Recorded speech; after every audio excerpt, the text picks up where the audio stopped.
walkers. So I'm going to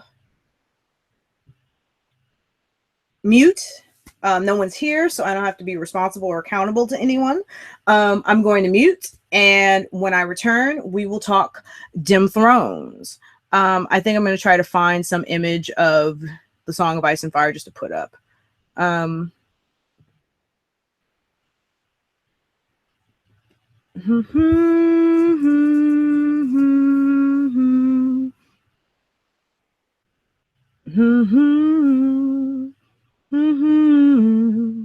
That Lord of Castamere, now the rains weep o'er his halls with no one left to hear. Yes, now the rains weep o'er his halls and not a soul.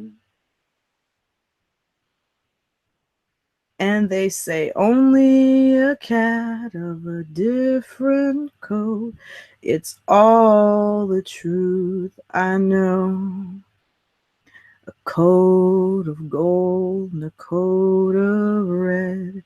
A lion still has claws, and mine are long and sharp, my lord. Uh-oh. I'm just singing here, singing Rains of Castamere, y'all. Y'all know I love the Rains of Castamere.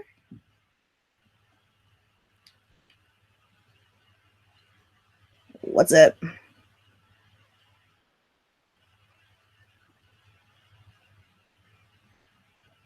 Okay, hold on. Okay, hold on. Uh-oh, y'all. I don't think I can go to the bathroom. Let me see what I can do. Let's see if I can add her like this.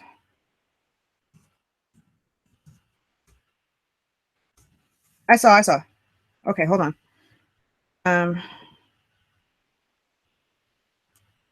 I saw.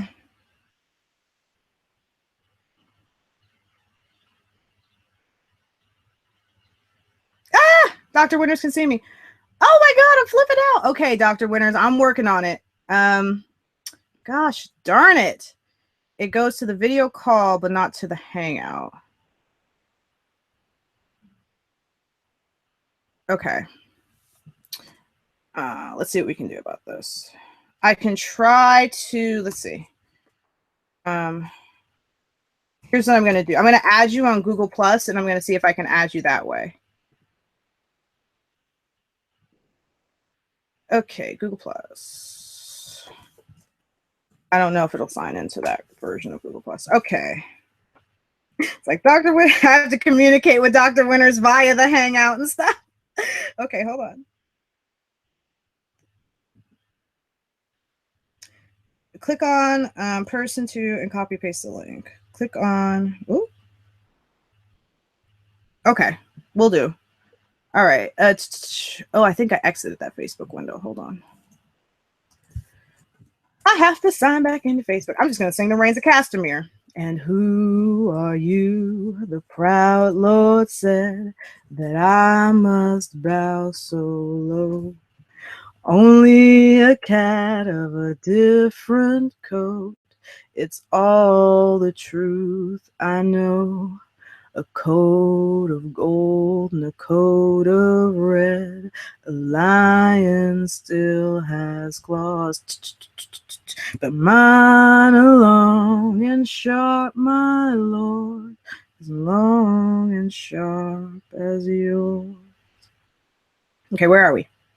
Okay, Dr. Winters. And so he spoke, and so he spoke. Okay. All right, that's the link that I've got. Now what I'm going to do is I'm going to try to add you on Google Plus just in case the link doesn't work, and see if I can invite you that way too. But it's going to take me a second here.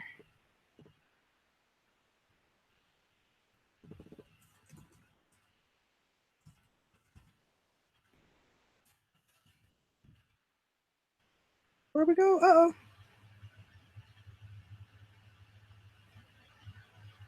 View next comments. Oh, I see. I got you. All right, I posted the no, okay. Hold on. Oh, cool. It did pop up on my little. I'm coming. I'm here. Hi, hi, Kristi. How are you? Oh, I'm doing really well, and you have a beautiful singing voice. Thank you. I was just going to be happy to sit in the audience and listen to you do a beautiful rendition of the Reigns of Castamere. So thank you for that. You're welcome. Thank you so much for coming. I'm so excited. I have no idea where Michael is. Yeah, well, we've had problems with the New Zealand lads before. They it's just a time zone thing, but then they're also just a bit shit. in a loving way. Right? Yeah. Same. I totally get it, because I'm like 12 hours. What I spent like 2 hours with my boyfriend trying to figure out, like, okay, well, what time? If it's 8 o'clock in Berlin, what time is it in Auckland? Like, we went. It is hard. It's hard to organizing this stuff. Right? That's why. Yeah. So. Go ahead, babe. No. I just quickly tagged Michael into that in case he sees it, and I was trying to do Tim too, but I couldn't get him to tag for some reason. But screw the guys. Right? We can have a chat. Right. Well, we're just gonna have to Daenerys this one. All right. It's just gonna be you and me. Hey, that's not a problem. Right. We can do it. Get some dragons. Yeah. So go ahead. Well, I was gonna ask you, like, just in terms of your history with the show. When did you get into it? Why did you get into it? What do you love? What do you hate about it? I'm just kind of curious myself. So. Oh, sure. I got into the show right around season 3. One of my favorite podcasts had been doing it, and I had just been kind of enjoying them talking about it, not really knowing much about it. And I said, I should probably start watching the show. So I stopped the podcast so I could, kind of binge on it. And I fell in love. The moment I fell in love is kind of odd, because it was the moment that Ned Stark gets the book that is the lineages of the great and minor houses. And I found that the binding was period appropriate. And I said, they've got this down. They know what they're doing. I love this. I really love the historical references that Game of Thrones drops. For example, the Thinns, they do a form of face cutting as tribal delineation that is done in West Africa, particularly in Nigeria or Côte d'Ivoire. And it's also done in East Africa. There are all kinds of references to medieval Japan and China. And I really love history. So I totally get off on that. I love the show. I love the focus. I love medieval history, particularly medieval England. So this is like right up my alley. Sure. And I love the female focus. In most historical dramas, the focus is on Henry Tudor and not on Margaret Beaufort. So I really enjoy seeing Daenerys and Cersei and Sansa and Arya and all the female characters and Missandei take those roles on. And see what the female kind of perspective, how they would deal with being rulers, with being the second in command in a universe that is pretty much misogynist. I love it. I just love it. That's about all I can say. But you tell me how you got into it. Well, I don't have very strong memories. I think it was because of the show coming out in season 1. So I saw season 1 and then decided I wanted to read the books. And I think it was a combination of the show came out, but then I was just leaving the UK, and in the UK, their iTunes thing, they had this thing called the 12 Days of Christmas, where for 12 days, I don't know if they do it in the US or other places, but I know for sure they did it in the UK. And for every day you get like one kind of special thing, it might be a game for free or a song for free or a video for free or whatever. And you just get 12 days of like gifts, which is cool. So one of the things on there, I'm pretty sure was like the book for like either an excerpt of it or it's for 99 cents or something, dead cheap. And then I read through the first book, and then the next book was like $1.99, and then there was a special, you know, and then there was $2.99 for the third book, and then it was $4.99, then it was $9.99. So it was like, you know, drugs, you know, like the first one's free, and then they keep asking for more and more. And I ended up like skipping most of the first book because I'd seen the first season, but jumping into the second book, obviously I had then the characters more from the TV show in mind. And it was easy to just kind of keep going with the world. I'm very much the same. I am a big fan of medieval English history, and especially, well, I mean, the Tudors, they're just very fun to study. The Plantagenets too, but the War of the Roses, or as they knew it in their time, as you'll know, the Cousins' War. Was the, as you mentioned, you know, Margaret Beaufort was an incredibly powerful and influential mover and shaker, and she was doing it behind the scenes with, you know, Elizabeth, the widowed queen of Edward after he died. And then there was also Margaret of Anjou, who was working, you know, trying to negotiate things with Warwick behind Edward's back in order to get back on the throne. And so because it was a family conflict, women had an opportunity not only to scheme, but also to play peacemaker and to work behind the scenes. And obviously in that world, women couldn't hold power in their own right. So there was a lot of motivation, as in Margaret Beaufort's case, to work on behalf of your son, or Margaret of Anjou, or even Elizabeth with her boys that died in the towers, the princes in the tower. So there's very much that kind of role for women in Game of Thrones, because as you said, it is, you know, it's sort of family battles, and everybody's related and knows everybody, and the history goes very deep, and there's a lot of, you know, feuds and stuff in the storyline. So it was interesting. I mean, I've watched now as the characters have emerged, and the women's characters have stepped up more and more in a lot of ways because the men just keep killing each other off. They clear the field, and the ladies step and complain, "Thank you very much. It's much easier. I'll take that power. Thanks, Jamie." But as you mentioned, there's a lot of ways that the Game of Thrones storyline explores the ways that women can wield some limited power within a very patriarchal system, because it is clearly, I mean, it's a sword and sorcery kind of thing. So it's all about knights and battles and who can bash who over the head hardest. But it's also a political game of who can last. And that's where, because of their not being taken out to the fields, although obviously Brienne of Tarth is a massive sort of exception to the rule on that, which Definitely. She takes up an interesting position.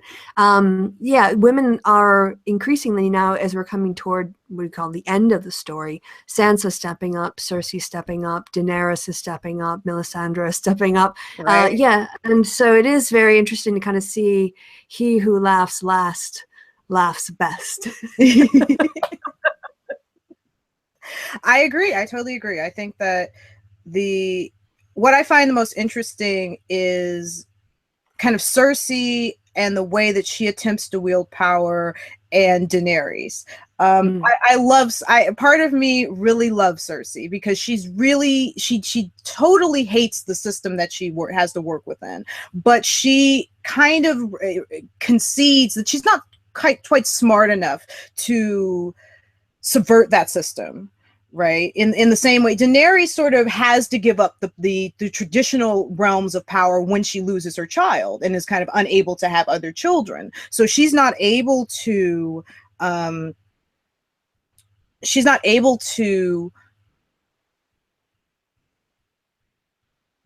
use her children as a source of power in the same way that Cersei is. And I admire Daenerys for that. I admire her for trying to take on power in her own right and saying, you know what, Viserys is not a good ruler. He's never going to be a good ruler. I have to make the decision now. In fact, I argued with my boyfriend for about an hour and a half because he was like, well, you know, Khal Drogo and his blood riders killed Viserys. And I'm like, no, Daenerys killed Viserys. All right. If Daenerys had said, no, don't kill him, you know, maim him or whatever, that probably would have been the case. But she knew that she was never going to be able to manipulate him in the ways that she would need to in order to get her policies at the forefront. And Cersei, although resenting that system, uses it in a way that works but kind of doesn't. And it's obvious like she resents Robert because she wasn't able to manipulate Robert in a way that got her policies to the forefront. I don't know where I'm going with this, but certainly Daenerys and Cersei present to me an interesting contrast of how to deal with the patriarchal system. Sure. Just to build on that, because what's interesting, if you look at when male characters assume a throne, they're always doing it sort of in their own right or in their name or the name of their family. Right. Where all of the women have had to have their bodies somehow exploited by men in order to get the power. Not the same kind of power. So Daenerys was obviously sold off to the Dothraki. Cersei was basically given to Robert as a consolation prize, as a way to end the war. Sansa was was multiple times was attempted to be married off to different men, and it's sort of through surviving those former husbands that it's once you've kind of been through it, then you have a little bit more autonomy. We've seen that's kind of parallel to what women experienced too in the Middle Ages, that you went from your father's property to your husband's property. Right. If you were quite lucky and you were forced to marry some old decrepit guy, he died pretty quickly, and then you could be 19 and a widow and you'd have some financial freedom. That was kind of your best case scenario. Right. And that's it, very much illustrated in one of my favorite people in history is Margaret Beaufort. Although I found that we don't know a lot about her. She, widowed, was married off at about 9 years old to Edmund, I believe is Edmund Lancaster. Tudor. Yeah, Jasper's brother. Yep. Right. Half brother of the king from their mother, Catherine who married Henry V. Yeah.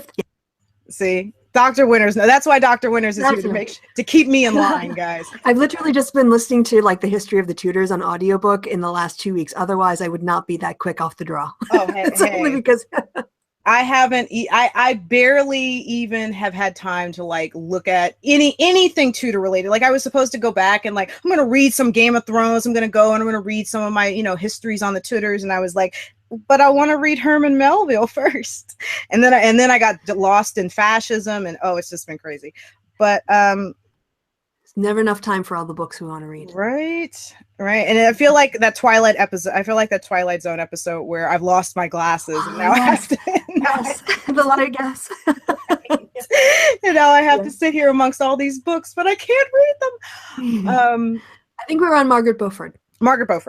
I certainly, Margaret lived that life of a woman who was, pregnant at 10 years old, pregnant between, I believe, wasn't it 9 and 10, and maybe a little.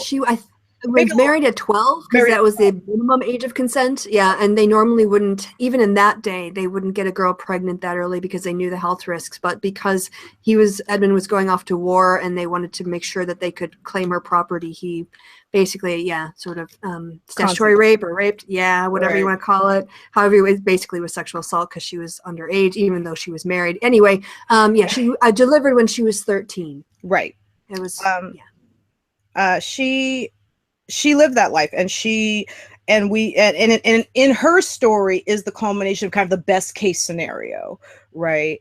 And I think there's that parallel with Cersei where, unlike Margaret, she kills her husband and she tries with Joffrey to assume power. She fails, and then she gets kind of the golden son in Tommen, and particularly in the books, is having a very lovely time up until the time in which she is caught by the Faith in ruling in Tommen's name and in actually getting to live her dream of, okay, I have the power. Tommen is a young boy. He is not fit to rule for himself. He's making decisions, he's ready to outlaw beats, all right, because he doesn't like them. So she is finally kind of living her dream, and definitely in season 6, we see at the end of 6 that she's on the throne.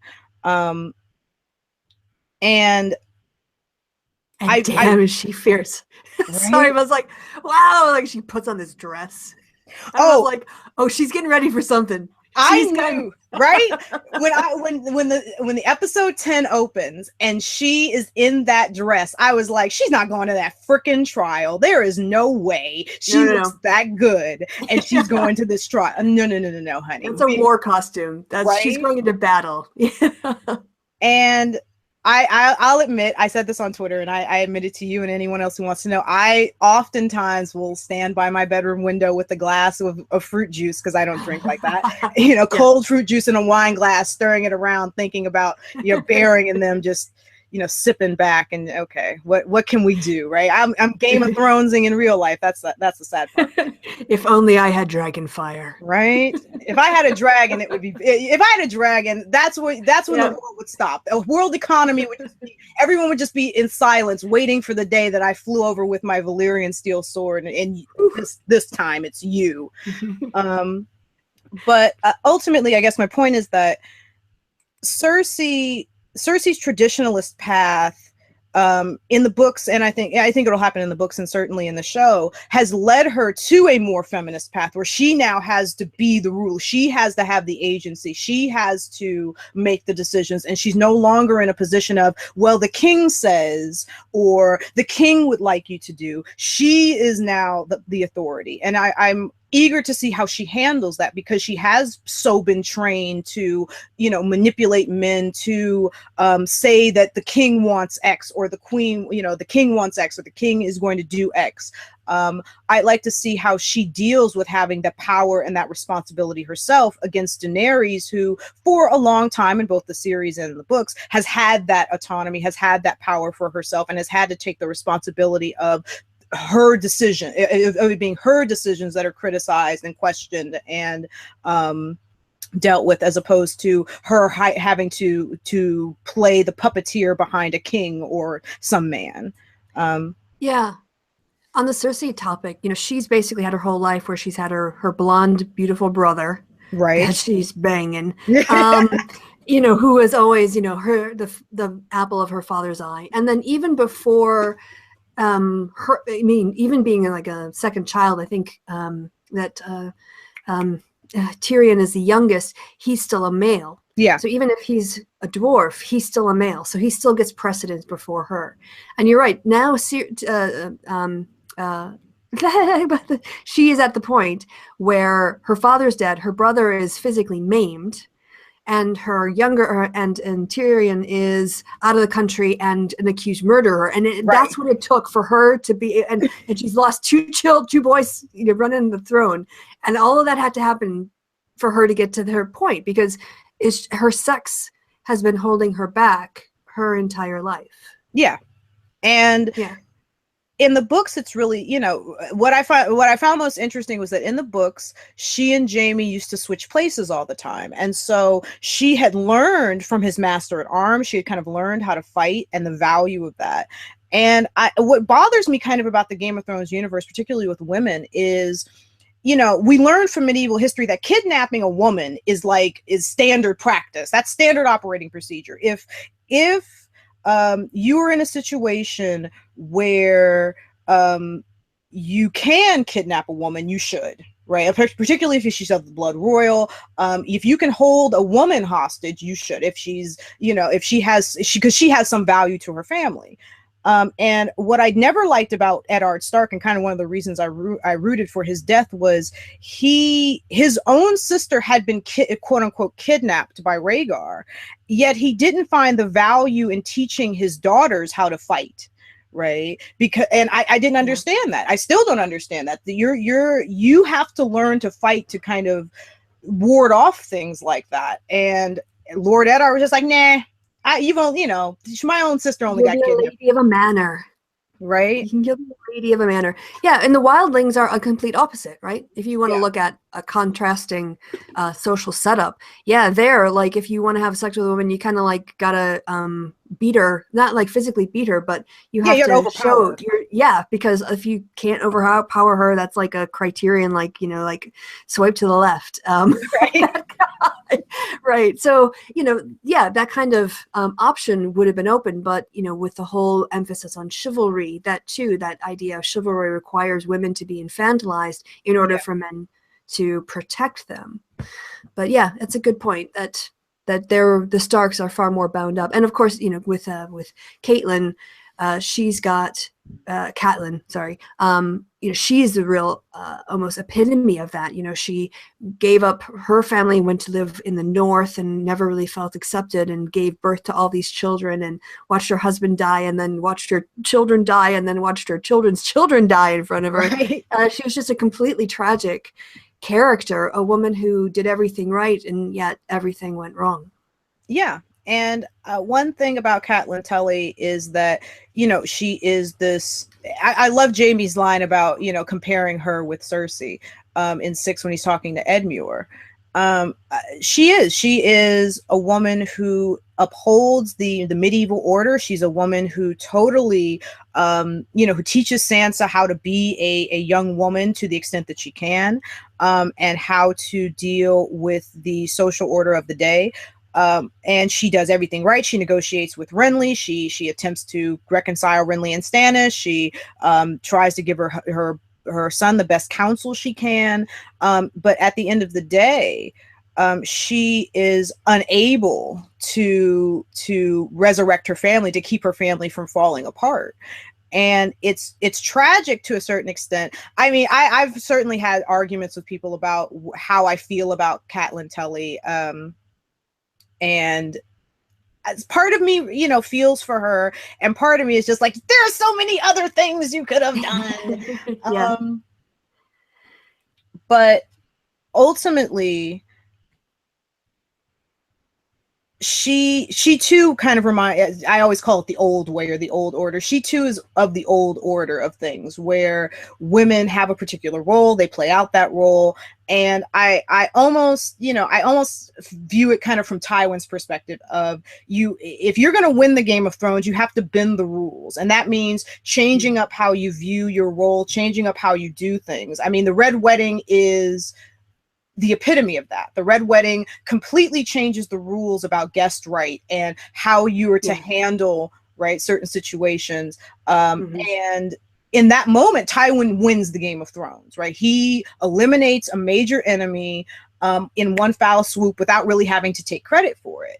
And I feel for the Starks, because they didn't kind of have that treachery or that knowledge of the game, especially Catelyn Tully, who I think is going to be contrasted by Sansa. I think Sansa has that knowledge of how the game is played, how to change the rules.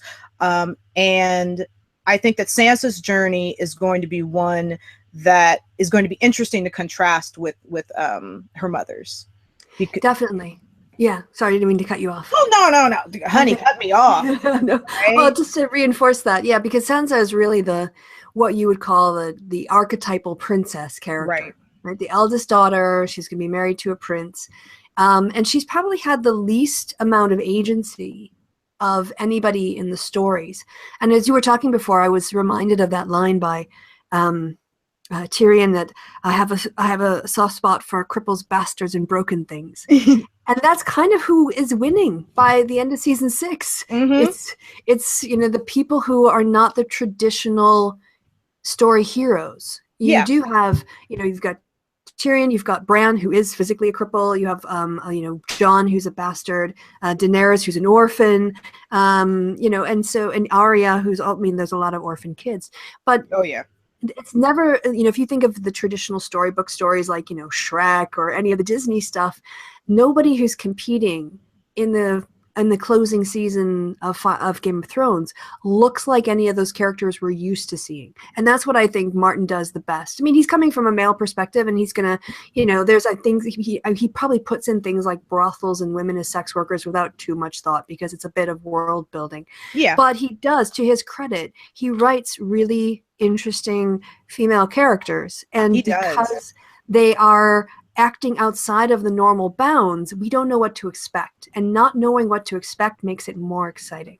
Oh yes, and I appreciate his female characters quite a bit. I love the Dune series. That's one of my favorite. That's not even one of my. That is my favorite of all of the book series. I love Dune is my favorite by Frank Herbert, and I often compare the two, and I find that the roles for women in Dune and the roles for women in Game of Thrones are quite similar in that they start off, for many women, they start off in the more traditional realms of political society, but then things start to go wrong. And the way that women handle those issues becomes very interesting because they have to rely on their training, their wits, what they know, their sexuality, in order to advance their position. And in building on your point, I think that there are misogynist elements in Game of Thrones. You can't escape that. But to see a woman to see Arya, I think Arya is probably the best example for me of a young woman who has escaped this royal game and is going to change the way that the game is played because she now has the power of violence. Yeah, we haven't even got to Arya yet, but that's going to be an exciting conversation. Right? I think that, and Daenerys, I think that one thing that connects kind of Dune and Game of Thrones is women who have gained the power of violence and how they wield that power in a patriarchal world. Daenerys is who she is in part because she has these war machines that are loyal to her, more loyal to her than any human will ever be.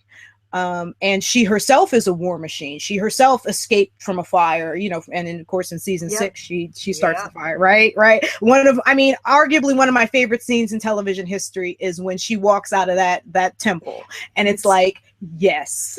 Yeah. It's so visually profound. It's just like, exactly how to interpret it and you're just overawed by it. And you're like, it's a dragon queen. Where do I bow down before her? Right.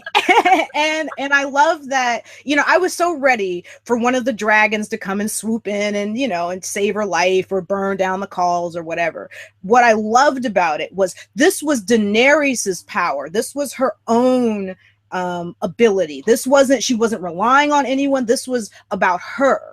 And her doing something on her own. And I think that's where a lot of the profundity comes in for me, is this is a woman who's using her own agency, her own ability, her own guile to get herself out of a majorly fucked situation. And I identify a lot with Daenerys. I've had certainly an abusive past and been in abusive relationships and was kind of a timid person. And to see her journey and kind of mirroring my own, I'm not saying I'm a dragon queen or anything, but to see I'll say it. You're a dragon queen. Well, thank you. To see her journey gives me, gives me some strength and hope for other young women.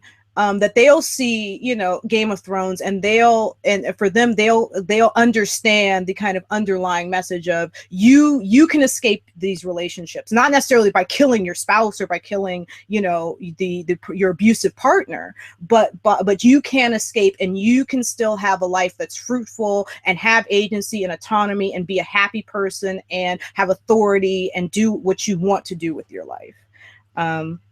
Yeah, and one of the big difference between the book and the TV shows, of course, is the age of all of these characters. Right. Because we meet them as teens, basically, young teens. And so they're much more of children coming into their own. And so the arc is greater. They mature and they go through these formative experiences and they adapt and they change. And they have to, and kind of, people who can't be political, like her brother, get weeded out. Right. So, and she moves from sort of, being the wife of the Cal to, having the dragons as her power, to going to Karth, what is it? Karth, yes. And then being played around and establishing her own authority and then actually getting the Unsullied. And again, she's kind of going from army to army, but I felt like by season 6, she's more wielding her own authority. Yeah, I totally agree with that. I not to cut you off. I agree with that totally. She's in Karth, she's sort of, and I just saw season 2 and read a few chapters from Clash of Kings recently, and she's definitely kind of begging up her own army in Karth, or attempting to, and she learns the lesson that, okay, you know what? people don't give you anything. You've got, and no matter what you have, you know, she has dragons. She has the most priceless thing on earth, right? No one's giving her anything, but she kind of realizes that no one's going to give me anything. I'm going to have to take it with my own guile and my own thoughts. And I love to see, you know, this woman who probably in the books, by the time she gets to Astapor, is 16, maybe. Yeah. I know she's 14. She's 14 when Khal Drogo dies. So, yeah, very young in the books, right? And for her to have tricked Krasnus out of this army and out of a translator, right? Which I that was great. Right? I mean, that's everyone's favorite moment. I love that moment. When she just whoops around and starts speaking Valyrian, and everyone's like, oh, what? And it's like, you didn't recognize that she had all the Valyrian like, you just want to slap Krasnus and them, like, come on, bro, she looks Valyrian, whatever. But yeah, the arrogance of people toward foreigners assuming things about foreigners, right? And women. Right. And that's one of the things, you know, that she is the simpering, you know, he calls her, oh, what a simpering mule this one is. It's like, dude, this woman could kill you and about 50 other people, and she's going to. I think that moment is the moment where all the expectations really start to change about who Daenerys is and what she's capable of. It's not just that, oh, here's a young girl and she has these war machines. She has these dragons who are also, you know, her children in some regard. They love her and she loves them. Now it's a matter of, and not to mention in the book, she's obviously having these prophetic dreams as well.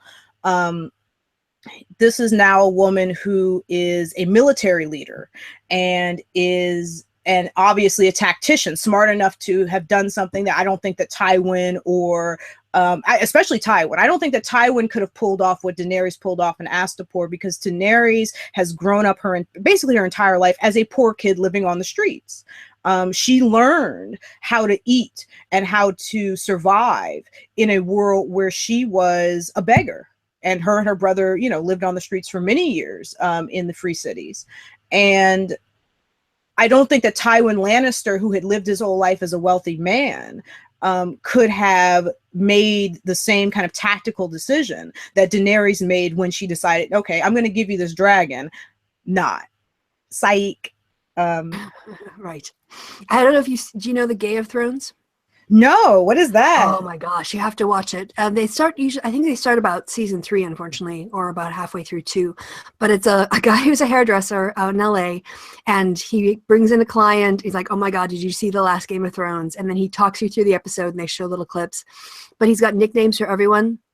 So like Grey Worm is Baby Barack Obama, and Cersei is Blonde Cher, and Daenerys is Christina Aguilera.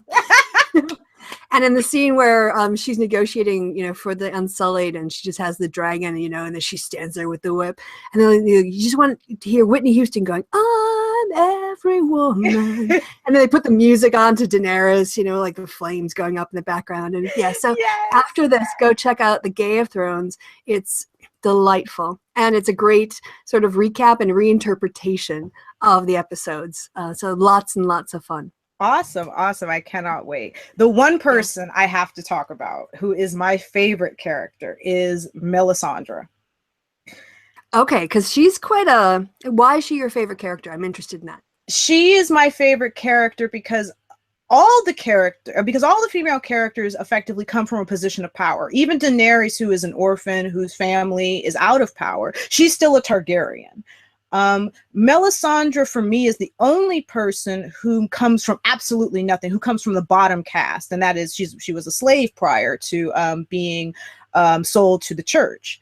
And I appreciate, kind of for the same reason I appreciate Daenerys, is that Melisandre has her own power. Although we don't kind of know what her relationship to the church is, or how the church influences their magic, or the people who have magic, who are priests and priestesses. Melisandre is not reliant on a family name in order to intimidate people, in order to gain access into powerful families' homes. She is able to seduce Stannis and create an army of followers, the Queensmen in the books, and convert what's her name, Selyse, Stannis's wife, and all of these things on her own, without the backing of the church, without there being, people to help her.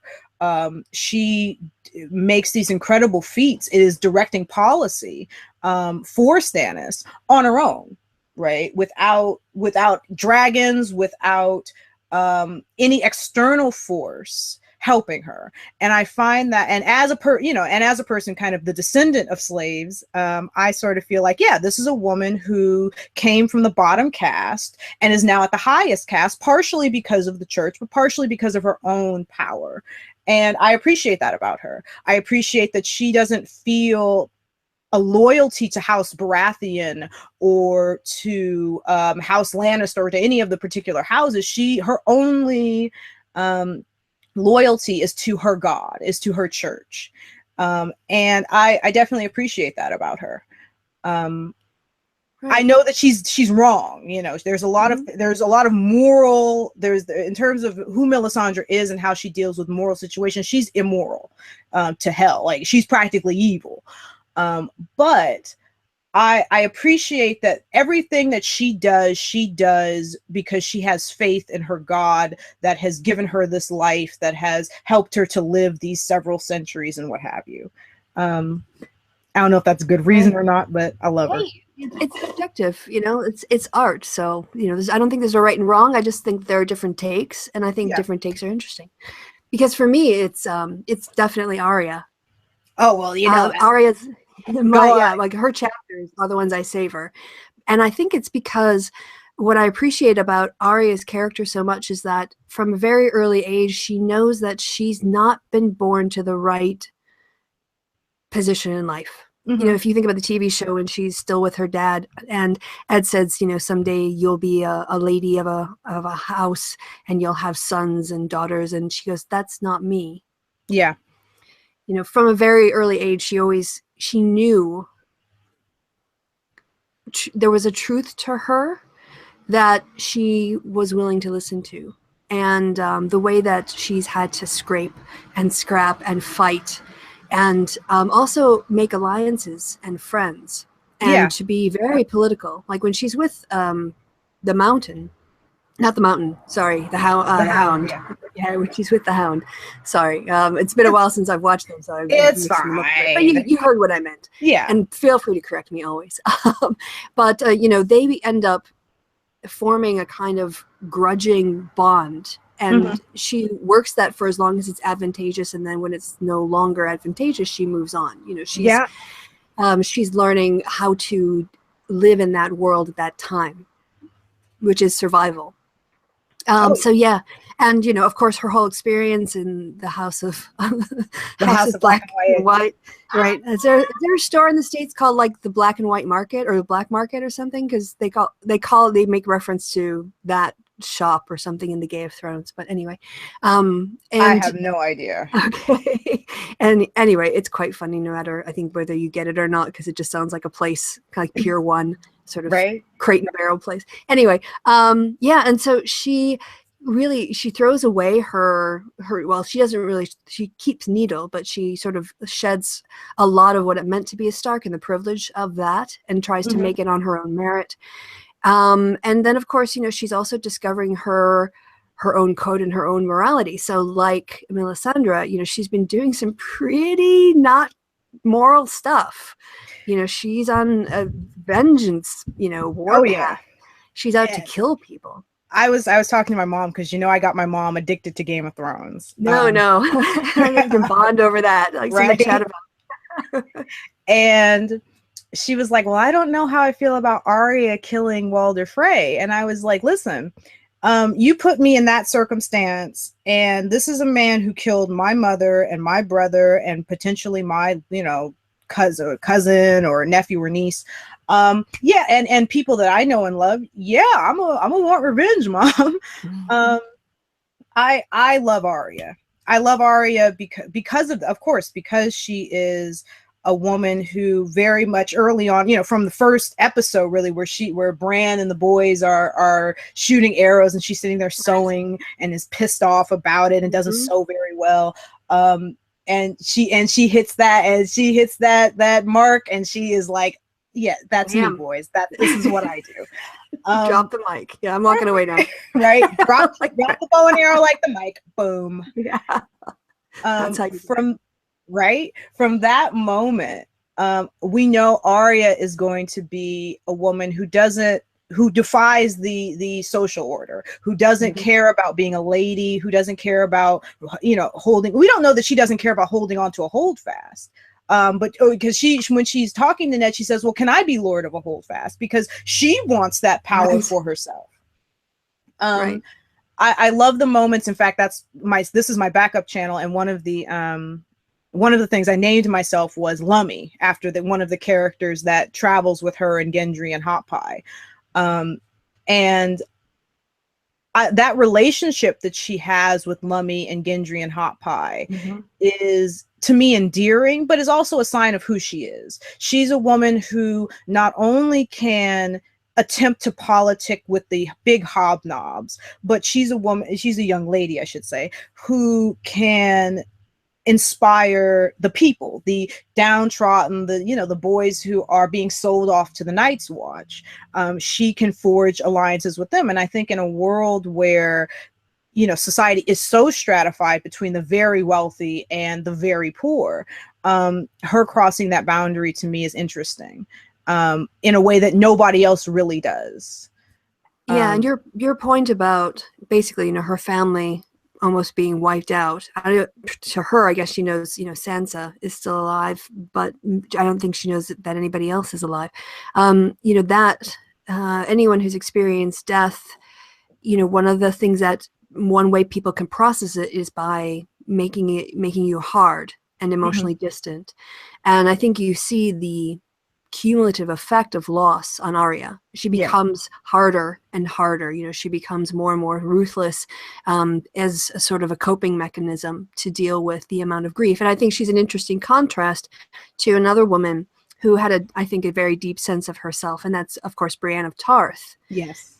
But she's on the complete opposite side of Arya, right? She believes in honor and duty and commitment and protecting, you know, all the sort of chivalrous code ways of being, and whereas, you know, Arya is more like the rogue in D&D, you know, sort of like the thief / assassin character, you know, because of the experiences that her life have put her the path that she's been put on. But they're both women who don't fit the world they're meant to be in the way that, say, Sansa fits it easily and Cersei was forced into it. Yeah. And so, yeah, I think it's an interesting contrast between the kind of character who is willing to forego social acceptance in order to pursue what they know is their own truth, but in two very different ways. And then the female characters who basically try to work within the male system, like Cersei and Sansa. Right. And I don't really know where Daenerys falls in that, because she kind of is in both camps a little bit. Yeah. I think that Daenerys sort of is the third way, if you will, between those characters who are subverting the male system and those characters who are trying to live within it and trying to gain their power through it. And that's what makes, you know, Daenerys so interesting. I mean, that is what makes Game of Thrones so interesting, is just how we could talk for years just about how women in this universe find their way and how they deal with certain situations. I mean, I could talk about it. I could talk about Game of Thrones forever. Like, I don't think my boyfriend and I would have much of a relationship. I would say this to him. I'm like, I say this to him all the time. I'm like, listen, I don't know. I know that Game of Thrones is like the crux of our relationship. And I feel like if we don't have that, we ain't going to stay together. And he's like, so what, you don't love me now? It's like, I still love you, but, you know, I love Game of Thrones. You know what I'm saying? Well, we can talk about it too, because you're right. I mean, the depth of it is crazy, because the character that kind of popped up in my head is, I can't remember her name, but Theon's sister. Yara Asha. Oh my God, does she kick ass? Right? Oh my God. And she's a woman who's like sort of, again, lower level nobility. Her house is the ruling house, but it's a minor house in terms of power in the Game of Thrones. Right. But she's stepped into a traditionally male role and won it on male terms. And because she's also a lesbian, she gets to do the same thing as men. So she's less conspicuous than a straight woman would be in the same situation. And I think that's an interesting character to develop in that world, but also kind of, the kinds of themes and ideas that it explores about the way that she fits in and tries to be one of them in the way that the women aren't trying to be like the men in the rest of the characters we've talked about. Yeah, I think that her, especially the fact that, she's a lesbian, which I'm like, oh, can I get with Yara? I'm pan, I'll get with Yara. I love of that moment where she's sitting in Volantis with Theon and they're having this discussion about, hey, if you want to end it, just end it, and I can go home. I don't have to do this. I love Yara because, as you said, she, and I totally agree. As you said, she's won this position on, male terms, and she's not, wearing a dress. She doesn't have to seduce a man. She doesn't have to do the things that a woman like Cersei or Daenerys has to do to gain power. She won it through battle. And that's one thing I think I love about the Ironborn a little more than almost any other house, is that I don't know that House Lannister, or really any other group, would have allowed a woman to rise that far based upon her abilities as a reaver or a raper or a warrior or what have you. Even Selwyn Tarth, Brienne's dad, doesn't necessarily, you don't get this sense that he approves of Brienne's journey. Right, exactly. But, I agree.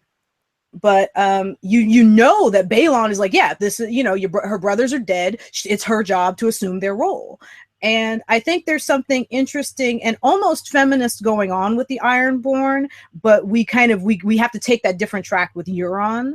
And I think in season 7 and 8, we'll see whether or not the Ironborn are a more feminist house than some of the other houses. I would say that the most feminist house, obviously, to me, is House Martell. The Dornish seem to be the most feminist, the most willing to accept women for who they are and to allow women to take positions of power without it being a matter of sexuality or using your sexuality just because that has been their way. They were founded by a woman. Their strongest leaders have been women. So they're a lot less, to me, a bit less sexist, maybe not a lot, but a bit less sexist than other houses. And I think the Ironborn are too. I think that in a situation where they could have easily said, where's Euron? Or in the books, where's Victarion? Or where's, where are the brothers to Balon to rule the Iron Islands? I think that the Ironborn didn't have to accept Yara, but they did because she is the epitome of what they expect out of an Ironborn: to be a reaper, to be a raper, to take your salt wives and to take what is yours with the iron price. Yeah, and to get back, a little bit to history, it was also Theon who said, it's Yara who should be, the leader. And that was an important moment because it was a validation from a man of a woman ruling. And since you like sort of, British or English history, I really think there's a big comparison to be made between Queen Elizabeth I and Mary, Queen of Scots, in that Elizabeth was surrounded by counselors who were loyal to her. Mm-hmm. She had Walsingham, she had Burleigh, she had Dudley, she had a whole bunch of men who were committed to her reign, whereas Mary ran Scotland, which was just a bunch of feuding Highland, Lowland lords and lairds and guys who had blood feuds going back. The Hamiltons hated the whatever and the Stuarts and all that. And all of her counselors were basically using her to try to get something else, whether it was Darnley trying to get the throne, the crown matrimonial, or her father-in-law, trying to, wield get his way in, or her half-brother, who was he was a bastard, and that's why he couldn't rule Scotland and always sort of resented it. And so her reign was much less successful mostly because the men around her didn't recognize her authority, and Elizabeth's did, and it led to a much stronger country, and obviously a queen who reigned for a very long time, and we have an age now named after her.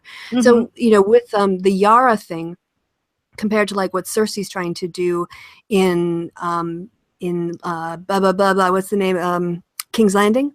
Yeah. You know, Cersei doesn't have necessarily a foundation of acceptance for her rule, the way Yara was trying to stand on a meritocracy, basically, that the Ironborn that they were responding to up until the moment that Euron showed up. Right. And I agree. I think that Cersei's going to have a much tougher time, because not only is she now no longer in control of several kingdoms, but she's never had that sort of support that Elizabeth I had. She's never had that she didn't have loyal male counselors either in the book or in the series. She's definitely always been a character whom men have either tried to use or to get around. It's clear, you know, especially with her uncle Kevin. My own pet theory has always been that Cersei should have locked all of her family up into one of those black cells and said, listen, these kids are me and Jaime's kids. That's what it is.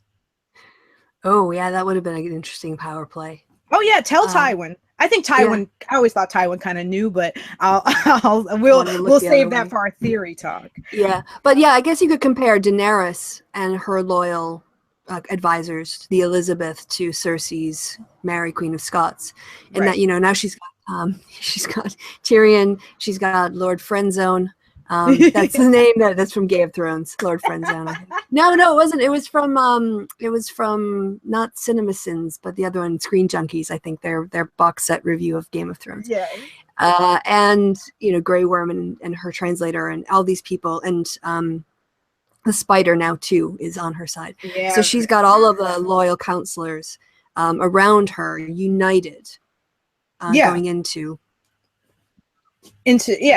battle. Yeah. And I think that and your comparison is certainly apt and accurate. You know me, I'm all over the place with this, but when it's Game of Thrones, having fun. Honey, I'm all over it, right? I'm just enjoying the chat. Right, that's fun of it. We're just having a fun talk about some Game of Thrones.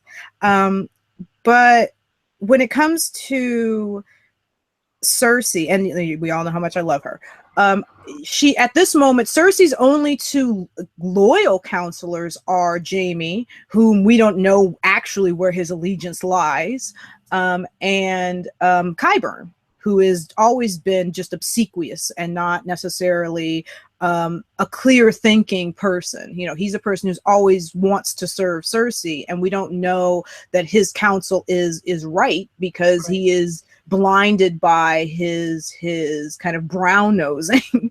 Mm-hmm.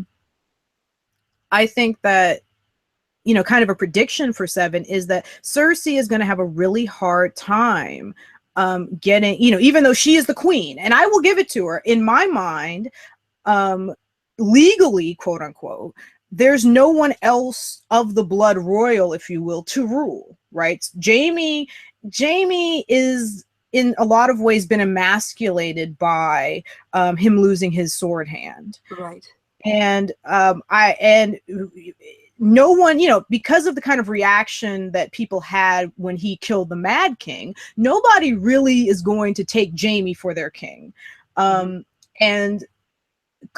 there's no one else, you know, the Robert's family his immediate family is dead.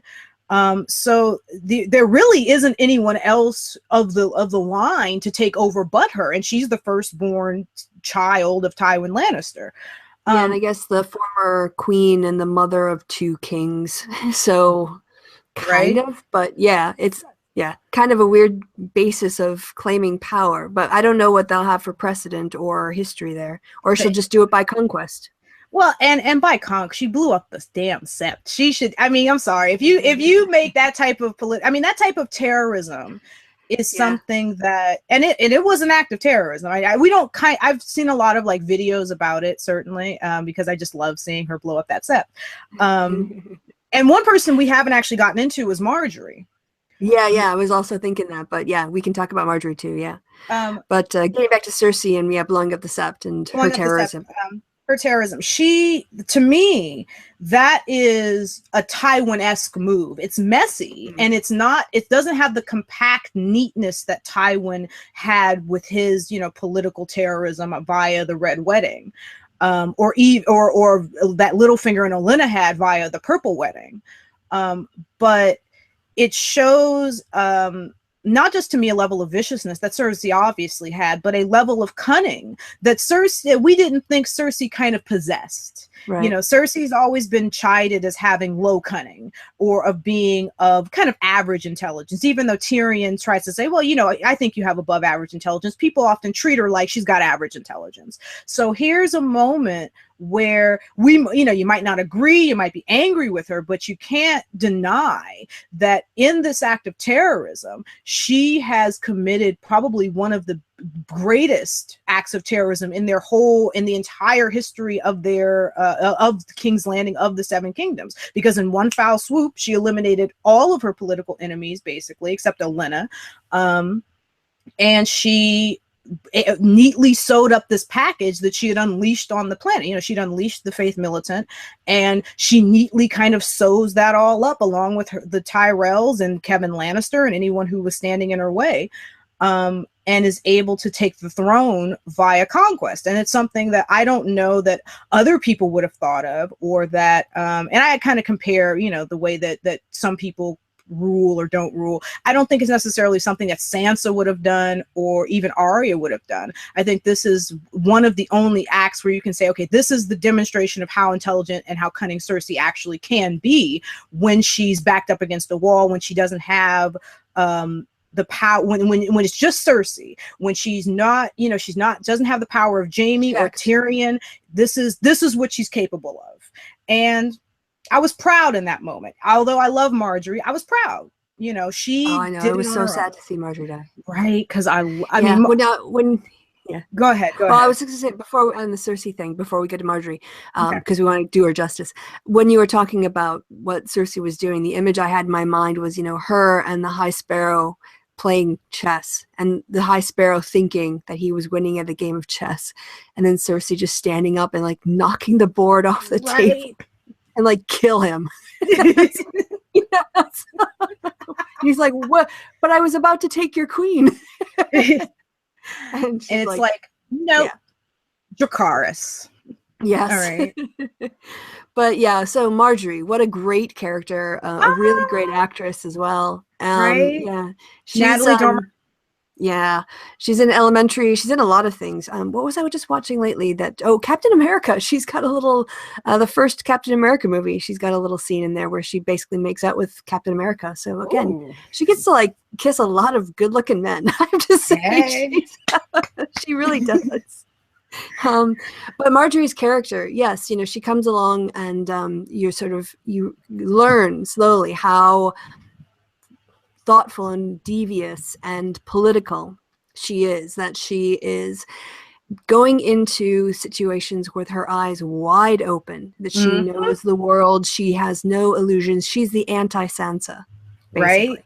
And oh my God, from the moment Marjorie appears, I love her. Right, I view myself as I'm a mix between Melisandre and Marjorie Tyrell. But the one thing I love about Marjorie is that she demonstrates she is totally the old way, right? She is, manipulate men through sex, you find your political openings, make friends with women, try to gain people's trust and their knowledge.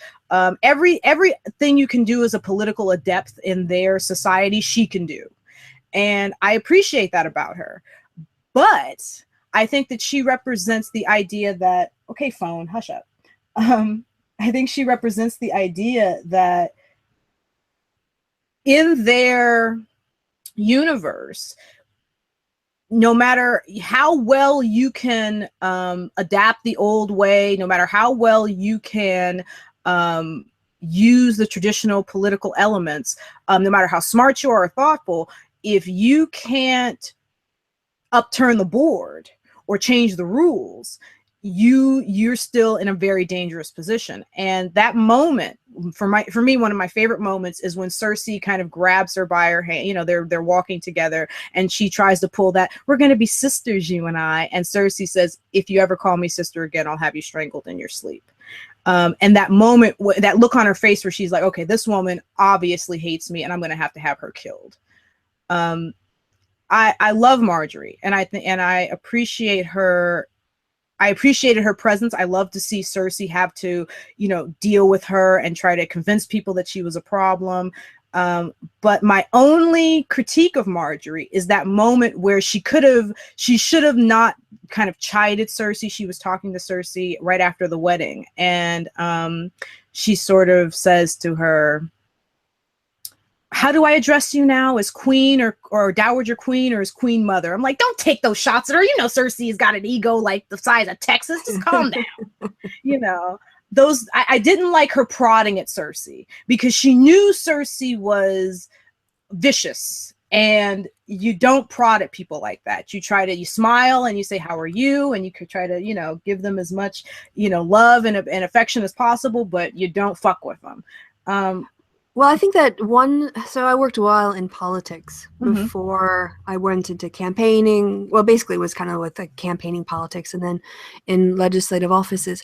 And it occurred to me that watching the different state assembly representatives and the state senators, what's really telling about a person is what they do when they get power over other people.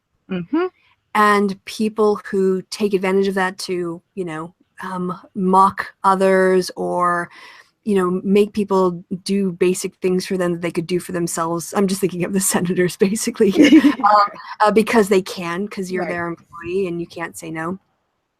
Or people who are gracious and still treat you like a human being. You know, that says a lot about them, is what they do with their power. And I think in that moment, Marjorie felt like her power was in the ascendancy, and she was sitting in the catbird seat. And so she could afford to take those little pot shots because she had the power. And it was a very short-sighted, you know, lesson that she learned rather quickly. So. Right. And I agree. I think that that's how you can judge people. And certainly I wanted Marjorie to be smarter than that, because I imbue myself, you know, I think we all do this with media we love. We imbue ourselves onto it. We find the traits that people have that we identify with, and we say, it's like me. And I wanted Marjorie to win. You know, I really wanted Marjorie to win the Game of Thrones, to overcome Cersei, because Cersei is just kind of an ass. But I felt like Marjorie did play the game incredibly short-sighted. She wasn't looking at the long term of, okay, this is your mother-in-law. You're going to have to find a way to live with her. You're going to have to find a way to make her believe that you're not necessarily a threat, because Cersei's all about those threats. But at the end of the day, we can't deny that Marjorie's probably the most adept player at the Game of Thrones. She understands the factions well. She understands personalities well. She knows how to manipulate people to get what she needs out of them. I mean, the way that she manipulates Sansa, which isn't necessarily super hard because Sansa's in a very delicate position, shows us that, yeah, Marjorie knows how to get what she wants. But when she's comes up against Cersei, she's kind of unable to navigate that. And I think that's, and like I said, I thought that their relationship was really interesting. Of course, the Lady Olenna is, okay. I half looked at the screen. I'm like, what's happening there? The Lady Olenna is, of course, instrumental in that, because the Lady Olenna is the original OG player of the Game of Thrones. Whom is probably, if Marjorie is probably the best youngest adept, then Olenna is the best oldest. You know, she knows what to do. Stay out of Robert's Rebellion. Stop riding this lion into freaking battle. I appreciate Olenna as an older woman, because, you know, just from the kind of Hollywood, we don't see a lot of older people in media anyway. You know, we've kind of used our, what is it called? Oh God, symbolic annihilation. We don't see a lot, right? We don't see a lot of older people in media. And so to see this woman who has clearly been through it, who ends up surviving the younger members of her family, and whom is so thoughtful and so intelligent and is quippy and doesn't give a fuck and is willing to, it talks down to any and everyone, despite the fact that she's not necessarily, you know, her house isn't, although they control a lot of the food that goes in and out of the realms, they're not necessarily the most powerful house. They're just very wealthy. I think she knows her limits and she knows theirs. Yeah.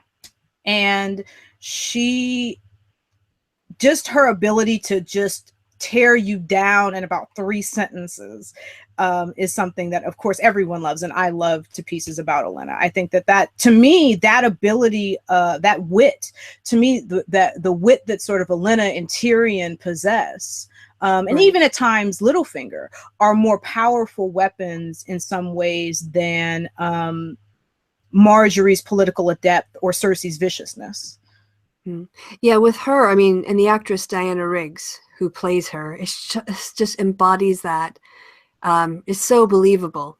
Yes. Her being that character. You just, the quips and the lines and the sarcasm, it just is all so authentic. And you know, even when she was sort of teasing, what Tyrion's dad's name, can't remember. Tywin about boys, about experimenting with boys. You know, she's just so worldly wise. And yeah, so I mean, I think there's been great casting too in the show, and really I can't really think of that many weak actors or actresses, and that's also really adds to the depth of your understanding of the psychology of the characters. It's also by the performances, and of course the books too provide insight, but too the visual medium can kind of convey things that maybe in books you can't always get. So so that character she's fabulous, and you can see exactly why Marjorie is the way she is. Oh yeah, you can see that it's not, you know, you can definitely tell that it's not Mace Tyrell who raised Marjorie. It's definitely Olenna. And in their family, you know, just from kind of the garden scenes where Olenna's hanging out in the gardens of King's Landing and she's with her grandchildren. I don't know if I guess they're her grandchildren. Well, whose children are they? I'm not quite sure how they're related to her. They're other Tyrells. You can tell that she is the matriarch of this family. She's the one who teaches all the girls how to do things, how to be more perceptive, how to look at situations with a critical eye. The way that she treats Varys, whom everyone's kind of afraid of a little bit, and she's just like, what do you friggin' want, you know? The way that she treats Lord Baelish, I love Olenna to pieces, and I think that she's probably, she's definitely up there. It's hard because there's so many great female characters. Like, oh, I love her, that's my favorite. I know. It's so spoiled for choice, right? It's so difficult to just be like, well, I have one. No, I love them all, and I think it's going to be interesting to see what the relationship between Cersei and Olenna ends up being.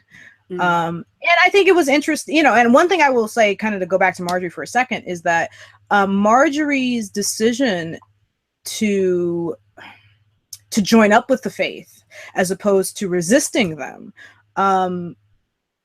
proves once again that she's very adept at the game she plays. Cersei could have got out of prison too had she just, said, yeah, I this is what I did wrong. I confess, and kind of given herself over to the Faith. Or, I often said too, had she admitted to the High Septon early on that, I have sins, I'm a sinful person, and I'm repenting you these sins, she probably wouldn't have ended up in jail. But her pride, her lion's pride, if you will, got in her way. And I think Marjorie, by all this, once again, just like kind of Catelyn Tully and a lot of other people, by all of the standards, by all the, the fairy tales and the medieval history that we know, should have won, because she made all the right moves and was as adept as anyone else. Oh, go ahead. I would say on the death of Marjorie, one of the reasons I was so disappointed was because I could have seen a plot line where if Tomlin committed suicide, and Marjorie somehow managed to escape the explosion, that they might, over his death and sort of loss of anything else to do, come together. But as you say, maybe with the lady Alania, is that her name? Sometimes the pronunciations escape me. Yeah, so it's sorry only, about that. it's fine. It's only the super hardcore nerds that are like, you're not pronouncing it right, and it's like, you know what? It's not real history. We'll be all right. Yeah. I have to remember actual people's names, so it's good. Right. So yeah, I mean, maybe it'll go in that direction because I was sort of thinking about it. We were talking earlier too about how many women now are running things, and the I can't remember her name, the one who just killed the guy in Dorne. Illyria. Yeah, yes. So she's running things. Cersei's running things. You got Yara, who tried to take power, but is now on the run and looking for Daenerys, and then Jon Snow. I think he's the only bloke left. Right? I think he's the only dude left running stuff. I think so, but yeah. So then, yeah, I was just thinking a little bit about how extensive actually female roles have become. And it was much larger than I actually realized going into this chat. But as we started to unpack it, I'm like, yeah, there's a lot going on with the female characters in the story. Right. And it's almost hard to keep track of, particularly, with the books in Dorne, right? The books and the show very much diverge. But it's clear that Ariana Martell, who doesn't exist in the series, but is Doran's daughter, is going to be the one to take power in Dorne. It's clear that the story is slowly about how these women came to power and how they rule kind of in juxtaposition to the men that came before them. And in a lot of ways, you see Cersei being more like Robert, kind of drunk and impertinent and not really caring, thinking that winning and ruling are the same thing, as Tywin put it. And you see Illyria in Dorne in the show. Hi, Michael. We can't hear you, Breh. No, not yet. Check your settings. Yeah. Oh, now we can hear you. Yay. Yeah. Yay. It's not great. Hold on. So I'll check the control and see what I can do. How's that? Yeah. Is that well, I think it might be. That's better. That's yes. better. That's better. You're not getting an echo? A bit. Hold on. I'll plug those in there. Science. Yay. Okay, no more echo. I don't hear an echo anymore. Yeah. Yeah, baby. We're good. So, sorry, I just woke up.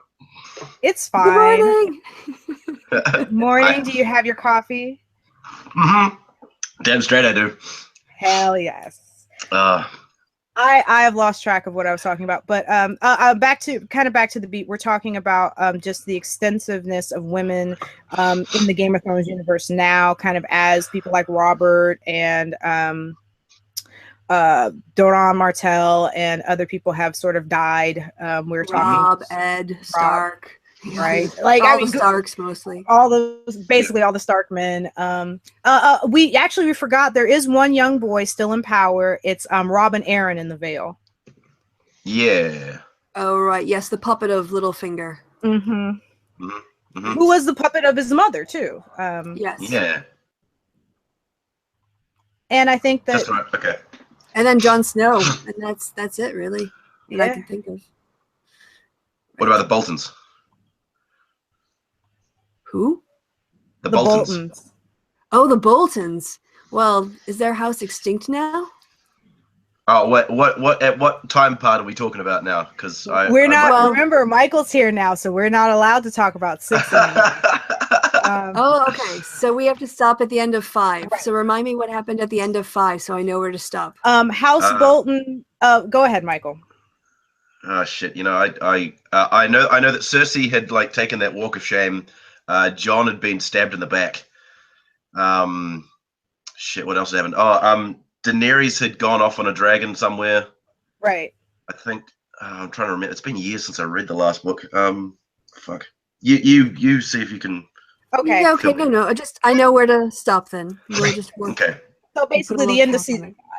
Yeah, that sounds fine. Right. Even Oh, go ahead. Go ahead. Well, I guess, yeah, we had kind of run through most of the women characters, except I think for Brienne of Tarth. I don't know if we went into her as much as we've gone into everybody else. And Sansa too, but I guess part of Sansa we can't really talk about, so maybe just stick with Brienne because her story we can kind of go into. But unless you wanted to say something else. No, it's okay. No, go ahead. Listen to the hangout before you join. Okay. Well, it's just yeah, so Brienne, when her character first appears, she's, she obviously stands out. And she is this just sort of massive, fighting machine who can hold her own and kick some ass. And she's also just so crushing on a man she will never have. But in some ways, that's also a bit of the chivalric code, that whole sort of romance of the times of medieval Europe with the troubadours who would have their lady love but never hope to, even touch the bottom of her shoe or whatever. And that's kind of how Brienne was in her initial appearance. And that gave her a very sort of, Sir Lancelot feel to her character that I think is the lens through which she's actually probably one of the more consistent. She's changed the least by what's happened to her compared to the other women we've talked about so far. Yeah, I agree with that. I definitely agree that she's been the most stalwart. We've seen Brienne retain her code and actually kind of imbue that code onto Jaime in a lot of ways. And that's one thing I think is the most interesting about her, is that she is kind of the least political character in the Game of Thrones. She is part of Renly's Rainbow Guard because she loves Renly, and she goes and she pledges herself to Catelyn Stark because she appreciates Catelyn's strength. But she seems to have the greatest political effect on a person like Jaime Lannister, who's in this position of great power, and whom it's almost seemingly impenetrable. Cersei doesn't challenge Jaime in the same ways that Brienne does. And you can see kind of over the course of time how he responds to this challenge and how he rises to it. And I find it interesting that Brienne does have such an effect, even though she's not attempting to really play the Game of Thrones. She's just being herself. And so, yeah, I find that interesting, particularly in the context of Cersei, who is always playing the Game of Thrones, who's always using Jaime and always attempting to manipulate Jaime using her sexuality. Here's a woman who's not. Here's a woman who's just herself, and Jaime responds to that and gives a lot of trust to this woman who is, is a fighter and who is always going to be a knight. There's again, I'm not going to say too much, but there's a scene where Brienne and Jaime part, and in the Game of Thrones, they overlay that with Whitney Houston again singing "I Will Always Love You." Brienne's like serious? Do they seriously do that? Oh, is it a YouTube video? In the Game of Thrones, it's a YouTube video. Yeah, in the Game of Thrones. Game of Thrones. I was thinking they couldn't be that cheesy on the fucking TV show. No. But it's do you think that the reason Jaime responds to that so so readily might be because that's just not something he's not really encountered before, being always in that kind of, he's always in that royal scene with always around the people that all have these, they all have these kind of fake faces all the time, the way they have to act to each other because of the different positions and all that sort of stuff. And then you've got Brienne who comes along and doesn't. I mean, it's not that she doesn't respect that. She's like Janice from accounting. She don't give a fuck, right? She doesn't have that mask on. Yeah, well, that's right. I mean, I suppose because as well. Sorry, I'm just still kind of wrapping my head around what was actually going on. But she was there. She was just dragging him back. That's right. So she didn't give a fuck about him being the brother of Cersei or the son of Tywin or whatever. She didn't give a crap about that stuff. So she was just doing her thing, and that might just be something that Jaime's not used to, Oh, I agree. He's totally not used to a person without a veneer, a person who's not out to use him in some way, just a person who has a job and they're going to do that job. Yeah. And I think he appreciates that, and I think that he, you know, he likes those blondes, y'all. Yeah. she lives by a code that he understands, well, a code that he's grown up with, but she's actually applying it in ways that he didn't apply it himself. You know, so again, I think the positive influence is exactly right. I mean, they have a kind of connection that's deeper than like a sexual relationship, because it's having an impact on sort of both of them. I think how she sees him changes over time as he learns from her. And obviously, you know, he went back so when he helped her out, like, you know this bit, Michael? What's that again? So anyway, I don't know, I forget, I think that's earlier in the bear pit. Oh no, that I've seen that, yeah. Right. So at that point, he had already she had a profound impact, because he would have, I think, in any other situation, had it been a different captor, walked away. Yeah, he would have gone, right? Yeah, totally. And even earlier when he is, I don't know, I don't remember if this happens in the book. I believe it does. When they are first kind of captured by the Boltons, and they're sitting down in camp, and he is talking to God, I forget the guy's name, and he says, you know, look, you probably shouldn't rape her, because she's, you know, the daughter of Selwyn Tarth, and Tarth is where all the sapphires are mined. I mean, if it had been Catelyn Tully, if it had been nearly any other woman, he would have been like, rape her, I ain't got time for this. Just get me back to King's Landing. But we can see that, as Kristi just pointed out, we can see that she has this profound impact on him, and I think he has a profound impact on her, because I don't think that Brienne kind of starts off the story as not really needing anyone and not wanting to lead anyone, but slowly becomes comfortable with the idea of leading Jaime, of leading him back toward this path of light, if you will. And these are values that Jaime definitely admires. This is kind of something he goes into more in the books, and definitely in when it comes to the show, in sort of extra features that come on the DVDs or whatever. But it's clear that he valued, particularly when he became a knight, he valued the idea of, you know, protecting the weak and the innocent, and that he really wanted to be a part of the Kingsguard. He always wanted to be this sort of the model chivalrous knight, but because of who he was, because of him killing the Mad King and having to take on all of those characters, and having to take on dealing with all of the things that people thought about him for killing the Mad King, and because of kind of Cersei's influence, he sort of devolved into who he is when we meet him.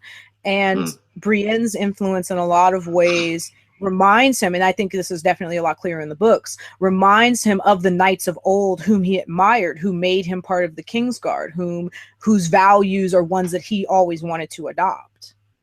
Sure.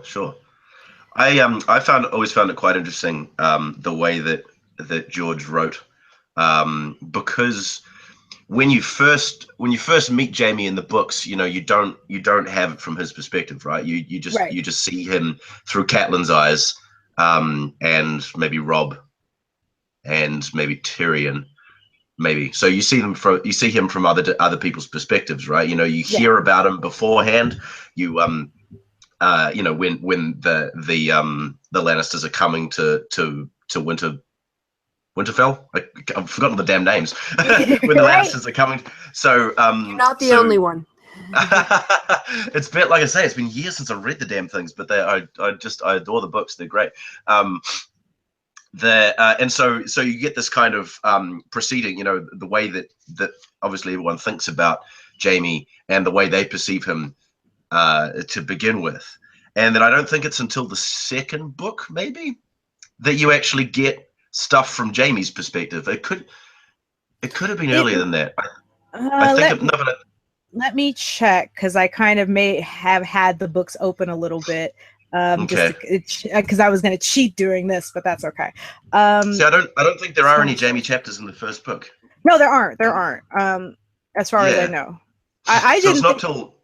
Go ahead. It's not till way after. Oh, that's right. It's just going to say it's not till way after you know, when Ned dies, and shit's getting real, that we start to see Jaime from, you know, see his inner monologue, see how he's dealing with the whole thing, see how his relationship to Cersei and you know, his reasoning for all that. I mean, like, we kind of see him as this kind of gross dude who's sleeping with his sister and just kind of an asshole. But then it kind of turns into what he actually does fucking love this woman, like, really a lot. That's why and that's why he does some of the stuff that he did. That's why he pushed Bran out of the window, because he loves this woman so much that he would do anything for her, kind of thing, you know. Yeah, I kind of appreciated that about I suppose more about the books, about the writing of it, that you don't get, you know, he kind of holds off on letting you you know, empathize with the character, and then suddenly he just switches it on a dime for you like that. And he does that with a couple of different characters. I know you know, you kind of just don't, you put them and you think, and then he doesn't do it with other ones, you know, like I don't think he ever does that with Joffrey. He never puts you in Joffrey's head and allows you to try and empathize with him. So that's an interesting choice, I suppose. He even does it with Cersei, of course, doesn't he? Yeah. You know, and at some points, I even just kind of feel a little bit bad for her. I agree, really, honey. You know, me and Kristi just had that discussion about Cersei as a sympathetic character and also kind of as an asshole. But you can see how she's gotten to that place. That's the thing. Initially, you kind of don't, because it's all just kind of this outside. You're seeing stuff happen to her, and then you get inside her head, and you see the stuff that she has to go through, and the stuff that she's been through, and then the stuff that happens to her. You know, when she's locked in that dungeon, and she's, you know, she's having a bad time. You're just like, oh man, come on, George, what are you up to? You know. I got you, and part of that for me is the relationship that she had. One thing that we don't ever really talk about either, as when we talk about, and when I say we, I sort of mean people who do Game of Thrones videos or who kind of do the in-depth analysis of Game of Thrones, is that Robert was effectively raping Cersei. Cersei did not want to have sex with him, and he was forcing her to.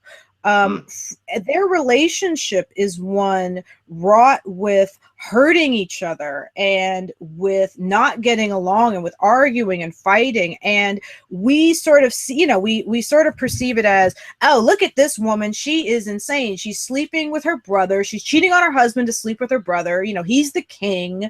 What's so bad about Robert? He's just a bit drunk.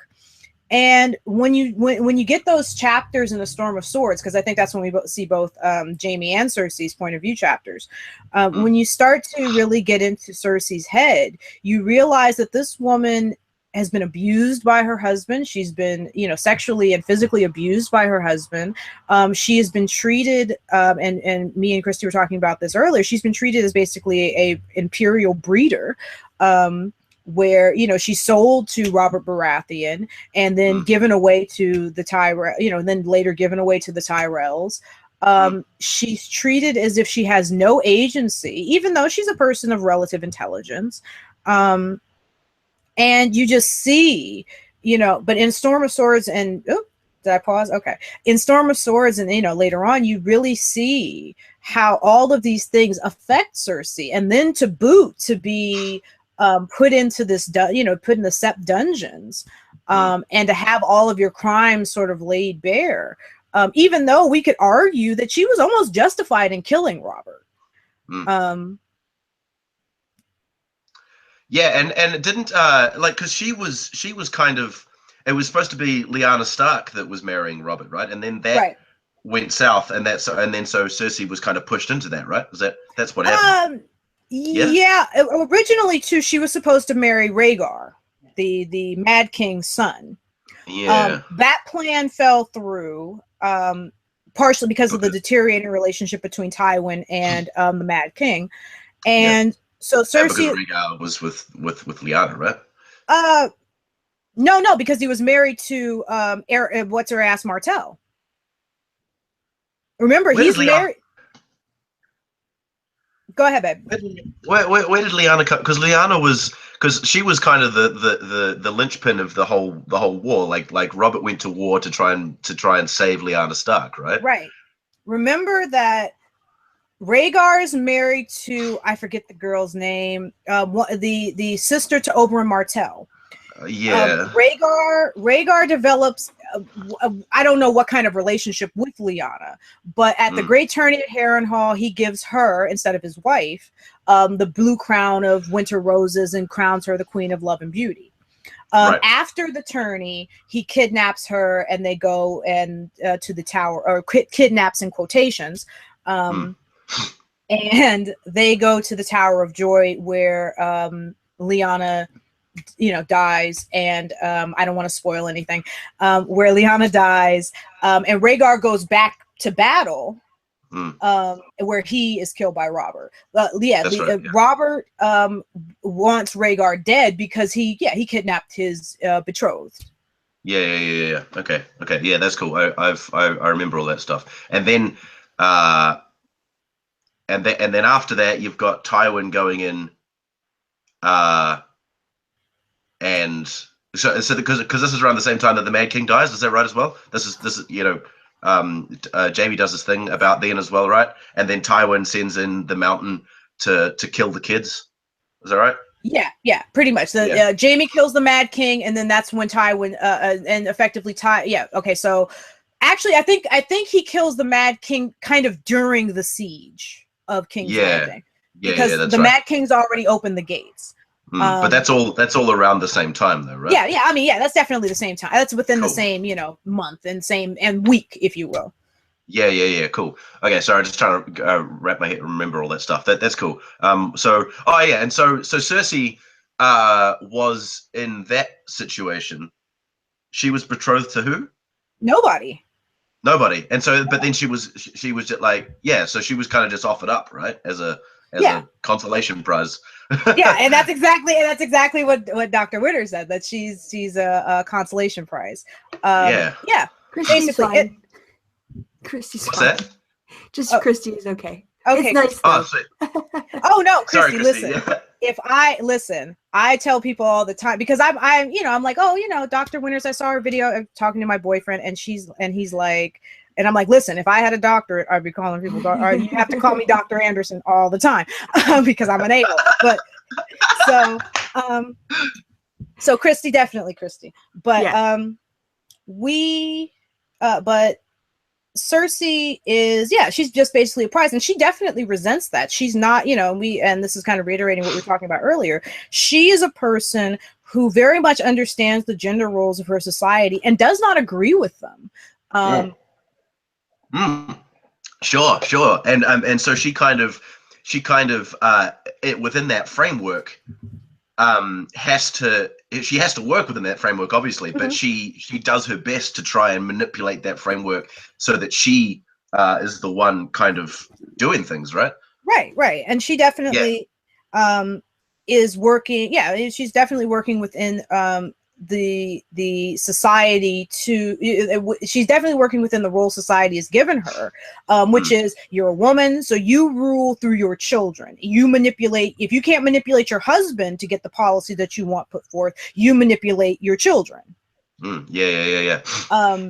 And her sorry, just going back to her consolation prizeness, and on top of that, I was just thinking, so she's got the bullshit of being a consolation prize, but on the other hand, of also not being wanted at all, so she's a prize that is also not actually wanted or appreciated by this guy, because he's in love with this other woman who's dead. Right. And continues to be dead. But he never, and then you get that great bit at the fucking it kind of, I suppose it's a bit of foreshadowing, when they come to Winterfell, and the very first thing that Robert wants to do is go and visit her grave. Right. And Cersei's just like, can we just got here, what are you up to, For real, so, can I settle in, like, come on. Yeah. And he's like, no, fuck that, I'm gonna go see her, Right. And that just speak, and that what they must have been together for 10 years or something. 17. And he's still hung up on this woman. So you can imagine just the shit that Cersei's been through because of that, Oh yeah, and that's to me, part of the fun of Cersei, and not kind of, you know, the fun, not making fun or anything like that, but the fun of exploring the complexity. Right. The fun of exploring her character is how you sort of think, oh, what a stuck-up, you know, bitch. I try not to call women bitches because I think that's demeaning. I'll call you a lot of other things, but I won't call you a bitch. That's all good. But I think that Cersei, you know, you sort of go, oh, this blonde-haired woman, I can't freaking stand her. You know, she's just like all the other stuck-up blondes I ever met. But in reality, okay, I'm blowing up over here.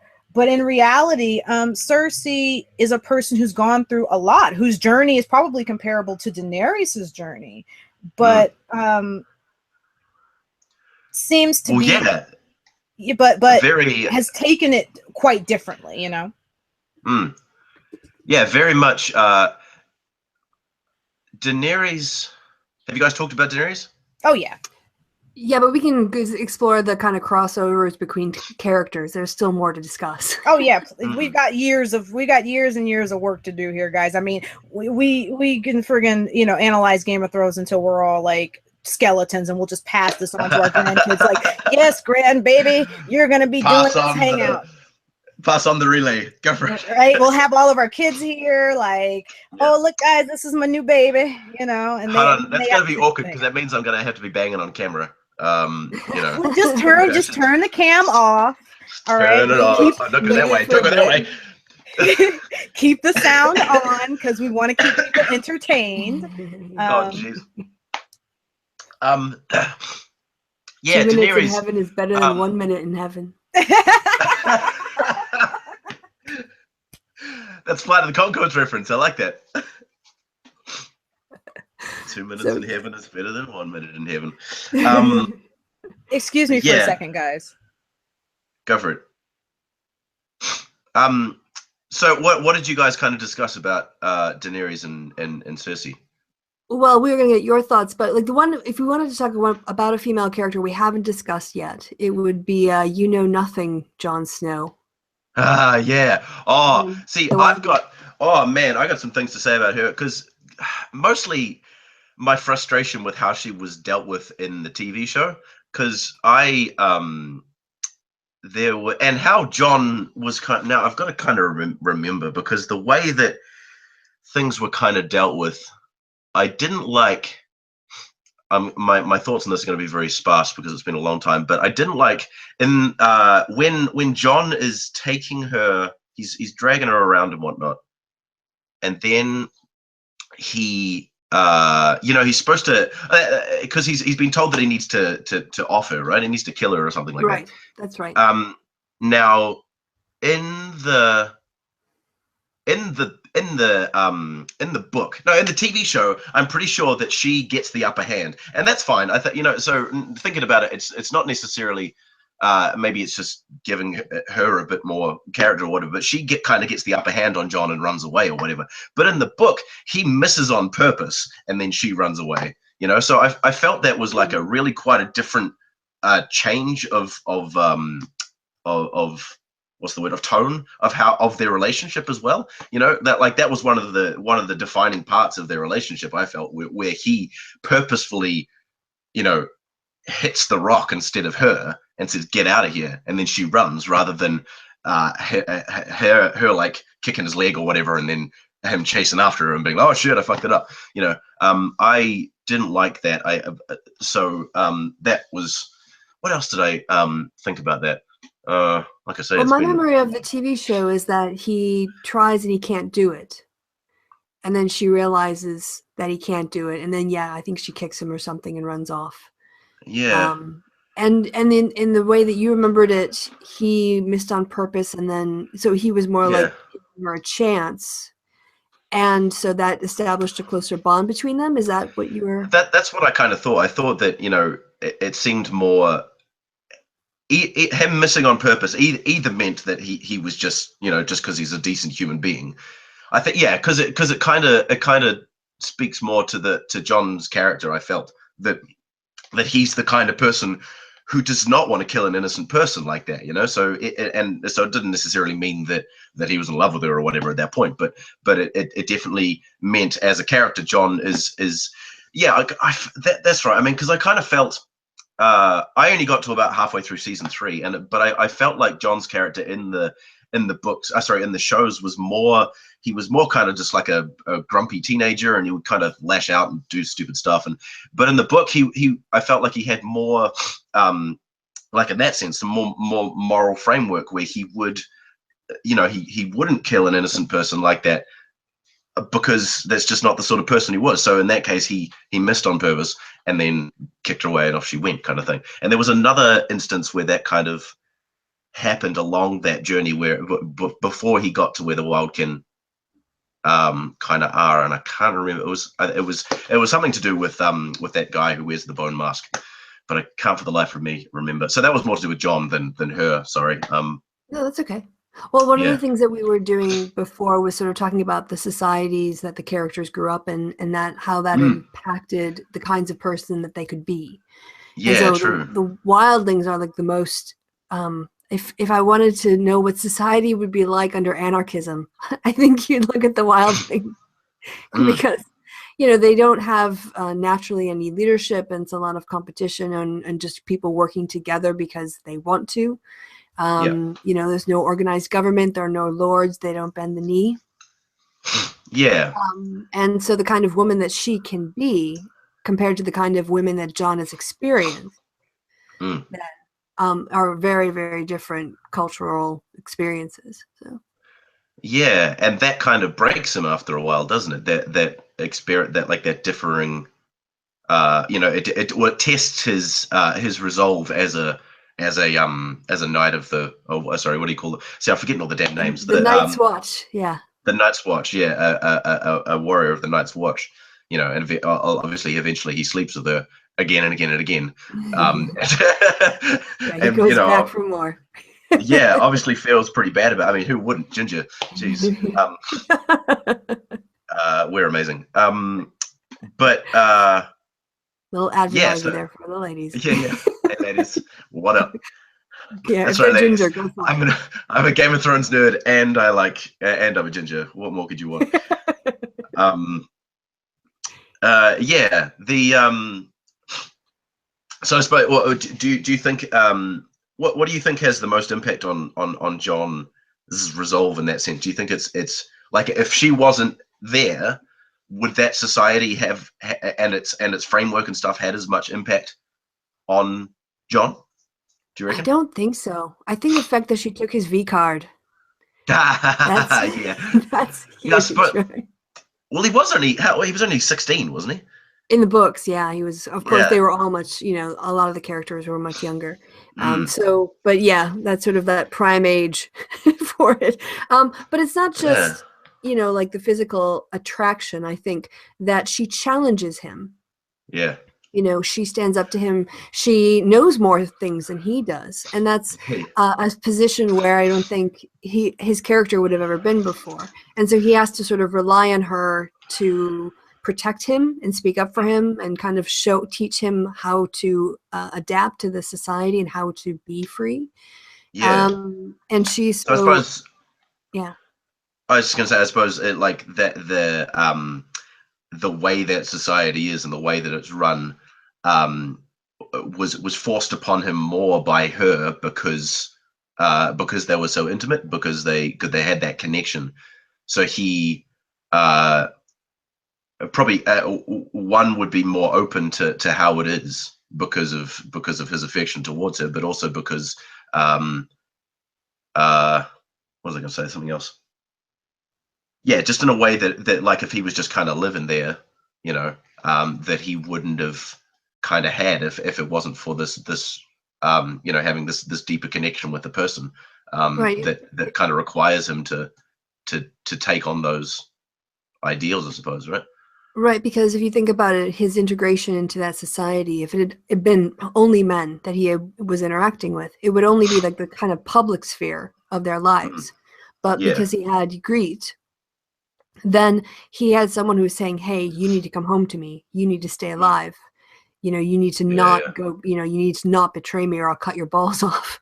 And I think also that betrayal of his vows as well is kind of important, because, that distances him more from where he's come from.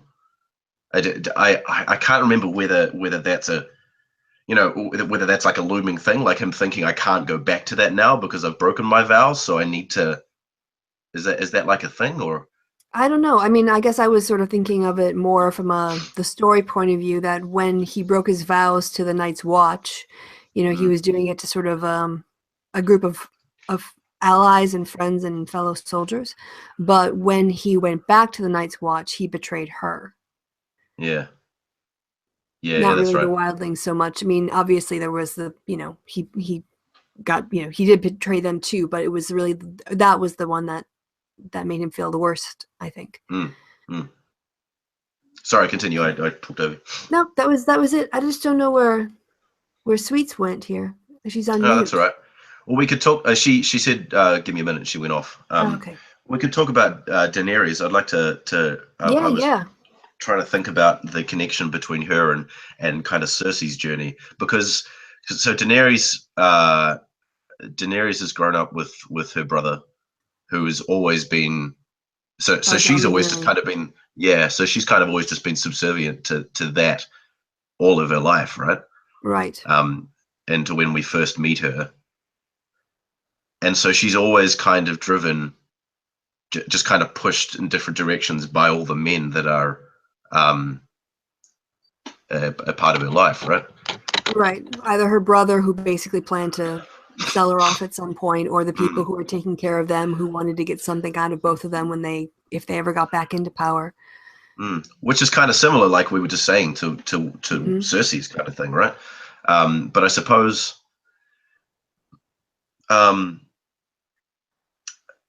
like if you compare and contrast those two kind of things, like Cersei being pushed into this relationship at that young age, and then being rejected for 17 years, and then Dany, on the other hand, being pushed into this relationship and then kind of rising to the challenge and gaining that bond with Khal Drogo and falling in love with him. That kind of that difference of how they kind of reacted to those being put into those unwanted relationships, right? I mean, because Dany was terrified by Khal Drogo, obviously. Yes, initially, yeah, definitely. Yeah, I think that's interesting. Again, the kind of like a mirroring of two experiences. You know, how would it have been different if you change the conditions, like a little bit of an experiment, and you could kind of then play out the possible outcomes. And yeah, I mean, her relationship with Khal Drogo was unlike when, you know, Robert died. You know, Daenerys had lost everything, right? Her child and her husband and her Khal, and just, you know, she's left with a few people. But then, of course, these dragons, which are now her children. And she's got then 3 dragons, like Cersei has 3 children. So yeah, true. Yeah, it's interesting. I kind of thought about it, all of that, how they kind of go. And so then Daenerys kind of goes off and starts, because then she goes, is it from there she goes to the slavers' place? How does she kind of... First they wander through the desert and they come to Karth. Oh, that's right. They come to Karth, and then there's that guy, there's the guy, and then she gets betrayed by her one of her handmaidens. And the house of whatever it was. Yeah, that whole thing. I've forgotten about that. Shit. And then she gets out of that, and then she. Does she come out of that with more stuff though? Is that kind of a thing? Well, she's got her dragons back. Where are my dragons? That's really famous. Oh, that's right. But yeah, because there's the whole the warlock dude, right? Who steals them away from her. Yeah. Okay. That's right. And then she has a dragon. That's right, because the dragons are kind of a bargaining pin for a whole lot of it, right? Like she gets an army with those dragons, right? Yeah, she basically has to find, you know, from basically her brother to Khal Drogo to the dragons. She sort of have these stepping stones of other sources of power to kind of carry her along. She hasn't had it sort of in her own right at that point, you know, when she goes into even getting the Unsullied, as you say. You know. And then she finds the big dude and the White Knight in that portside town. You're talking about the Sir, what's his name? Yeah, the oh, whatever his name. You know, the one who was part of the King's Guard and comes. Yeah, the one who got thrown out by Joffrey. Yeah. See, hey, Sir I like Barristan that as well. Selmy. Yeah, here she's back. Barristan Selmy, that's the name. Hey, I like that as well. I mean, you know, it's obviously the limitation of the media, but like in the style of media, sorry, you know, so in the book, you know, you're with these characters, the big guy, whatever you call him. I can't remember what they called him. He's a big bellied guy, and and there's him, and then there's Barristan Selmy, but you don't know him. He's like a you know, he's got a, no one knows who he is. He's just like an old guy who's good with a staff or whatever. And it's revealed quite later on that it was actually Barristan Selmy. Oh, because someone else. Oh, because someone else recognizes him or whatever. Yeah, right. He's going by something Whitebeard. Something like that, yeah. And so there's this reveal later on, and you're just like, oh my god, you know. But obviously in the TV show you can't do that because you know, you see him, you know, right. so you're like, oh, it's that same guy. You know. Yeah, well, I was just trying to piece together the rest of Daenerys' journey. We had gone to the Slavers Bay. Okay. And we're just looking at some of the parallels between her and Cersei, like the contrast, actually, I should say. I would say one of the major contrasts, particularly in Slavers Bay, is Daenerys's. When I know this happens in the show, and I don't quite remember if this happens in the books or not. She's having a council, and she talks to Jorah, and she says, "Why should anyone trust me to rule?" Just asking herself basic question, just being able to analyze her own behavior and say, okay, why do I deserve to be a queen, right, over these people? Why do I deserve to rule over them? And Jorah responds, well, you're a Targaryen, you're the last Targaryen, you're the mother of dragons. And she goes, I gotta be able to do more than that. Yeah. I can't just have these dragons and then people want me to fucking rule them. I've got to be able right. I've got to be able to rule on my own. Where Cersei's like, I'm a Lannister. That's my claim to fame. Okay, that's why I deserve to be on the throne. I'm the firstborn child, and I'm a Lannister. And I think that self-awareness of being able to be critical of oneself, you know, especially, you know, when we're talking about, especially here on YouTube, where people are not very critical of themselves. Not saying y'all, but we know the people who are out there who aren't very critical of themselves. I am first generation fucking skeptic, and I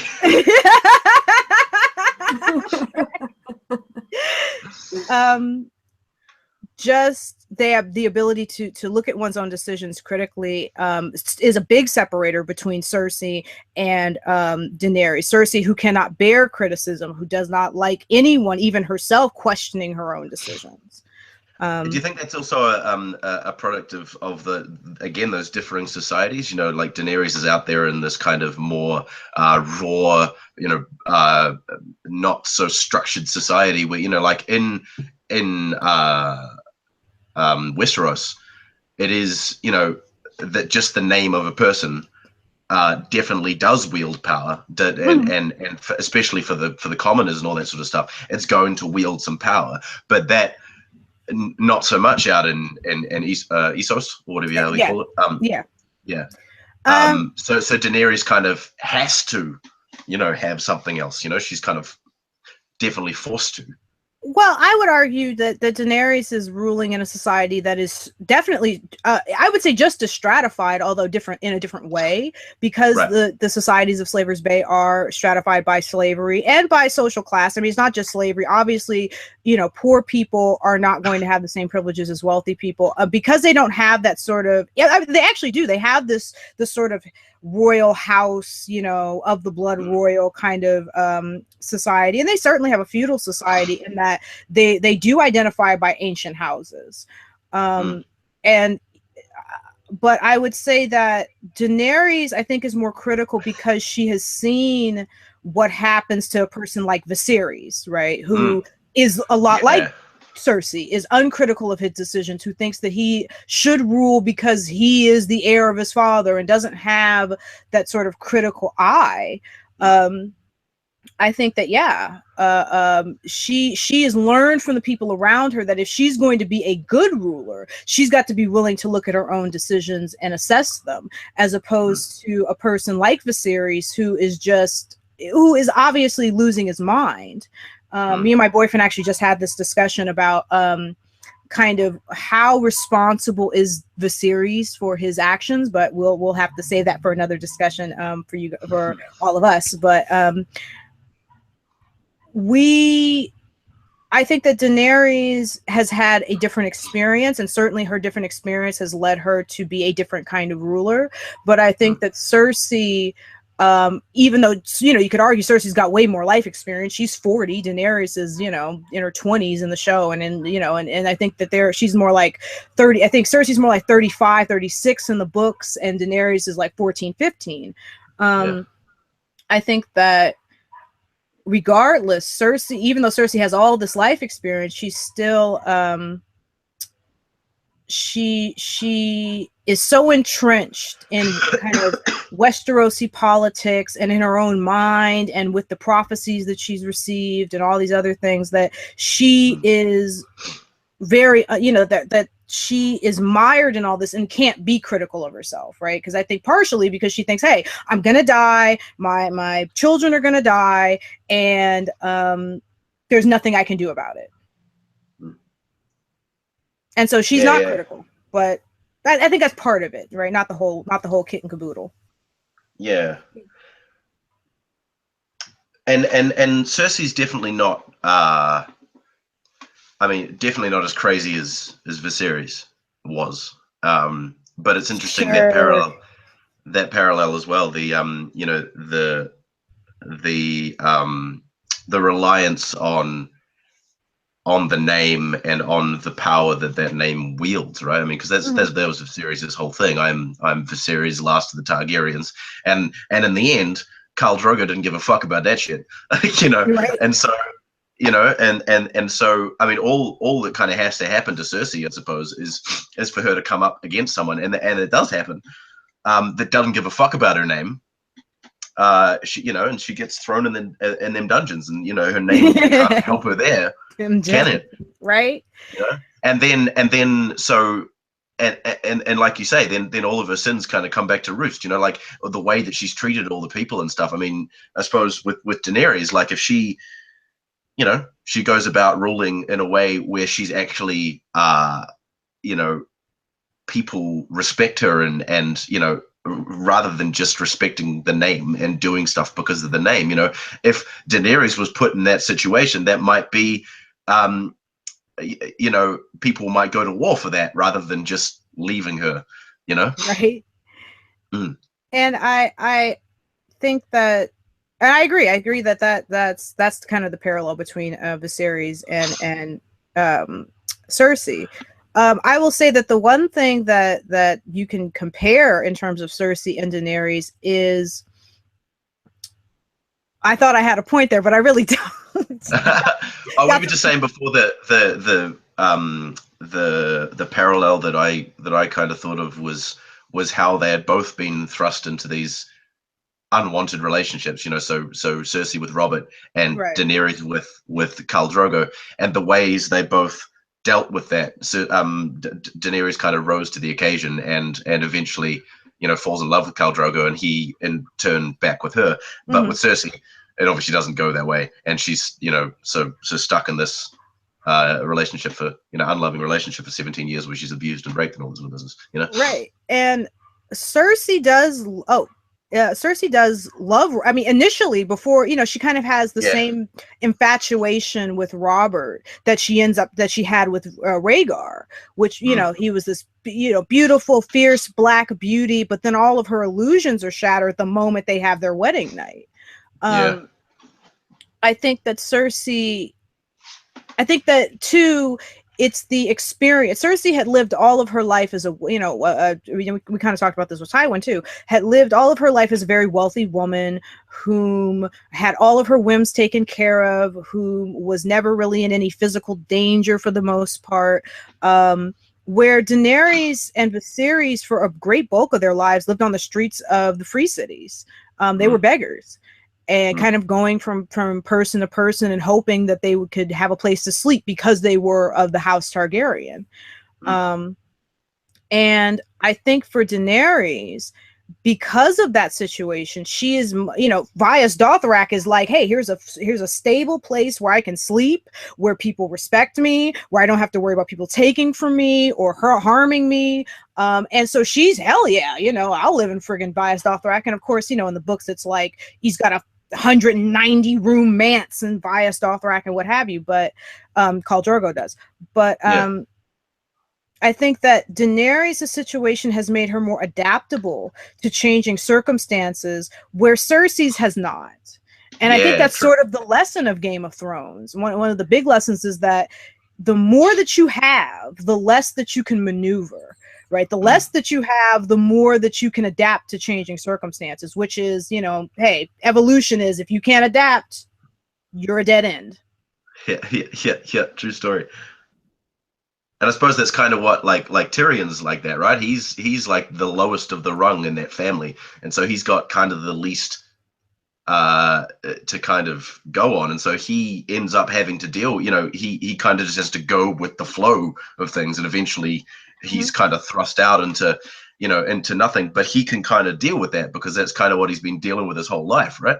Oh yeah, and Cersei and Tywin's hatred of Tyrion have definitely contributed to Tyrion being a better player of the Game of Thrones, because he doesn't have his father to hide behind. I mean, I really want to talk about this too, is how Jaime and Cersei and Tyrion all hide behind Tywin. Right. Their entire relationship is, but my father will come, you know, and the best thing that could have ever happened to any of them was Tywin's death. But Tyrion, the least, had Tywin to hide behind. And so Tyrion has always had to use his guile to get himself out of situations that he may have gotten himself into, to survive, because he's always been the lowest Lannister. And he definitely had Jaime. Yeah, and he always had, he had Jaime. To a point. Right. And, but I think that made him a hell of a lot more, adaptable than his sister or his brother. Because when remember, Jaime is willing to give up. The moment he loses his hand, he's like, yeah, I'm done. Game of Thrones. I'm done. I'm out. Right? Well, there's also an element that we've touched on in a lot of different ways, but really haven't addressed directly, which is the different forms of power that exist within the world, right? So obviously there's violence is power. Money is power. As you guys were talking about, the power of a name and the influence that just saying a name could have in the stories, and so that psychological effect. And then, of course, there's just, the power of persuasion and the ability to be political and to make alliances. So not just fight, but also to bring people together. And, we see in a lot of these characters, or a combination of them, all these different kinds of power being exercised, which again, I think it makes it such an interesting story. Yeah. Well, that's like, people like Littlefinger and the Spider. The Spider is very much just influence power, like a very extreme level of that, right? And then Littlefinger is to some degree that, but he's also very much a money guy. And then you go to Tyrion, who is very much a manipulator. He's able to do all that sort of stuff. He does have money to some degree, and he's got that that name of his father as well. Again, it's like he can use that name, and it will have effect over certain people, and other people maybe not so much. But that he like you say, he does have that to a point where he can use the name of his father to influence people, right? Or a Lannister pays his debts if you need to have a trial by combat. Yeah, well, that's true as well. Like they've made. I mean, that's so much that those are the words of the family. That I have to correct you. The words are "Hear Me Roar," but the unofficial title and the unofficial words are "A Lannister always pays his or her debt." He made the same mistake Bran did. Yeah. Oh shit! I just got schooled. Yeah, you're right. I apologize. Yeah, but still that what's the word I'm looking for? You know, having that reputation. Still, that motto is still. I mean, people so much so that people in Westeros don't know the Lannisters' words. They know a Lannister always pays their debts.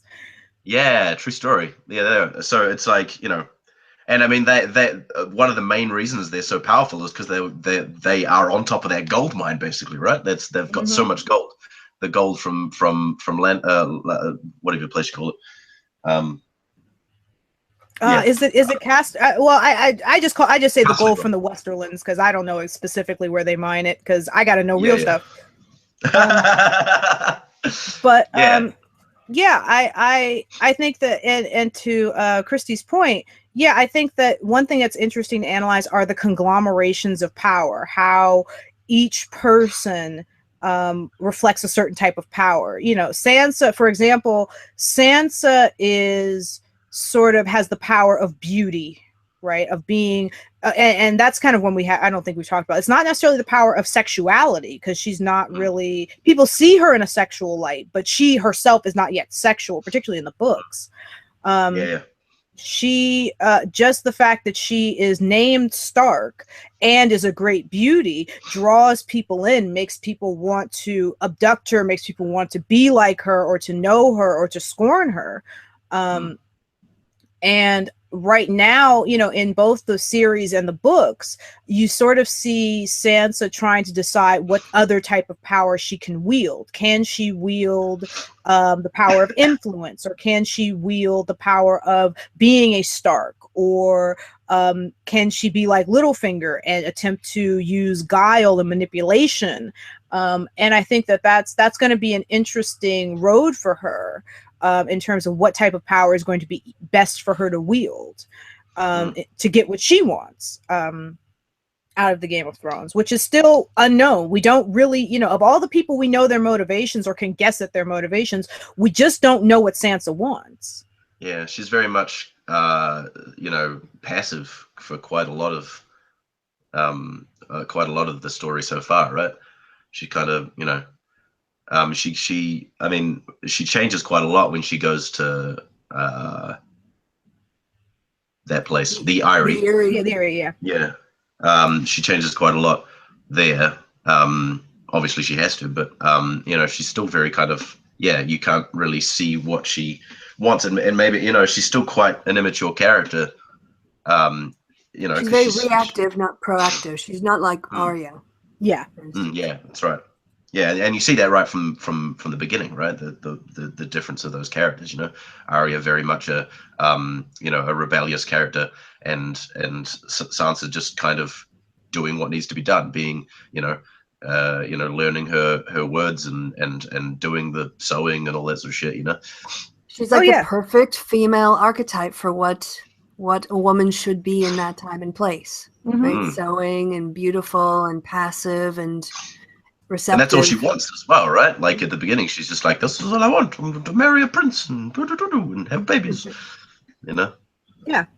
Yep. And I think that, as you know, and one thing, you know, that moment where the House Stark is sort of falling in King's Landing, and Arya is just, you know, she's running for her life, and Sansa just kind of runs back to her room and locks the door, and it's like, honey, you got to escape the Red Castle. Okay, you can't, you know, you can't just stay here with these people. But that to me is the ultimate contrast between Arya and Sansa. Is Arya is constantly exploring, trying to gain, you know, not necessarily trying to gain knowledge, just her curiosity leads her to learning things that are going to help her, where Sansa doesn't yet have that intellectual curiosity either. That I think has led Arya to the point that she's at. I couldn't envision Sansa going across the narrow sea, right? No. But Arya is, if nothing more, curious about what is the House of Black and White. Where did Jack and Hagar come from? You know, how can I Two Faces and stuff, right? How can I learn about this? So. And it's kind of interesting that as well, because it's kind of a you know, like as a reader, you know, that is something we also are interested about. So we kind of can live through that because she's so curious and we are as well. And we kind of, you know, and so if she was just Sansa, then you just be like, crap, you know, she's heard about all these things, but she doesn't go and explore them. But, you know, as a reader who was curious about what these things are, you know, it's great because you can obviously live through that. And it's I suppose, a good way to reveal, you know, parts of the world and the way the world works and all that sort of business as well is through a curious character like that, you know? Oh, yeah. And you know, I do love Sansa. I am not going to sit here and not in front on Sansa because while everybody else was like, oh, Sansa, she's so dumb. And I'm like, wait a second. This is a young woman who understands one principle very well, that the less you say, the better off you are. Okay. In the Game of Thrones that's being played in what I call the Red Castle, just to be a dick about it. And the Game of Thrones that's being played inside of the Red Keep and in the centers of power is that if you know stuff, you are in danger. Littlefinger proved that moment where Cersei has Littlefinger, you know, by the throat, you know, has her guards have him by the throat. And she says, look, knowledge might be power, but power is power, right? The more you know, the more dangerous you are. And Sansa, at the very least, understands if I just keep my fucking mouth shut and don't say anything, you know, too untoward, then people will at least think I'm dumb. And so they won't look to me for knowing or knowledge or, oh, she might know my secret or she might be listening, because people think Sansa's just basically a dumb mute, which is good for them. For her, Sansa is partially, in my mind, she's alive in somewhat because she kind of kept her mouth shut, pretended to be dumb, knows things, right? Knows things intellectually because you can see it in her point of view chapters, but was smart enough to be like, you know what? I'm just going to say whatever the standard line is here because I don't want anyone to know what I know and what I don't. And I think that was smart of her. And two, we underestimate Sansa because Sansa's met every major political player in their time. Robert Baratheon, Cersei Lannister, Littlefinger, Varys, Mace Tyrell, Marjorie Tyrell, Olenna Tyrell. Sansa has met many of the major political players in the Tyrion Lannister, her husband. She's met many of the major players and has learned from them. And learns from Littlefinger. And so I think it's going to be interesting to see how she applies all of that knowledge. I think that's what I look most forward to when it comes to Sansa. And I can't, and same with Arya. I want to see how she applies the knowledge of the House of Black and White. And just to make one more point about Arya, I think it's interesting that Arya is no one, but she's also still someone. She's clearly still has always been Arya Stark of Winterfell, but in some ways she has shed her previous identity enough that she can be considered no one. And I think that there's an interesting dichotomy there that I don't think I'm quite articulate enough to be able to articulate, but give me some time and maybe, you know, I might have some cheeseburgers or something. And I'll definitely can articulate it at some point, but she's the ghost of House Stark. Yeah. Hey, the ghost will always be ghost, not, you know, the direwolf. Well, more like a revenge, yeah. But on the Sansa, on the Sansa issue, there's another element to roles in the world, world building, that relate to the role of the eldest born of the sexes. Right. So the eldest born son and daughter, they have special roles in family negotiations. So one of the things, you know, that Sansa's character really was by that particular role actually constrained from the start. And it's not until, you know, at the trial, I think, of Littlefinger, where she has to make a decision about what she's going to say, that she actually has autonomy for the first time in her life. So, I mean, I think for Sansa's character, I agree, for a long time she was really boring because she had to be, as you pointed out, to survive. And so if you think about her arc, it's just, yeah, she was like really confined for a long time. So in some ways it's not that bad, I think, with the book, because that means Sansa is still very fresh to us. We don't know much about how she's going to react to things. And that's kind of amazing to have, considering how far in the book you get before that starts to happen. Yeah. She always, I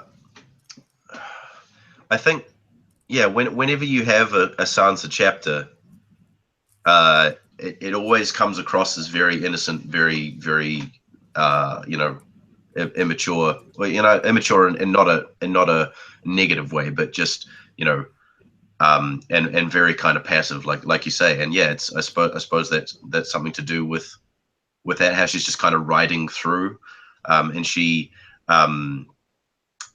yeah, again, to do with the way that she's learned. You know, you were saying about her just having to listen and absorb rather than actually saying things. You know, like she would always talk about, you know, the courtesies that she'd have to learn to, you know, and it was always clear, like when she met the Queen and stuff for the first time, they always said, oh, you know, you obviously know your courtesies and all that sort of business. So she knows all that stuff, and she knows how to apply that stuff to appease, you know, the various people and their egos and all that sort of business, which, you know, is definitely, you know, and something I don't think that would really apply to Arya. She wouldn't know, or she just wouldn't want to, you know.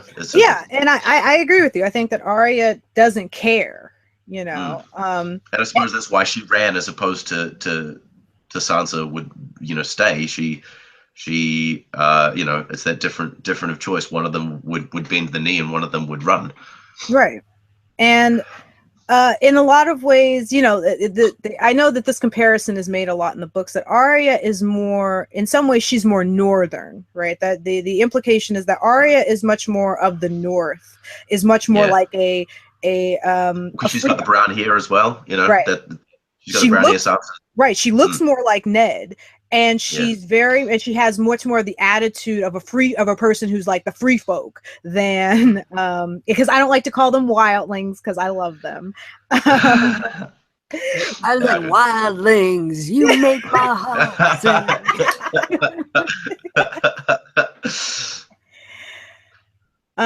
Yeah, and Sansa being more like, you know, more like Catelyn and you know. And the kind of proper Tully sort of thing going on. I appreciate Arya's wildness, right? And I think we all do. I think we all, in some ways, you know, if you watch the show or if you read the books, you really want to be like Arya. You want to be, you know, I'm the type of person, I want to subvert the roles. I want to friggin', you know, undermine people, but I also kind of want to, you know, be ruthless and vicious and all that. You know, there's something pointy end, right? There's something really awesome about Arya, but there's also something dark and mysterious about her that you know, and there's obviously still a hurt little girl in there. There's obviously still a person who has lost her family, her brothers, her, you know, her sister, even if her sister isn't dead, her sister's distant, her mother and father. And so she is trying to overcome that hurt, right? Via violence, via whatever, you know, because as Kristi said earlier, becoming hard and becoming distant from her emotions. And I think that her training in the House of Black and White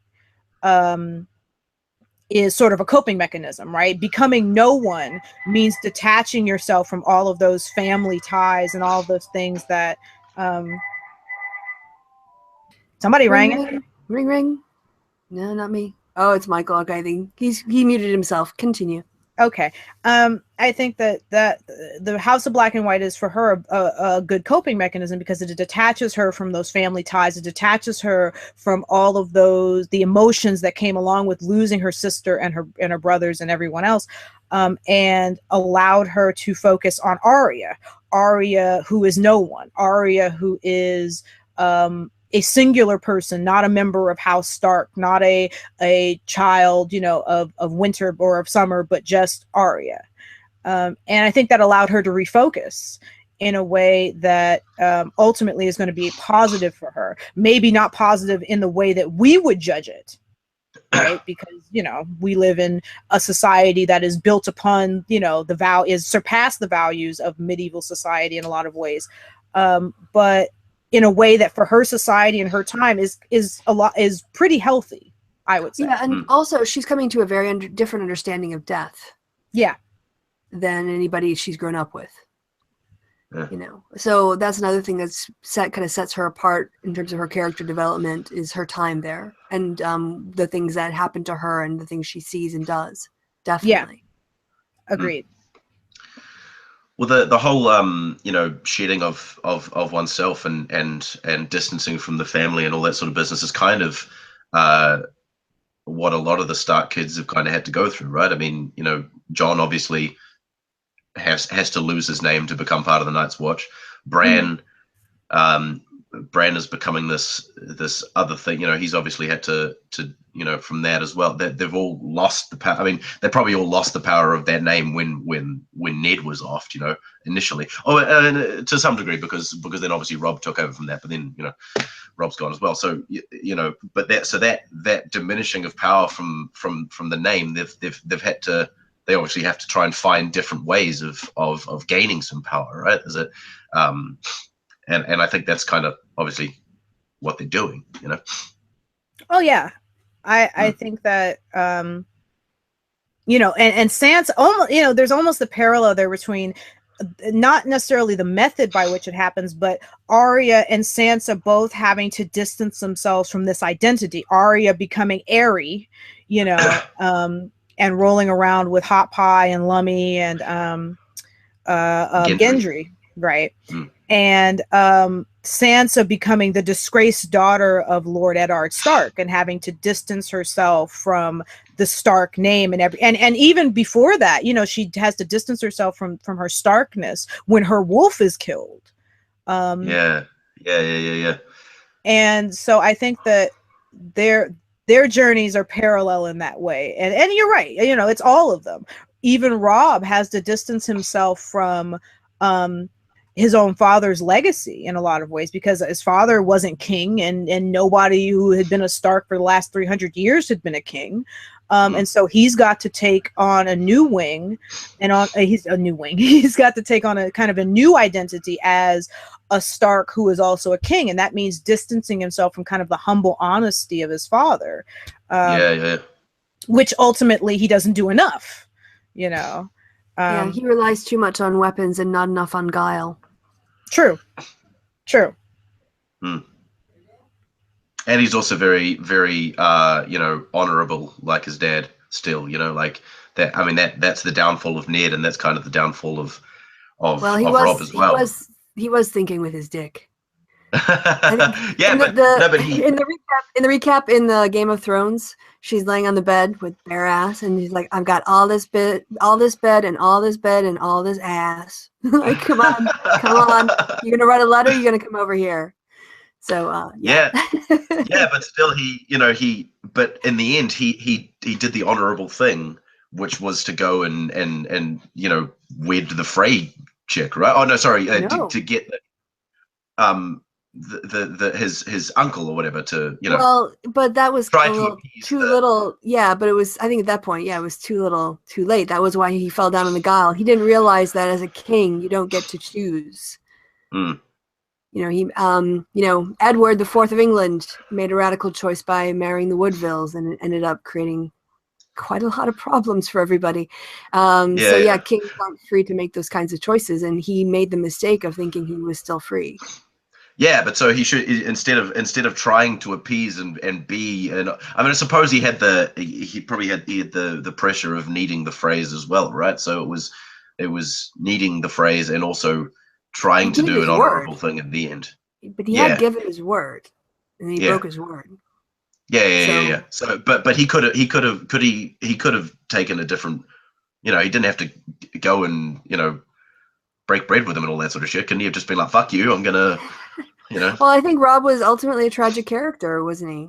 I mean, he made a fatal mistake. Maybe it wasn't a fatal flaw. It couldn't have been a tragedy because it wasn't a fatal flaw of his that we saw, you know, like Hamlet and his indecisions. But with Robb, certainly he had a terrible misjudgment about the impact of his decision. Yeah. And I mean, that comes with being 16 or 17 as well, right? You know? Yeah, right.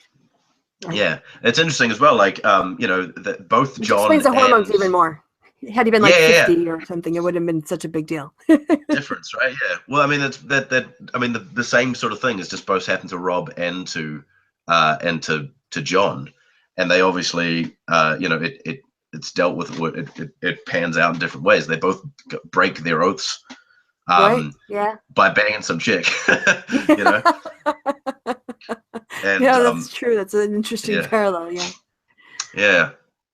And Boys they both will be lose the boys. women. Yeah. What's and that? then both and both the women end up dead. Yeah, exactly. Sucks to be them. Yeah. And the that was one of the things I didn't like about the show is the focus on that relationship. You know, like there was this whole kind of romantic comedy thing that went on between Rob and the nurse woman, you know, and it was way more in focus. But whereas in the books, like, we never had anything from Rob's perspective, it was always from Catelyn's perspective, and so we only kind of saw their relationship as kind of a distant thing through Catelyn's eyes, right? And so, you know, and I felt like there was too much of the show taken up. Obviously it's a TV show, so you need the sex, the drugs, and all that sort of shit, but, you know, I felt like too much of the show was or that season was taken up with that little romantic relationship thing where it could have been put into things like Arya or Tyrion or something like that, you know. Well, So I think it gives more of a rationale to his decision because you see how but see, heels he is. Yeah, I mean, like I say, just in the book, you don't have Rob's perspective at Right. all, so that's not as much of a thing, I suppose, you know. It's more about Catelyn's. Yes, no, that's true. I mean, it's definitely a difference, and I think so for viewers of the show, it's his decision. You see him caught up in it, and it adds a bit more to the tragedy, I think, side of it. And then, of course, the impact of getting to know her character. Then at the Red Wedding, there's more of an emotional impact as well. I would argue. And then you get all those great reaction videos of people watching the Red Wedding. Right. Yeah, I was cut up by that, man. Like, because I had to read that bit like a couple of times. I read and I was like, wait, no, what? I went back. No, wait, what? No. Right. Ah! You know, it was one of those bits in the books where you're just like, fuck, are you kidding me? Yeah, I know. Martin, he's ruthless. And, you know, sort of one of the things you love to hate about him. Yeah, I know.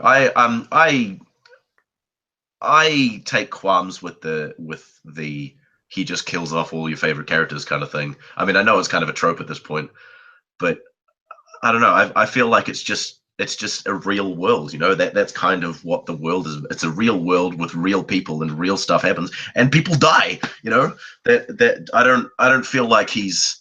I mean, maybe with Ned, maybe, you know, the initial killing off that could have been a thing. Or whether that is just like, you know, like Rorschach in The Watchmen, right? There's an interview with the guy who wrote The Watchmen, and at the end, do you guys know The Watchmen, the book? I don't, but the suite's gone on. I'm mute again, so you're just you. It's you and me. It's so a monologue. It's Michael's monologue.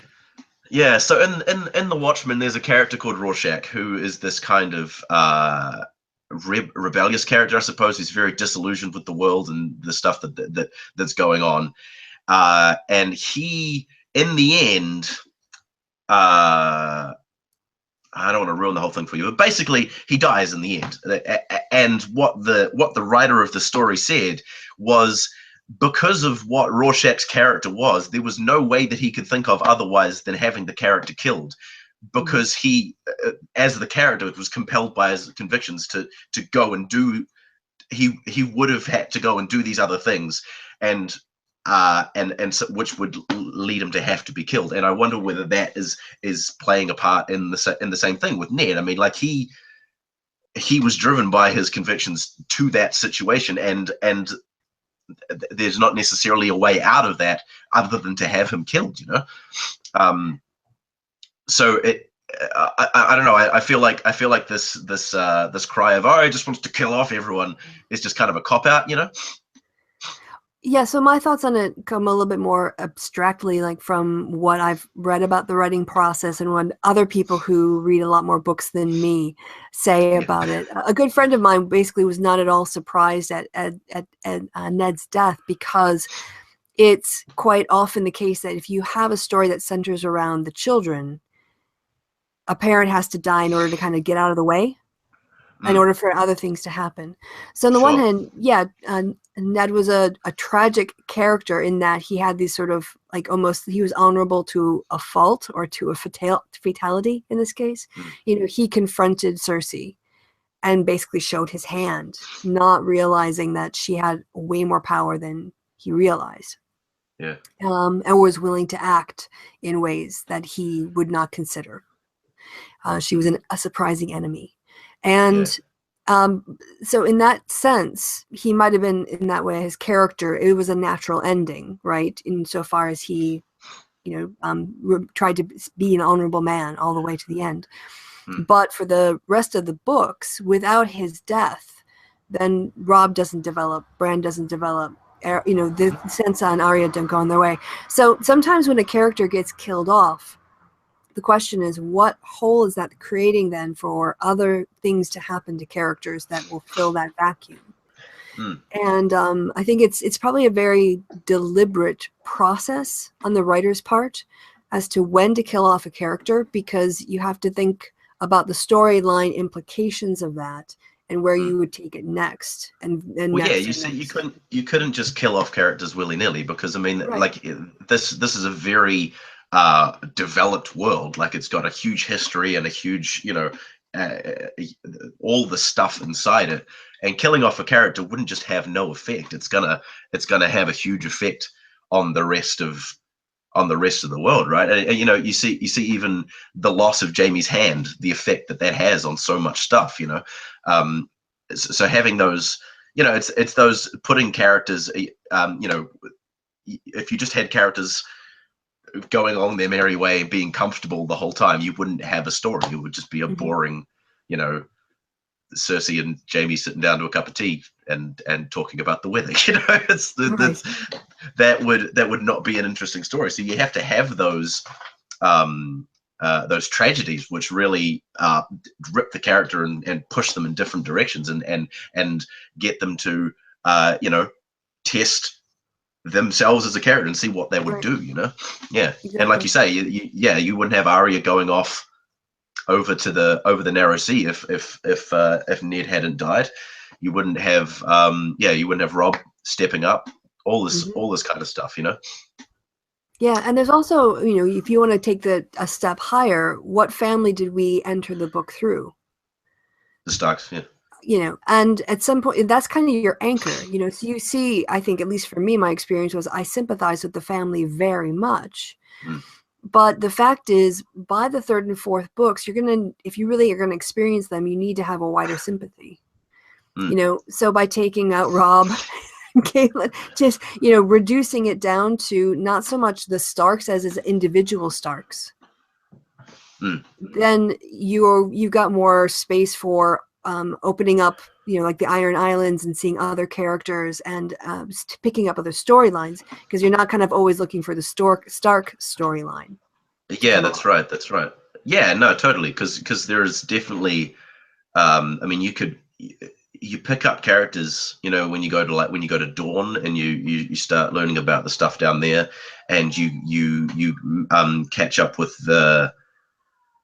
I think in the fifth book you start hearing stuff from that knight who's protecting the Targaryen child, or you find out as a Targaryen child, you know. So you get these other stories that kind of emerge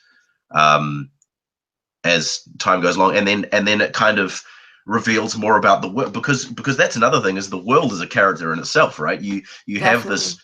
And so to get a more well-rounded understanding of the world and the things that have happened, you know, the doom at Valyria and the battle of you know, the battle for King's Landing and all those other things, to get all that. I mean, the stuff from the Iron Islands, you know, how the Iron people kind of work.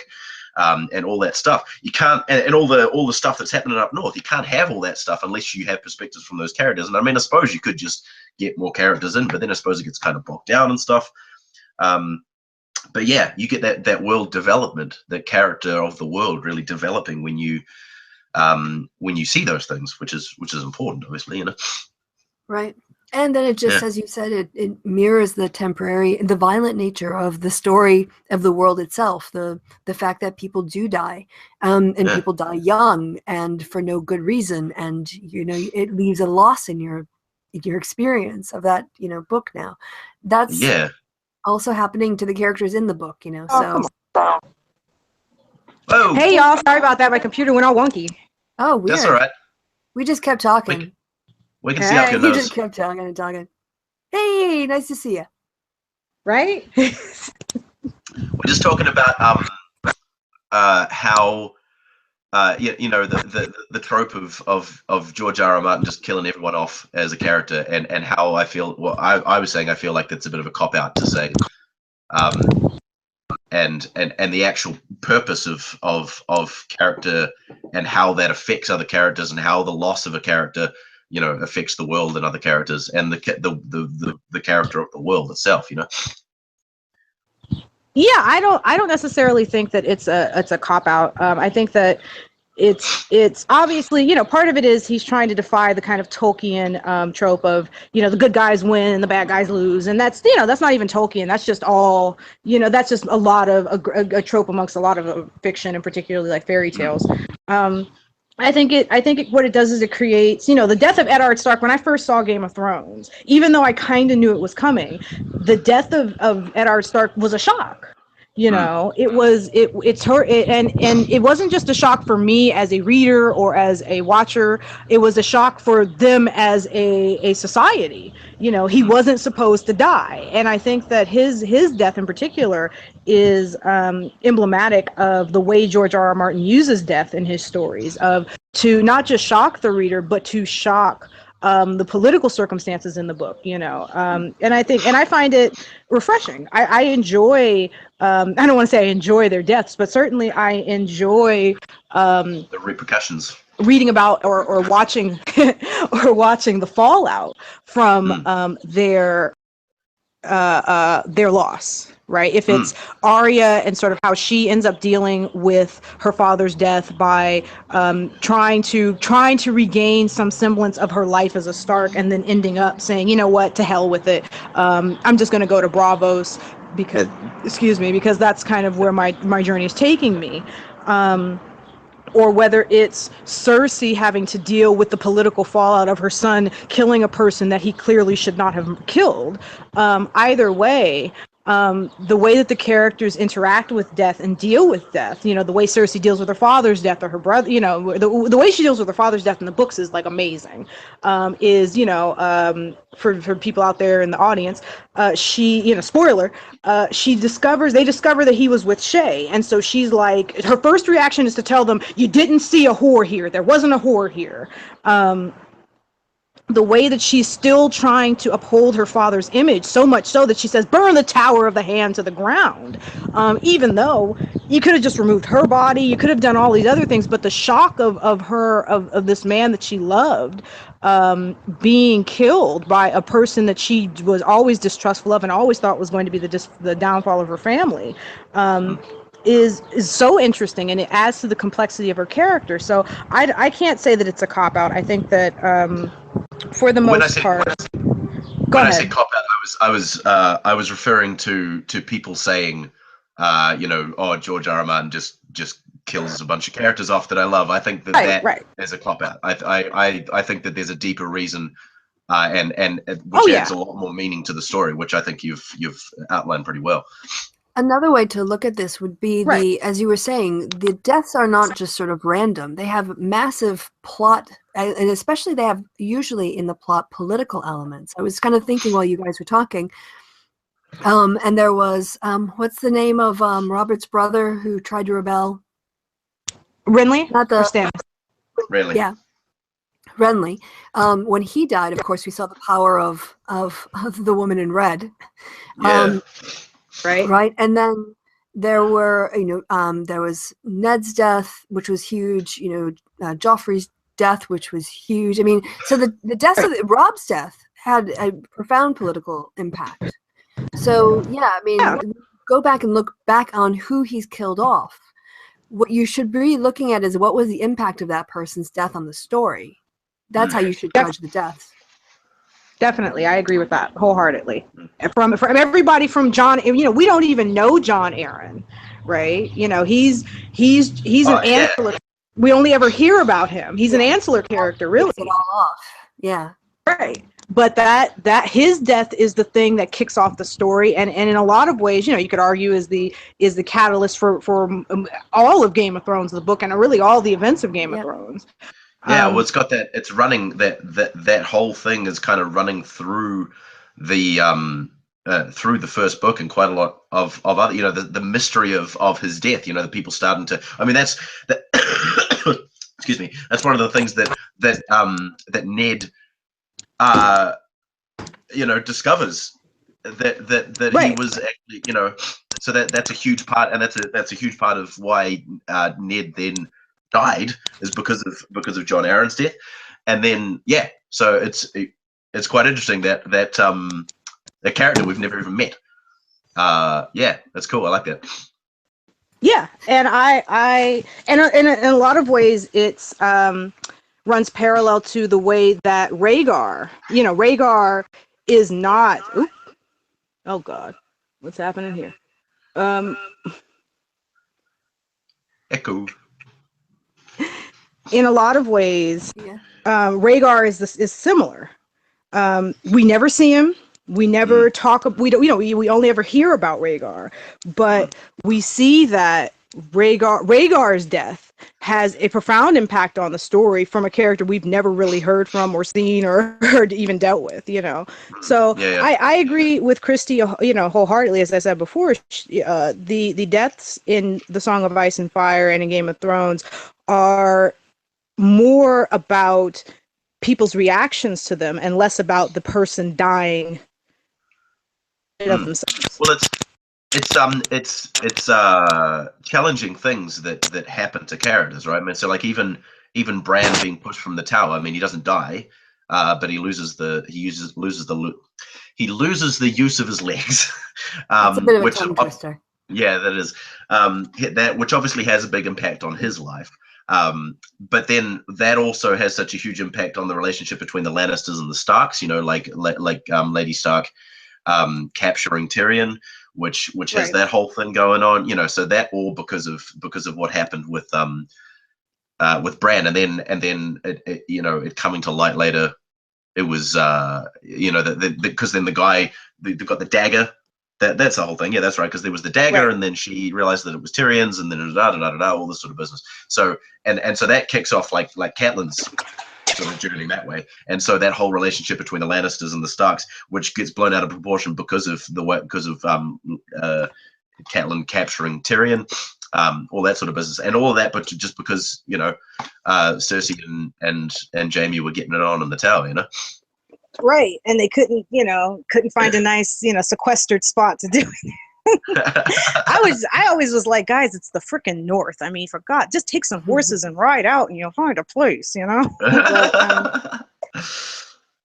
But I agree that so much of the story, the catalyst for the events that we talk about, and you hear endless videos about, so much of the catalysts are just misunderstanding or people's misfortune being blown out of proportion, and certainly I always looked at the capture of Tyrion as the instigation for the War of the Five Kings, the real instigation, versus like Ned finding out about the incest or getting attacked in the street. Sure. All that's a result of Catelyn's actions. So yeah, that's it. Yeah, no, that's interesting. Yeah, no, I'd agree. I sometimes wonder if he's got a board with like all the different characters with strings kind of going to different plot points and their motivations at different stages, because it's so much to keep track of. Oh my God, I know, right? I don't think I couldn't. Like, I mean, I love the story. I can barely keep track of all the characters now. So for George, I'm sure he's got to have some kind of like giant chart that spells out, okay, this person and this. Well, guys, I have to say, this has been amazing, and we could keep going. And I would love to do this again and keep going, but it's way past my bedtime, and it's a school night. So I'm going to check out, but you guys should keep going, and I'll just catch it after I've slept for a while.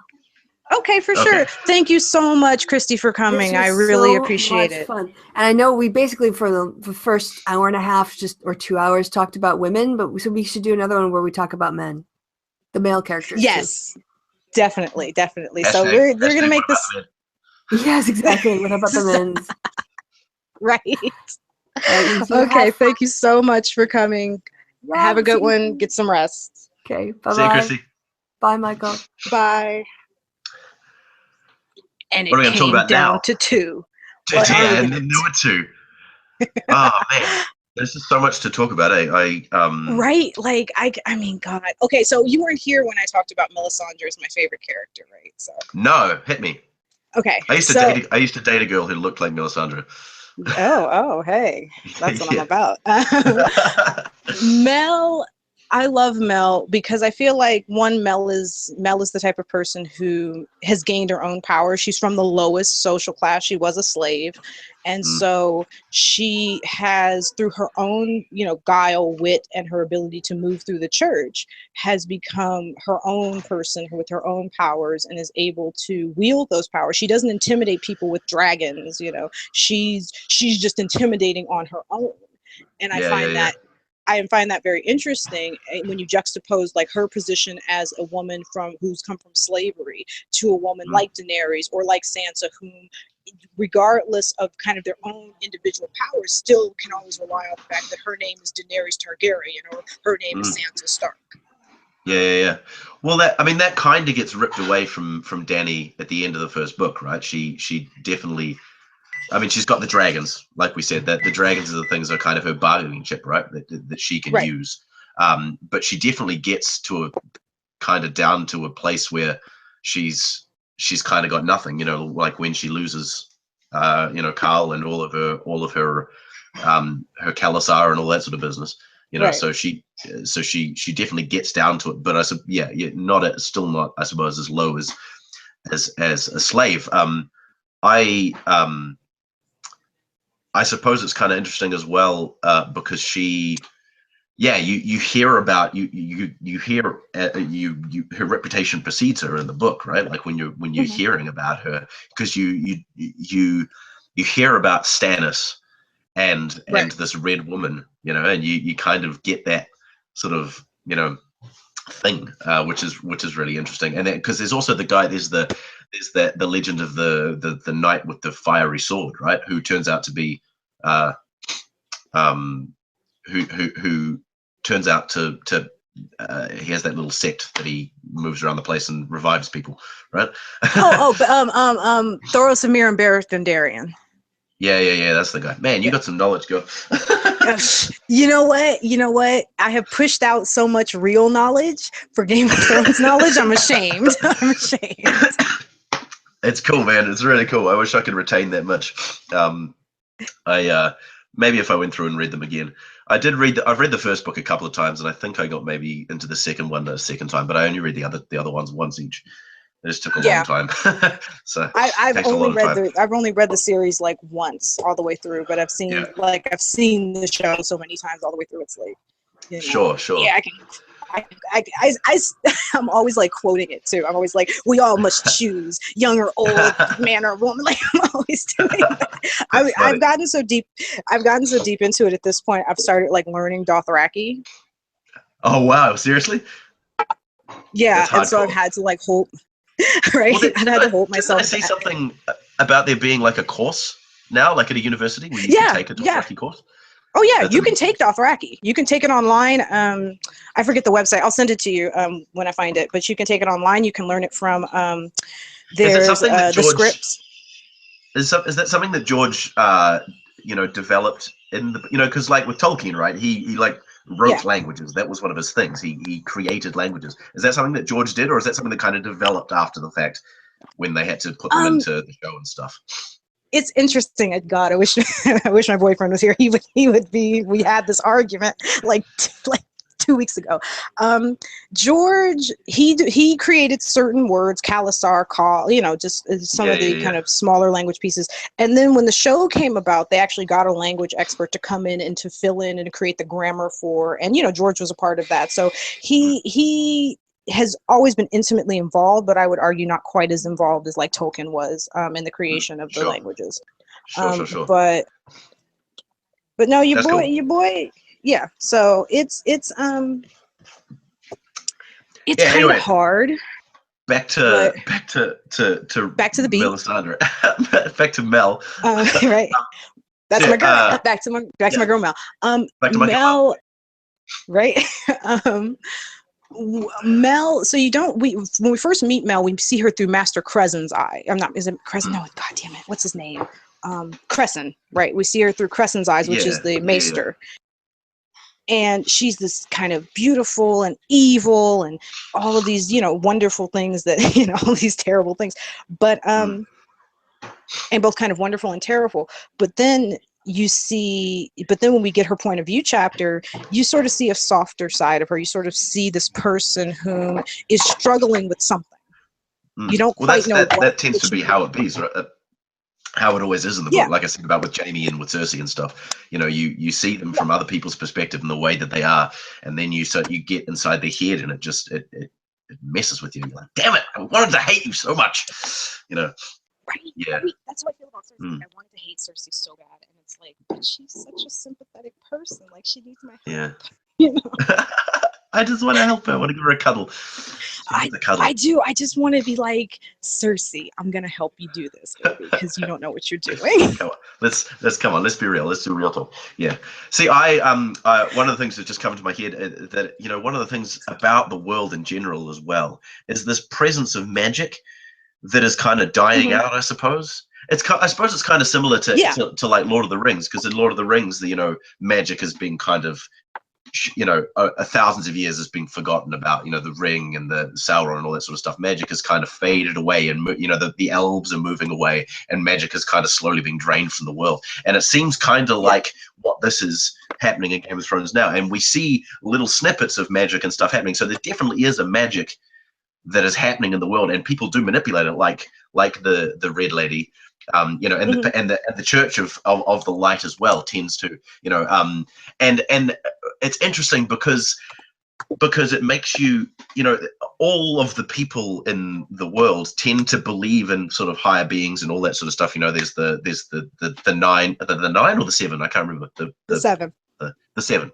There's the seven, and then there's the there's the star. The old gods and all that sort of business. And then there's Valeria, and there's all that sort of stuff. And you've got what people believe about the world and how it works, and the magic and the gods and all that sort of stuff. And you know that there's magic, but you're not sure where to place it. You're not sure whether the stuff that these people are believing is actually magic, or whether it's just superstition. And that's a fantastic.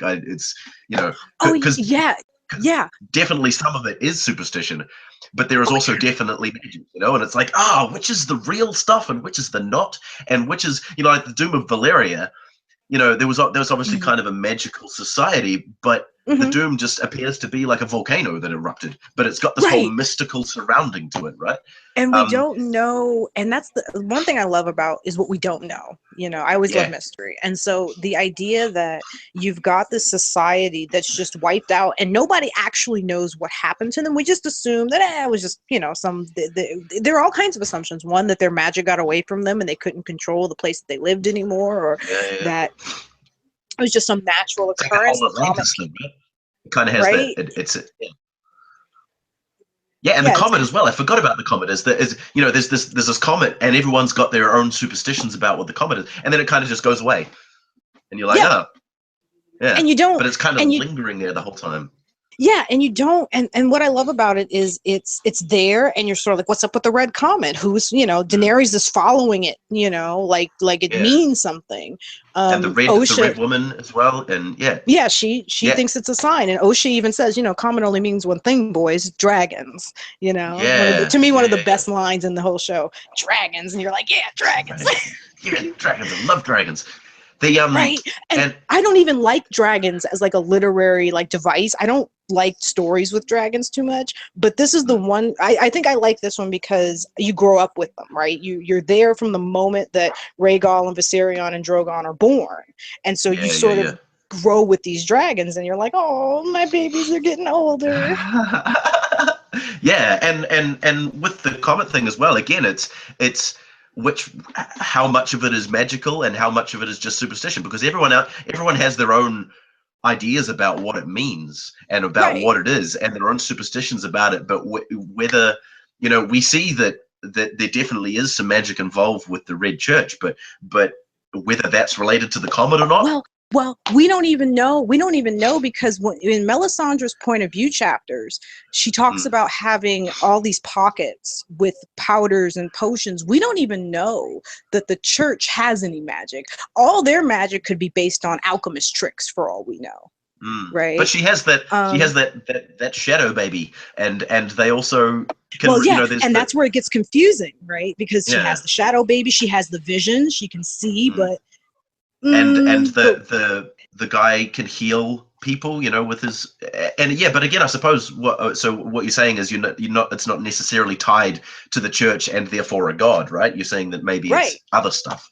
Yeah, it could be anything, and that's the fun part about it, is kind of the speculation of, well, what is actually driving their magic? Why do they have these abilities, and are they real abilities, or is it just a matter of trickery and optics? Yeah, but then you've got things like the what do they call them? What like Bran is. He's a green seer, right? Right, the green seers and the wogs, yeah. Yeah. So they are definitely able to get inside people's minds. So that's some magic shit right there. Right. And that's what's and like you said, that's what's so interesting about the story, is there are these magical elements that are clearly real, right, for them. But then there are these other elements that claim to be magic, but that we don't know if they are or not. Have you read The Name of the Wind? No, I haven't. So The Name of the Wind is this book, a fantastic book. It's got there's 2 parts at the moment. There's a 3rd part coming out at some point by a guy named Patrick Rothfuss, and he so it's about a character. His name's Kvothe, and Kvothe is a legend in this world. And so it kind of popped in my head because we were talking about the myth and legend and superstition and all that sort of stuff, and how those sort of things develop. And so Kvothe has this veil of mystery and legend and superstition surrounding him. He's got all these names like the caller of lightning and the bringer of fire and all this sort of business. And he and so people with their limited understandings of the world and stuff, there's people in different positions of power, because there's people who are learned and they understand, because there definitely is magic in the world, but it's pretty well understood how it works. But there are people who don't understand how it works, and they obviously see it in a different light, though. So Kvothe, so the story is basically is Kvothe telling his life story from when he was a child, going through the university, which is a place where people learn basically this magic stuff called sympathy, where they can bind things, and it's very like scientifically understood. So it's like it's like science fiction, but in a fantasy setting. And he kind of goes through these different parts of his life where things kind of happened, and that gained him this veneer of legend, like that make people think him to be this thing that he's not necessarily. That he's great, he's really, really good, he's good at a lot of things, but people think that he's like this god, right? And it's just kind of it's a similar thing, I suppose, like people's perspective of the world, and their superstitions and stuff, and which of that is actually real and which of it is not, and that mystery. It's quite fascinating, and The Name of the Wind. The Name of the Wind, yeah. And then I'll definitely check that out. The follow-up book is Wise Man's Fear, which is also very good. Cool. I mean, I agree. It's fascinating. The one thing about Game of Thrones that I love is you can talk for 7 hours about the same shit. You know what I'm saying? Yes. you can just go on and because it's so in depth and you can theorize and you can have fun with it and you can apply it to kind of real world circumstances. Like when I'm like YouTubing, I'm halfway thinking about Game of Thrones all the time. You know what I'm saying? So like, yeah, I'm like, oh, you know, this person, you trying to act like Cersei Lannister, you a terrible motherfucker. You know? And I think that's what for me has always charmed me and made me, you know, so interested in it, is that it's just it's not only filled with our own history as people, you know, from English history to African history to American history. There's so much of, you know, us kind of in the story. But all of the elements that you can take from that and then apply back to the real world are just, you know, fascinating. So, you know, we could sit here for the next 3 hours and talk about whether magic in their world is real, fake, where it comes from, whether it'll endure, what's the role of the dragons in terms of magic. Yeah, totally. I mean, like the parallel, I suppose, that I draw between those two books and the ideas is yeah, people who understand magic. See, that's the thing, is it's magic in the sense that it's magic to people who don't understand it, but then it's science to people who do understand it. You know, so the people, you know, you've got like a continuum, right? Like you've got over at this side, you've got the people who fully understand exactly what's going on and how to achieve those goals, and then over here you have the people who don't understand at all and wouldn't have a clue of how to do it, and then you could be somewhere along that continuum, right? So people like Melisandre, who she may not fully understand what's going on, but she may know that when she does certain things will happen, but she doesn't necessarily know why. But yeah, it's an interesting again, and like with Bran, you know, he slowly becomes more understanding about because first of all he's just dreaming, like he just thinks it's a dream that he's running through the forest and all that sort of stuff, and eventually he starts to understand a bit more about being able to get inside his wolf and then get inside Hodor and all that, you know. And Maester Luwin, you know, tells him these are just dreams. You're just, you know, he drugs him to get him to stop having the dreams. That's right. Yeah, true. And not until he meets the frog children that he starts to the frog children. And then what they call them, they were like they're frog people or something, isn't it? Swamp people. They're Mira and Howland read the Cranach Men. Why did I think frog people? Why did I think that? I don't know. Listen, I don't know what you do in your bedroom when I'm not around, honey. I thought I thought that that's kind of how the people, because they live in like the swamps, all right, or in and around, and they know how to get in, and so I thought there was like they like called them frog people or something. Well, I think that the frog people is sort of a pejorative that's used in the universe for the Cranach Men. Yeah, that might be what it is.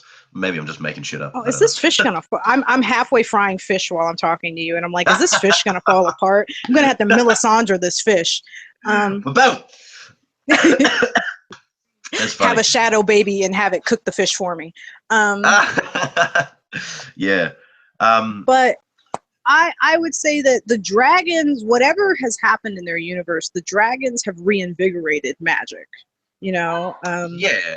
As a force. Well, that's kind of what they sort of say that as well, right? Because, you know, the people talk about how their powers have kind of been, you know, like the night guy, doesn't he kind of talk about how his, you know, it wasn't working for ages and he was kind of a joke, and now suddenly he can use that stuff again. Mm-hmm.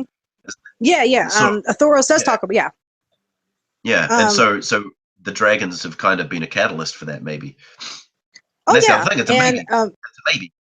Right, because we don't know. I mean, if some natural force, it could be the 5,000th year of the anniversary of the Doom of Valyria, and that's doing it. You know, or we it could be have no idea. The White Walkers come. I mean, now that's.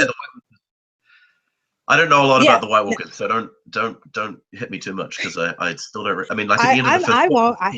I'm not like that. I won't. I'm not a person who judges based upon how much you know about Game of Thrones. But I will say, go ahead, babe. No, you go for it. I was just going to say, at the end of the fifth book, we still don't know a lot about them. It's true. We don't know really anything about them, even with the knowledge like season 6 has given us. We still don't know anything about them, really. You know. Okay. And I think that's the, the mystery surrounding the White Walkers is probably the greatest mystery in Westeros. It's who are these creatures and what do they want? And Cold Hands. Is that his name? Yep. Yeah. Because he's as far as I could tell, he was like a White Walker as well, but a sentient one. That's what I. Yeah, he's like a nice. He's one of the good ones. He's one of the good ones. Good. Okay. He's a good man, White Walker, and and in the series they've kind of merged. I won't spoil anything for you. They've kind of merged two characters, Cold Hands and another character together, and you're sort of like, aw. Does the other character happen in the, or does he come later in the book, or he hasn't even come in the book yet? He hasn't. He's in the book, early on in the books. Yeah. I'm trying to remember. I don't think he even makes it to a Clash of Kings. I don't think he makes it to an end of Game of Thrones. So how do you figure that he in the books gets? How do you figure that he's merged with Cold Hands? Well, it's clear from the series. I can't say it without spoiling it for you, honey. So I won't do that. Okay. So it's something that's it's revealed in the thing, is it? Yeah, it's revealed in the series. So I'll let you. Cool. And it's not gonna happen in the books because they're clearly two separate characters, I think. Okay. But I will say that everybody, people kind of knew once they, in the series it was clear like that's kind of where it was going, but in the books it's obviously more obfuscated. But Cold Hands proves that it doesn't, there's no such thing as like good or bad magic. And I think Cold Hands proves too that the White Walkers aren't good or bad necessarily. Yeah. They're just kind of a force. Right. And we as readers and them as characters don't understand them and don't understand their language. It's almost like the Native Americans and the first settlers, right? You don't know these people and you don't know what their intentions are. You're kind of characterizing them as bad because they almost, they stand in your way of whatever your goals are. But what's the same with the Wildlings, right? Right. Yeah. But in reality, they're just people, in the White Walkers' case, they're not people, but you know what I mean? They're a thing. Yeah. Right. They're just trying to survive like everybody else. And we're taught kind of by the books and by the series to treat them as this, horrible force, but they're just creatures, Yeah. Well, I mean, that's this thing we've been talking about the whole time. Until you get it from their perspective, you don't, that's one of the things that George does in these the world is not black and white. There's nothing, everything's gray. There's just grays everywhere. There's no like definitive this is bad or this is good, right? It's always gray. Life is the gray. Yeah. And so I mean, that's interesting to think about the White Walkers. God, you've fallen apart.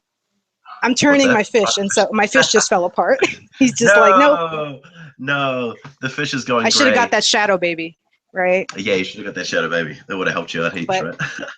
Yeah, I guess so. But you know what? What would Mel do? She'd keep it pushing. So that's what I'm gonna do.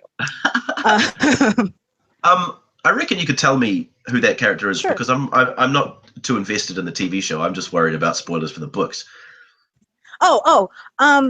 In the Benjen Stark, who is Eddard's brother, who we meet. Right. Yeah, totally. Yeah. In the series, he's now like been merged with Cold Hands. So he's the guy in the forest who's going to save Bran. And the situation's a bit different just because he's catching Bran on the way back as opposed to catching him going. But yeah, that's it. So it's basically Benjen and Cold Hands have been merged in the series. Yeah, I always wondered what was going to happen with Benjen because he never kind of, they never find him in the book. He just disappeared. So he must come back. There must be something that he must come back at some point and later in the books. He must do, because why have him? I mean, I suppose he's kind of a drive for Jon to go into the Night's Watch. But it still seems kind of odd that you've got no closure on that character whatsoever. There must be something that happened. let me see if I can think of another character who kind of just floats away and never returns. That's hard. Yeah. No, let me think. There's somebody, I was just talking about it too. God, dog it. Is it like a minor character or a? I can't even remember who it was now. There's somebody who, Gendry. Oh yeah, yeah. I remember you put it in the title of this thing. What happened to Gendry? Mm-hmm. Yeah. What does happen to Gendry? I can't remember what happens to him in the books. He kind of just. He just disappears. Yeah, because that's right. Because Arya goes off, and then we don't. He's. Yeah. Yeah. In the book, Arya goes off, and then in the show, after he's rescued from Dragonstone by Sir Davos, he's put on a ship. We never see him again. Yeah, but we must have, because he's an heir to the Baratheon line, so surely we get to see something from him. You know, he's an important character again. You know. Right. So, but I think that's the whole point, that we're not ever going to see Gendry again. You think? You think we'll never see him again? Nope. Because I think that it's better off with the mystery of the missing Gendry. Okay, you know, a piece of fish, you're just going to be in there. You're just going to be in the pan. I'm not going to even worry about you. You're cooked. You'll be fine. You're done. You're done. You're good. Oh, honey, I know I'm nuts because I talk to my food even when no one's here. That's cool, man. I dig. You don't want to see me cooking because I'm like, you better cook faster, motherfucker. Got time for all this shit. I ain't got time for this cooking bollocks. Right. But I think that there's always going to be one or two major characters with George that just disappear. And you're never going to, it's just going to be like, where the fuck is Gendry? Yeah, maybe. That's kind of makes me kind of. I mean, I suppose that's kind of the thing, right? It makes you kind of like, I want to know, and you'll never know, and that's the mystery of life. Right. And you buy the next book. Yeah, it makes you buy the next book because you want to be like, hey, is Gendry in here? Yeah. God, I want that next book so bad. I want it bad, but I also am like, am I gonna remember half the stuff? You know, if I start reading that, that's why I kind of wanted to read them all again, so that I could remember half the stuff that I've probably forgotten. But you know what? I'll probably just read it, you know. And that's how I feel. Like I can't remember. I just started Clash of Kings again, and I'm just like, when did that happen? Yeah. Like I've never read it before, and I'm just like, oh God, I've forgotten so much. Yeah, I've got, like I say, stuff comes back to me. Like having this discussion, is a lot of stuff has kind of come back to me. But yeah, definitely lost a lot along the way, I think. Right. And I think that's part of the fun too, is you forget a lot, and then you start talking about it, or you just start reading it and you go, oh yeah, I remember that. Fuck Sir Davos. Yeah, right, exactly. Oh shit. But are there any characters that you like specifically want to talk about, or have any beef with, or you want to beat up or anything like that? Who do I think? Nah, I mean, they're all. I really like Tyrion. I think Tyrion's great, obviously. Yeah. Jon. Well, if you didn't like Tyrion, we couldn't hang out. So. Perfect. Well, that's good then. Tyrion. Yeah. I'm just trying to think. No, I think I've said it quite a lot at this point about all of that. It's been fun to actually think about the stuff more in depth. Like how it all kind of. Because I felt really sorry for Jorah Mormont. Oh yeah, Jorah friend zone. Yeah, totally Jorah friend zone. Poor bastard. But I mean, it makes sense. She's like what, 14, and he's like 30 something. He's like 40 something. Yeah. So, but And on top of that, Jorah is not very pretty. How about that? In the series, he's cute, but In Yeah, the books, yeah. it's clear like he's not very much of a looker, and it's just like I don't. Yeah, yeah, it's a shame, eh? I mean, it's kind. I suppose it's like that infatuation thing you were talking about with Renly and Brienne, right? You know, they're kind of in that same position. You know, he's part of her Queen's Guard, and she's part Right. of his Rainbow Guard, and they both, you know. But I suppose Brienne respects those boundaries right to the end. You know. Well, that and Renly is gay as shit. Yeah, that's true as well. I mean, I love him. Gay as the hills. Right. Yeah, I love the him. old Knight of Flowers. Yeah, totally. Right. But Renly, I mean, and everybody knows it too. That's the thing. Like, I want to hear Cersei talking about it. Like, you know, he was gay, right? Yeah. But I'm just gonna eat through this, babe. That's right, man. I'm dying of hunger, so you're just gonna have to excuse me. So good, man. So good. But yeah, I agree with the parallel that there's certainly like because of Renly's sexuality and because of the age difference that Dany feels, and I think if, like I said, she didn't have a problem with it when it was Dario. Yeah, well, that's true. Yeah, but I mean, was that? Yeah, I suppose it's kind of a similar thing, though, right? Daria was she was a handmaiden. Yeah. Well, it's kind of. This fish is killing me. You got all the bones out, mate? No. Obviously not. No. Well, if I get to choke and die on live stream, you'll be the last person to ever talk to me. So. Yes. I feel privileged. Aw, tell my boyfriend though that I'm gonna miss him and tell Coughlin to bury me. Okay, I will. Yeah, no, that's right. I'd forgotten about Daria and her whole thing. I suppose like with that, it was a lot to do with. I mean, obviously, Dany is a young woman who's learning a whole bunch about her sexuality and stuff to do with Khal Drogo, and right. So she gets pretty close with her handmaidens. They obviously, Oh yeah, her and Cersei like to get real close with them handmaidens. Mm-hmm. Yeah, they do. Fucking Cersei.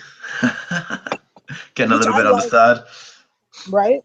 Which I think is adorable. Like, yeah, girl, you get that, I'll hit that, whatever. Yeah, totally. Does that happen? Does Dany's thing with Daria happen after Khal Drogo? Yeah. Yeah, I thought so. That's when they're in the read. Yeah, and then she betrays her, right? Does she betray? Daria does, doesn't she? But Daria betrays Dany to the guy from Karth,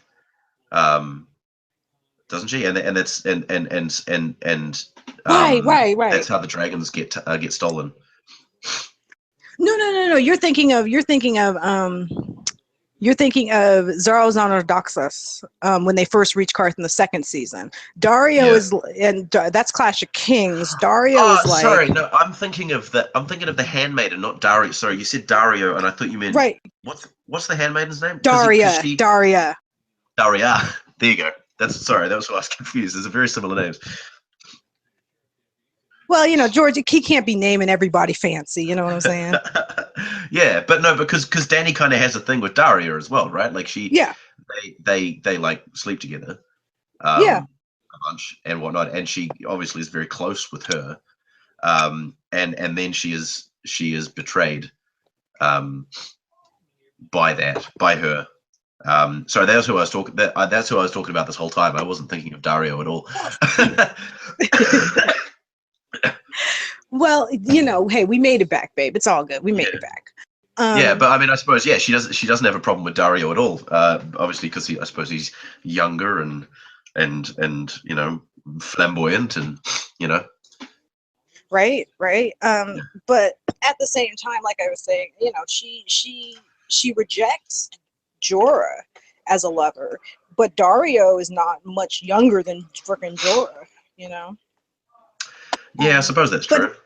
But I understand. But like you said, there's a nuance there where Dario's mysterious and he's dangerous, and there's a whole lot about Dario that makes him more attractive than old boring ass Jorah. Yeah, that's right. And I suppose, like, because Jorah's been, has been her advisor and all that sort of stuff all this time, and she's obviously not thought about him that way. It's like, I think she kind of indulges herself, right? Like she thinks about it, like in the books you read, and she tries to put herself in that position and tries to see if she can love Jorah, because she realizes that. But then she just can't, because that's not the sort of person he is to her, right? Right. He's more of a fatherly figure, if you will. Yeah. And Daenerys doesn't have those severe daddy issues that some of us are plagued with. Yeah, right. And then, so Dario coming along, he's a new person, obviously, so he doesn't have that same relationship with her from the outset. So it's going to be right. It's totally different. Oh, fair jumpers. I'm half seeing the news, and I'm like, yeah, people jump fair all the time. I mean, come on, bro. What are you talking about? What's that? Oh, I was watching the news, and it's there's a story about people, jumping the fare machines and like not paying fare on the train. Yeah. And it's like, duh, that was right. Like, duh, that was like half of my youth. All right. Yeah. Done that plenty. Jeez. It's much easier in Germany, because in Germany you just there's no turnstiles. You pay for the ticket, and then you just have to have the ticket on you. And if someone asks you, then you have to show the ticket. But otherwise, you can just walk on there. Oh, honey, here it's basically the same. There's nobody. You just buy a ticket, you go through the little machine, and you're good. No one asks you for anything. And so, but see, there's no machine. There's no machines for this. There's no turnstile. Germany's on the honor system. Pretty much, yeah. Shit, I know. Let me call it my baby. That's where we're gonna hit first. If we go to Europe, we're going to Germany, bro. Yeah, free fare all the way. Well, they're gonna listen. I'm a brown person, so I can't get away with a lot of stuff. So things that me being like, oh yeah, because I'm in like San Francisco, so I can kind of get away with it, but not as much as I used to be able to. Ah, jeez, that sucks. But hey, it is what it is. It is what it is. It's all good. It's not that expensive to move around anyway. Right. Like you just don't want to pay the $250. I know. God, come on. Well, hey, I'm cheap. All right. I've never made any bones about how cheap I am. All right. Yeah, man. I barely want to pay people's Patreon. I'm a traveler, so I get the same. I have to be as cheap as I possibly can. Otherwise, I run out of money and I can't get home. Right. And then you're stuck in fucking bumfuck Ohio somewhere, all right, having to have sex with a milk girl to get on the back of her cart and get home. Story of my life, man. Story of my life. All right, I'll be right back. Hold on. Yeah, man. Okay, so I suppose I got to talk about some Game of Thrones stuff by myself. Let me think. What do I think about Game of Thrones? It's been a long time since I've thought about Game of Thrones.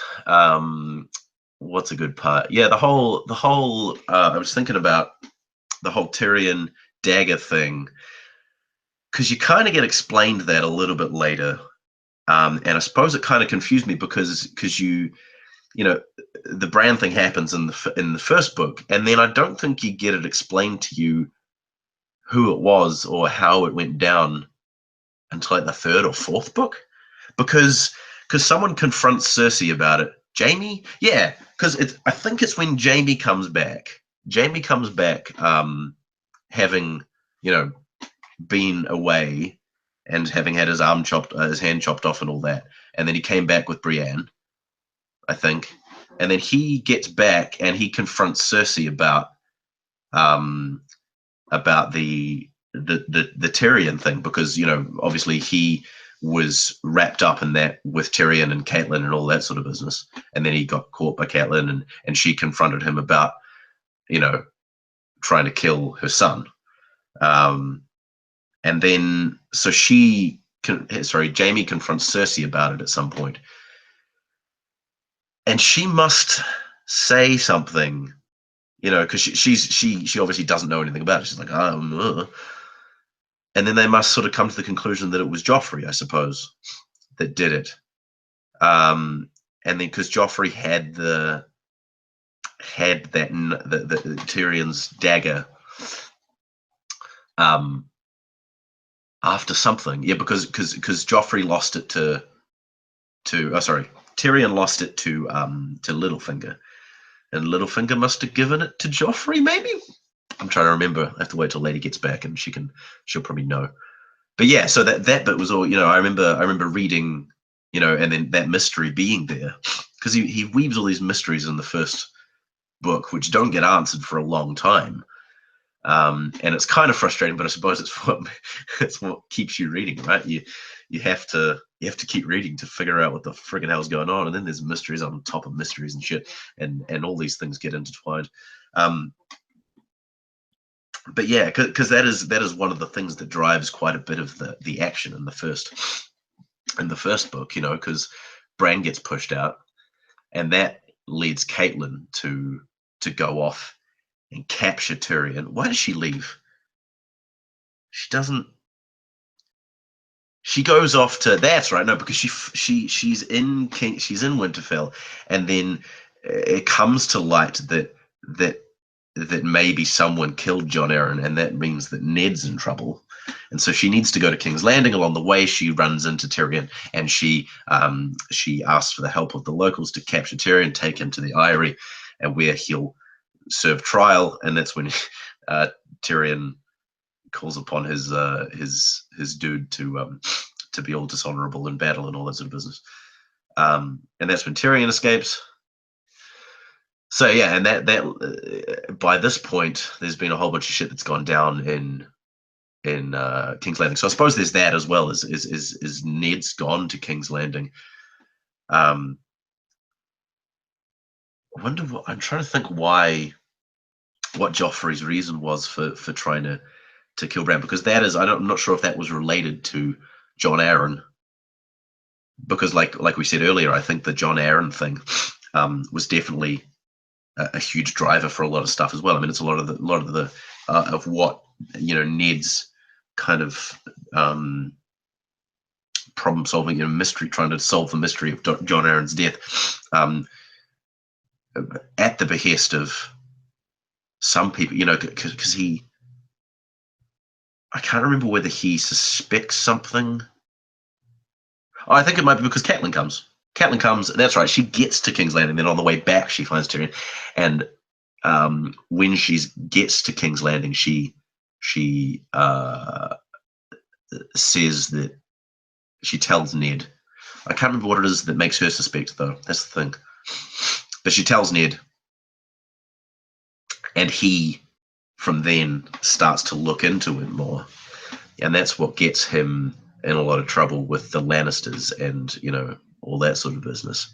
And then, as a result, Littlefinger, and discovering that the seed, because the whole reason that Jon Arryn was killed off is because he realized that the seed is strong, which is his code for,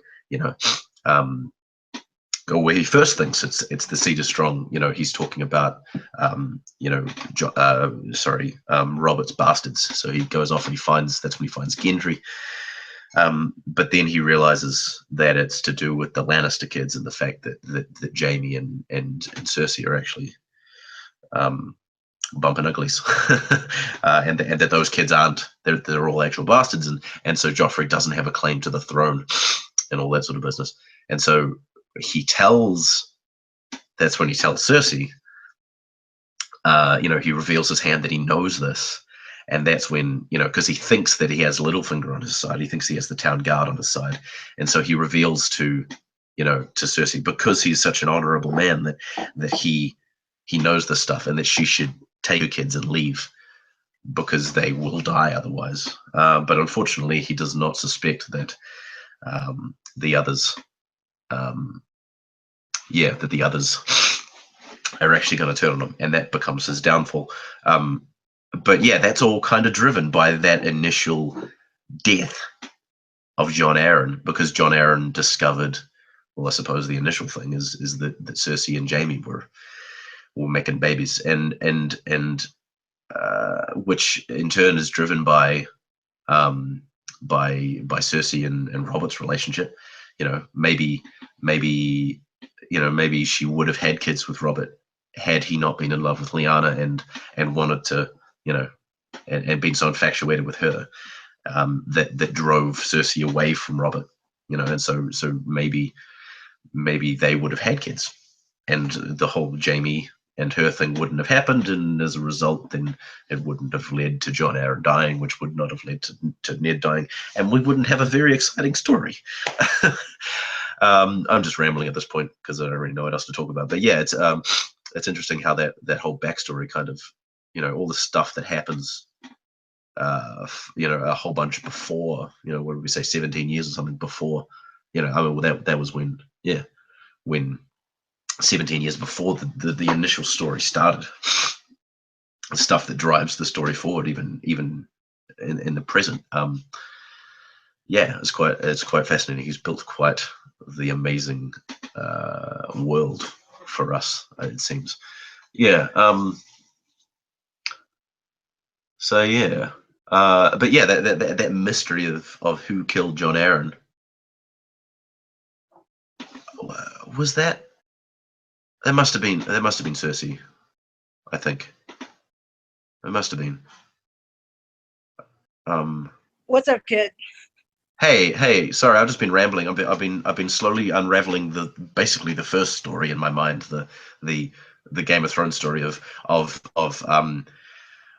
Bran being pushed out the window,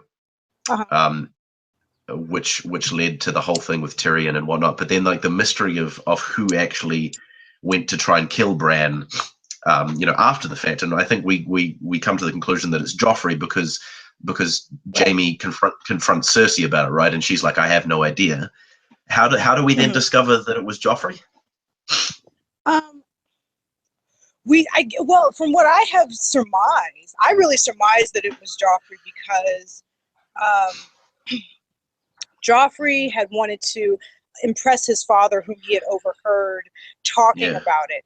But I have heard, I do kind of sometimes indulge in some of the theory channels on YouTube about Game of Thrones. And I will go with Preston Jacobs, he's kind of out there with his theories, but he does have this theory that we're being led to believe that it was Joffrey, but we don't have any evidence that it was Joffrey.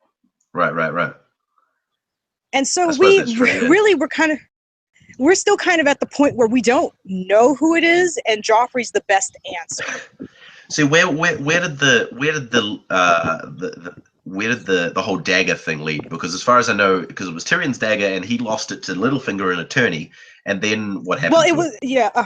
Well, it was never Tyrion's dagger. Oh, really? It was always, from what I remember, and I mean, don't quote me on this, right? It was. I'm going to release this, and people are going to be like, "You guys got everything wrong."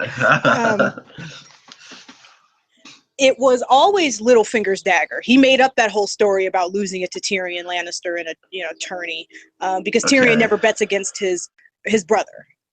Right. Okay, so so how is Littlefinger related to Bran trying to get killed?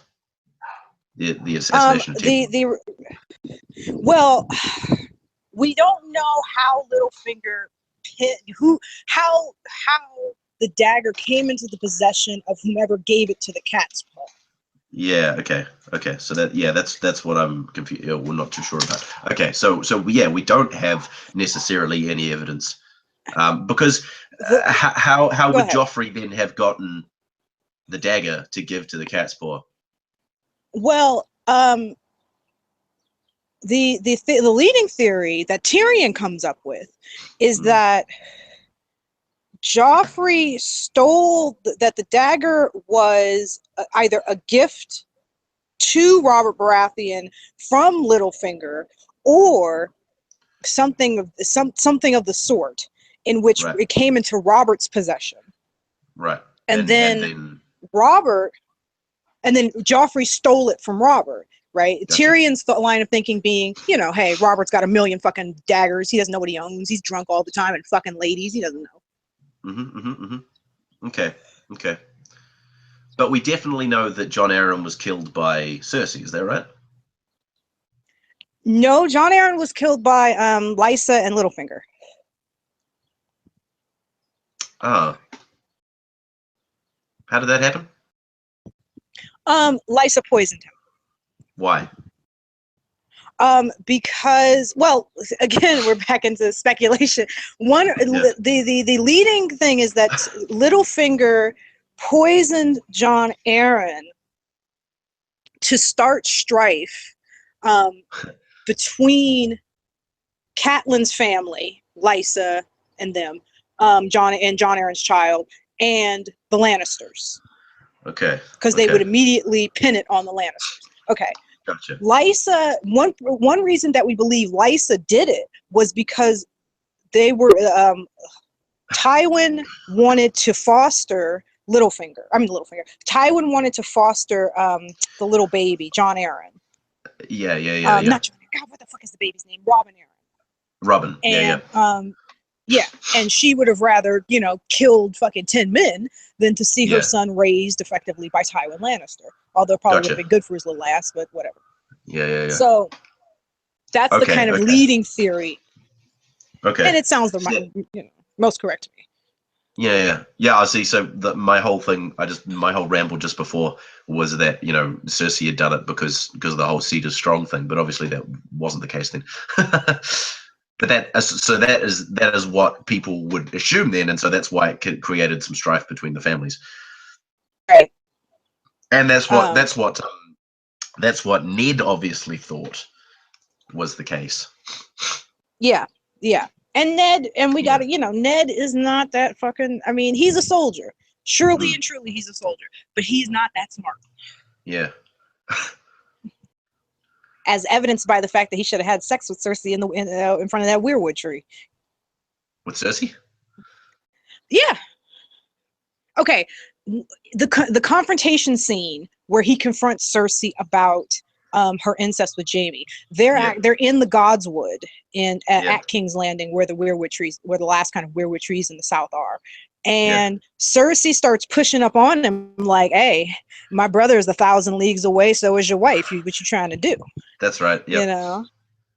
And that's right. He's like, "Nah," and I would have been like, "Yeah, hit that." I'm Pan.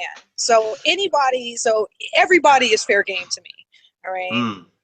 I feel like I would hit that. Yeah. Yeah, I don't necessarily know that he's not that smart though. He's just, like I've said before, he's an honorable person. That's he when I say honorable, he's got his honor that he will not break. Right. He did it once and he will not do it again. Well, he didn't though. He had, that's the law. Oh no. Ooh. I think I didn't know that. I might sorry. have known that. That's all right. No, it's all right. I think I kind of knew that anyway. That kind of comes up at some point. That's fine. No, it's good. It's good. But I'll refrain. Well, there you go. He to the end is an honorable man. Right. But he doesn't. But he's not smart enough to recognize where honor and loyalty can fall down, and where honor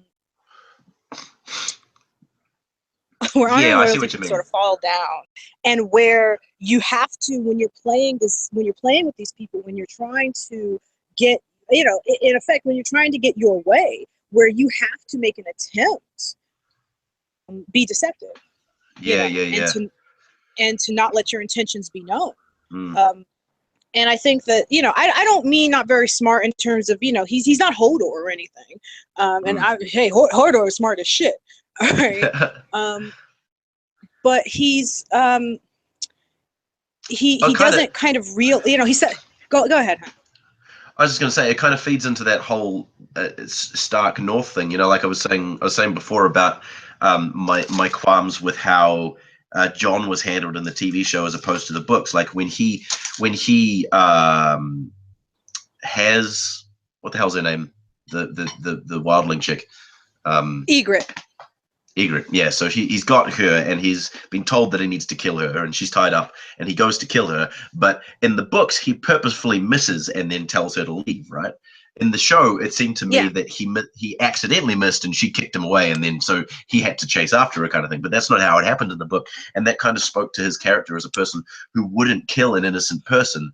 just because that was the way things are. And that seems kind of the same with Ned, right? Like he wouldn't kill. I mean, Cersei is far from innocent, but I suppose he's thinking about the children, right? He wouldn't let them. Well, I suppose that, it's the women and children thing or whatever. He doesn't want he wouldn't harm those people to better himself. The kids are innocent, right? They don't they don't have anything to do with it. They were brought into the world the way that they were, right? Yeah. Through incest. Yeah, but so that's that kind of honorable thing that he sticks to into the end. That right. But there's 1,000,001 ways that aren't. There's a whole lot of ways to handle that. Yeah. That don't necessarily involve, in my mind, he should have rode out to the Kingswood and told Robert immediately. There was no reason to even tell Cersei, right? Cersei is the one who committed the crime. Doing that, wouldn't that then lead to the kids and him being not necessarily, because you can fucking ride back to the keep, put them kids on a wagon or whatever, and send them off to Casterly Rock if you have to. And remember, you can always tell Robert, listen, you can ransom these kids, you can because the Lannisters are going to want them back. There's no way that Tywin doesn't want his grandkids back, no matter how they came into the world. True. There's, you can. Yeah, no, that's true. You could bypass Cersei completely, kidnap the kids if you had to, and put them on the back of a wagon yourself. Tell them, hey, you're the product of incest between your mother and Jaime Lannister. If you don't get on the back of this freaking cart, you're gonna die. Yeah. No, I suppose that's true. Yeah, he could have. So yeah, I see what you mean. Then not very smart in the way that he dealt with that. Right. That situation. Yeah. No, I can dig. I like Ned, but you don't run up to the murderer and be like, I know you killed him, and point out to him and give him time to flee. You go to the nearest authorities and you tell them, or you figure out something else to do. But Ned, I think that his honor got him caught up in a way that he didn't expect, because he's not a player of the Game of Thrones. He's a Northerner. And up north, things are a lot more straightforward. I think that has to do with the influence of the First Men and the Wildlings too. Who over time have intermarried into Northern families. Yeah. So do you think he also doesn't?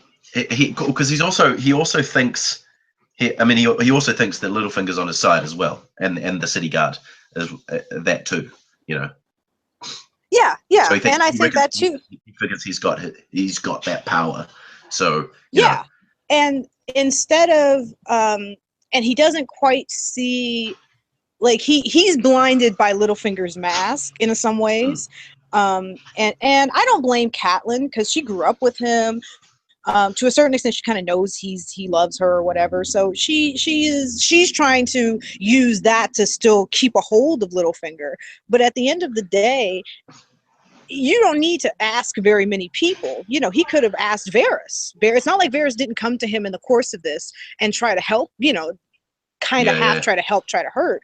And the thing to have done was to ask about Littlefinger's reputation, and he's ready to kill Littlefinger, which is the best instinct he had the whole damn time, best political instinct he had.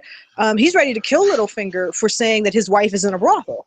Yeah, that's right. He knows Littlefinger to be oozy and slimy and disgusting, and yet he trusts him.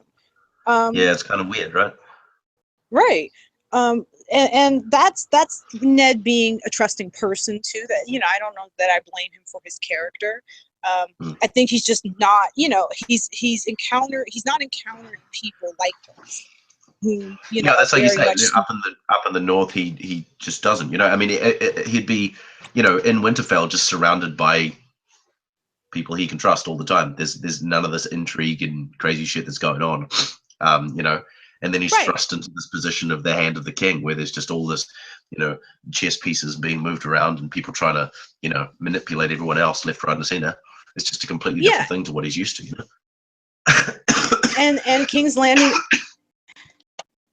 from what we know, King's Landing is like that. And so I think that he's completely, he has been in the capital in nearly 20 years. I think he's completely unprepared for what is ahead of him. And I think that, but I do put some of that on him because they rode a month, they rode several weeks. He had time to meet some of the courtiers, to talk to Robert about what was going on. And I think that he thought he could remain as distant as he had always been, without kind of understanding that you can't. You've got to be intimate. You've got to make friends. Yeah. And I think that the kind of quintessential moment, and I'll throw it over to you, but I think the quintessential moment in all that is when he first enters the council chamber, and I believe this happens in the books and in the series, and he just, people greet him. Varys is like, "Oh, I'm so sorry to hear about what happened to you on the King's Road." He's like, "Well, it's a shame you didn't say a prayer for the butcher's boy." And it's like, come on, bro. People trying to make friends. You tripping. Like, Yeah. It's that lack of political instinct and that kind of almost Stannis-esque, I don't need friends. I'm the Honorable Lord Eddard. People will just, that kind of gets him in trouble. So. Yeah, for sure. Do you think he, because he's kind of reluctant to go, obviously, to be the hand of the king.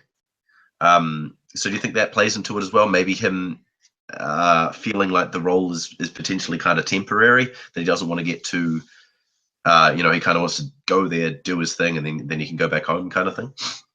Almost.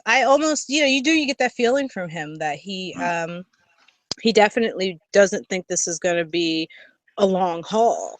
And I get that feeling just because, if it were me, the only person I'm leaving behind is Theon and Robb at Winterfell. Everybody else, including Bran, including Jon, everybody's coming to King's Landing. My entire household, fucking Winterfell can run on minimal staff for all I care. Yeah, true story.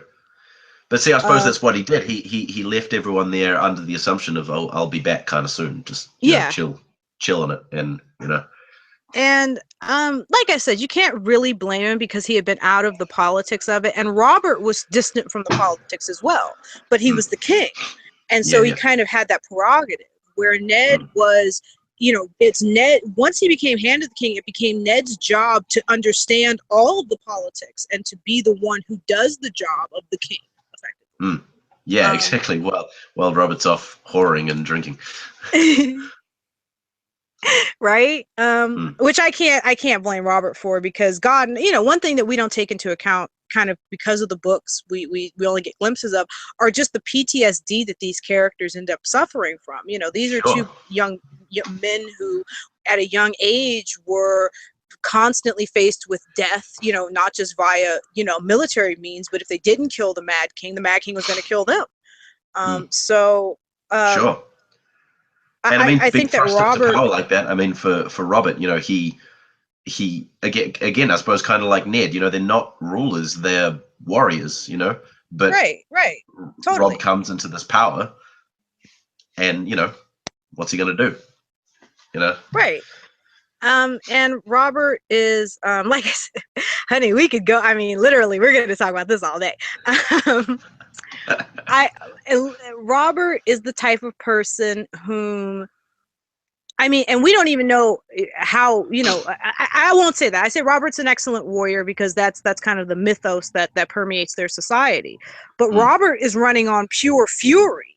He's upset behind his woman, and he wants to get his woman back, and he'd get the love of his life back. So you can definitely tell that Robert's definitely running on that kind of war fury. And of course, 9 years later they end up fighting the Greyjoys and winning too. But Robert is a person who's much more comfortable at war than he is at peace. That's right. Yeah, totally. And he says that a lot, right? He wants to get back in the saddle and do all that. And that's why he goes hunting and all that sort of business, because and that's part of the agreed. And that's part of the reason he wants to kind of kill Daenerys. I'm sure if it were up to him, he would have, gotten on a boat and done it himself. Because he would fight all of the Dothraki if he could. Yeah, totally. That's what he wants. And I can't blame Robert for that. I think that Robert, just like women are locked into the role, just like Cersei's locked into the role of being kind of an imperial breeder, and Daenerys is sort of locked into the role of being sold off to Khal Drogo, Robert is locked into the role of being a great warrior. And he doesn't, he doesn't know anything else. He doesn't know how to do anything else. And so he's got to stick with what he knows. And so that's kind of the thing about Game of Thrones, is that once you start to think about it, on that once you start to get analytical about it, and you're not just kind of enjoying the story, you begin to really, as you said, you really start to sympathize with these characters and sort of what they have to deal with in terms of not having the freedom to be who they are, or to think the way they want to think, or to do what they want to do. Yeah, well, like you say, with Robert, if you look at it from his perspective, he's lost the love of his life, the woman that he was infatuated with, and then he's kind of put with this other woman, and like you say, the PTSD potentially, he's all the stuff that he's seen. Can you blame him for being driven to the drink? I can't, right? Like, I can't, because he so desperately is looking for some meaning in it. You can tell he's just looking for some meaning in that. Being the king doesn't provide much, Yeah, but it's an interesting thing as well, is having all that power and all that, money and all that sort of stuff, and he's still not a happy person. That's another thing you can kind of grasp from that. And then you've got someone like Arya, who you could say to some degree is sort of happy, because she's got so much freedom, she's got so much that for her to go and to discover and seek things and find new things and really advance her life, and her experience because of that, because she doesn't have a lot of power, but she's got that freedom to go and kind of do that stuff, and I wouldn't necessarily, and I'm not saying that she's necessarily a happy person, but she's not stuck in a place, in a role, like you say, in a role, in a all that sort of business where she has to be. I mean, Robert can't not be the king. He's the king. That's what he's got to do, Yep. And I agree with you. I think that Arya, and you can juxtapose that with, Sansa or nearly anyone else. Arya is truly free in a way that most of the other characters, no matter who from Dany to Melisandre to Stannis, particularly Stannis, who very much sees himself locked into that role of, I'm going to be the king. I'm the next one in line. It's my job. I have to do this. It's my duty. Very much is the only character who is free, who can do as she pleases, and male or female. I can't think of anyone else who has Arya's freedom. Maybe Hot Pie and like Gendry, who don't have that, who don't feel necessarily that responsibility. I think Bran to some degree, but I mean, obviously he's come across a lot of responsibility with his powers or whatever. But I think he has a certain amount of freedom. Especially when he's in the Wolf, he's got a certain amount of freedom. More like I think more so than like some of these other characters, like you say, but definitely not as much as Arya, Oh, definitely. I can agree with that. I think that he, up until the point in which, well, I will say this too. Mind you, he becomes like Lord of Winterfell.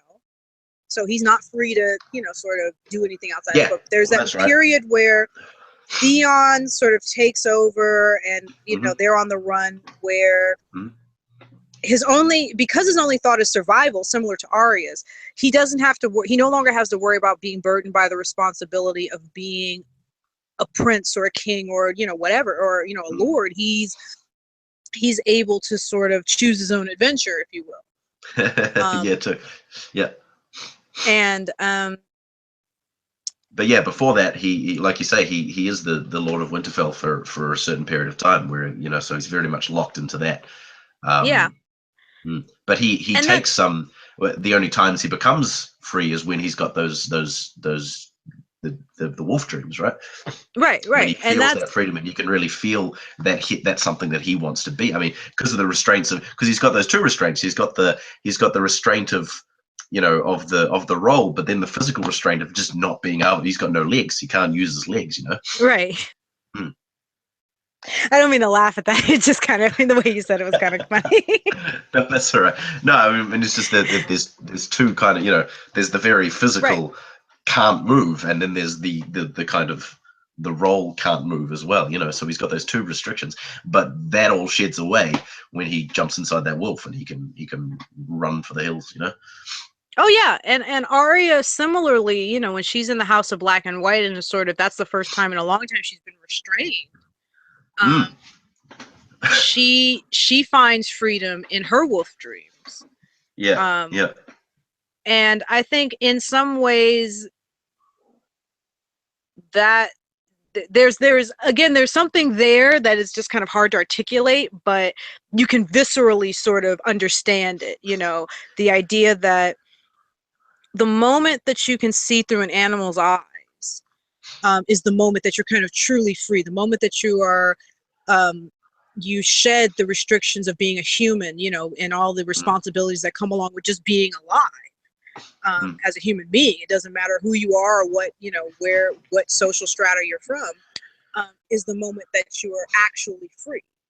And I suppose the roles of the animals in the different societies is kind of speaks to that as well, right? You've got the Dothraki with their horses, very, their connection with their horses, and then the wildlings and their very, more tribal way. They've obviously got a lot of animals, as well, and the way that they kind of, the roles they kind of play in their society, and then the very, the very strict. I mean, you've got crows,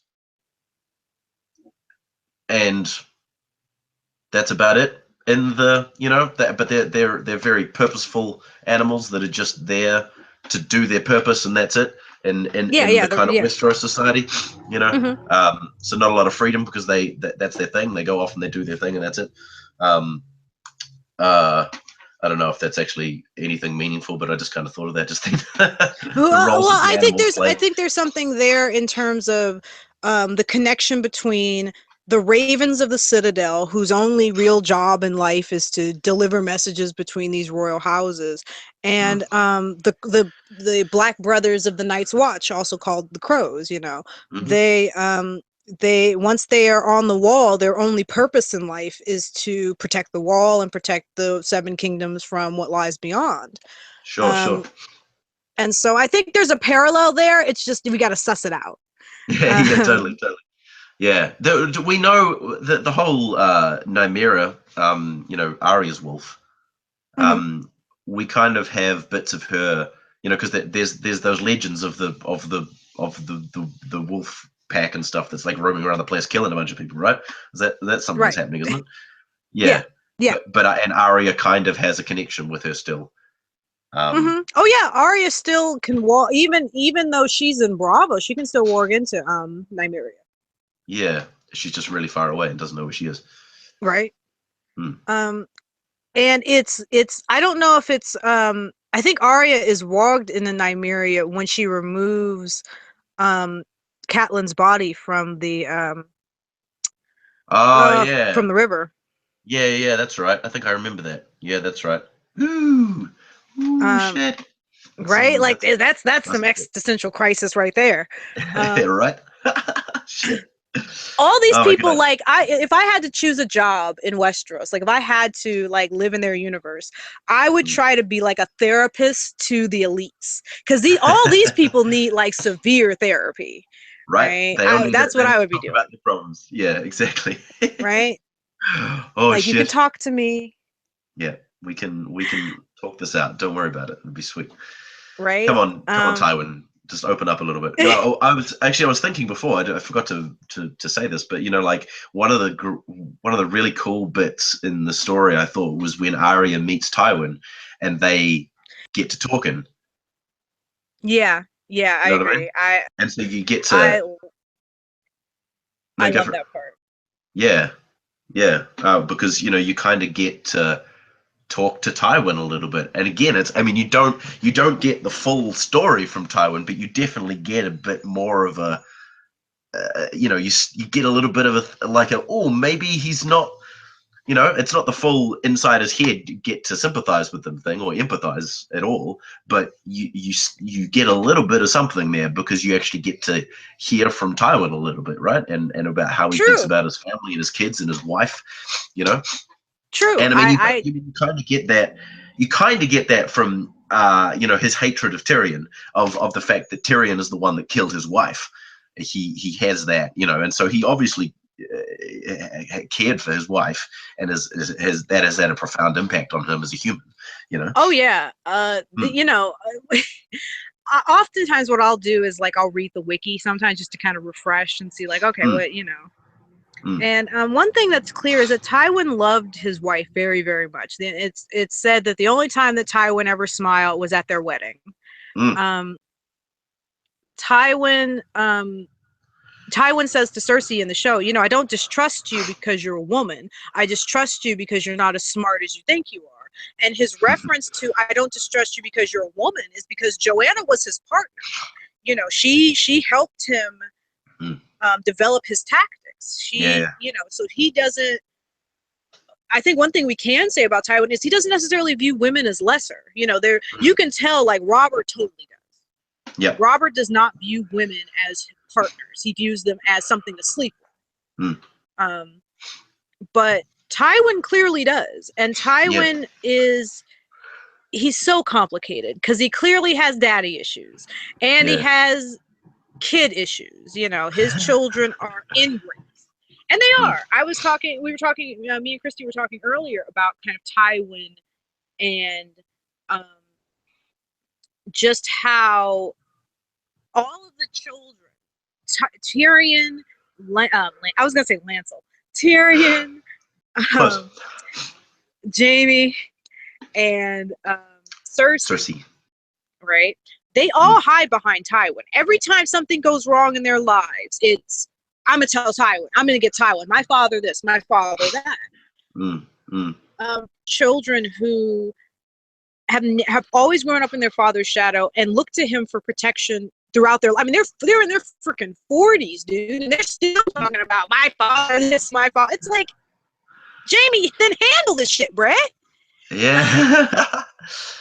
Yeah, but and a sort of contrast to Ned and to the Starks and stuff. He's definitely not the sort of person. He is the sort of person, who is totally okay with, innocent people dying to further his family, right? That's his thing is preserving his family's name.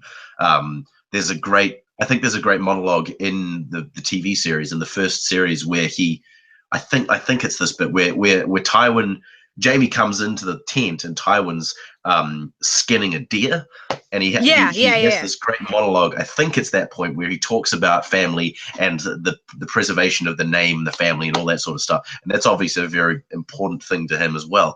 And he won't let anything get in the way of that, even his own family. Right.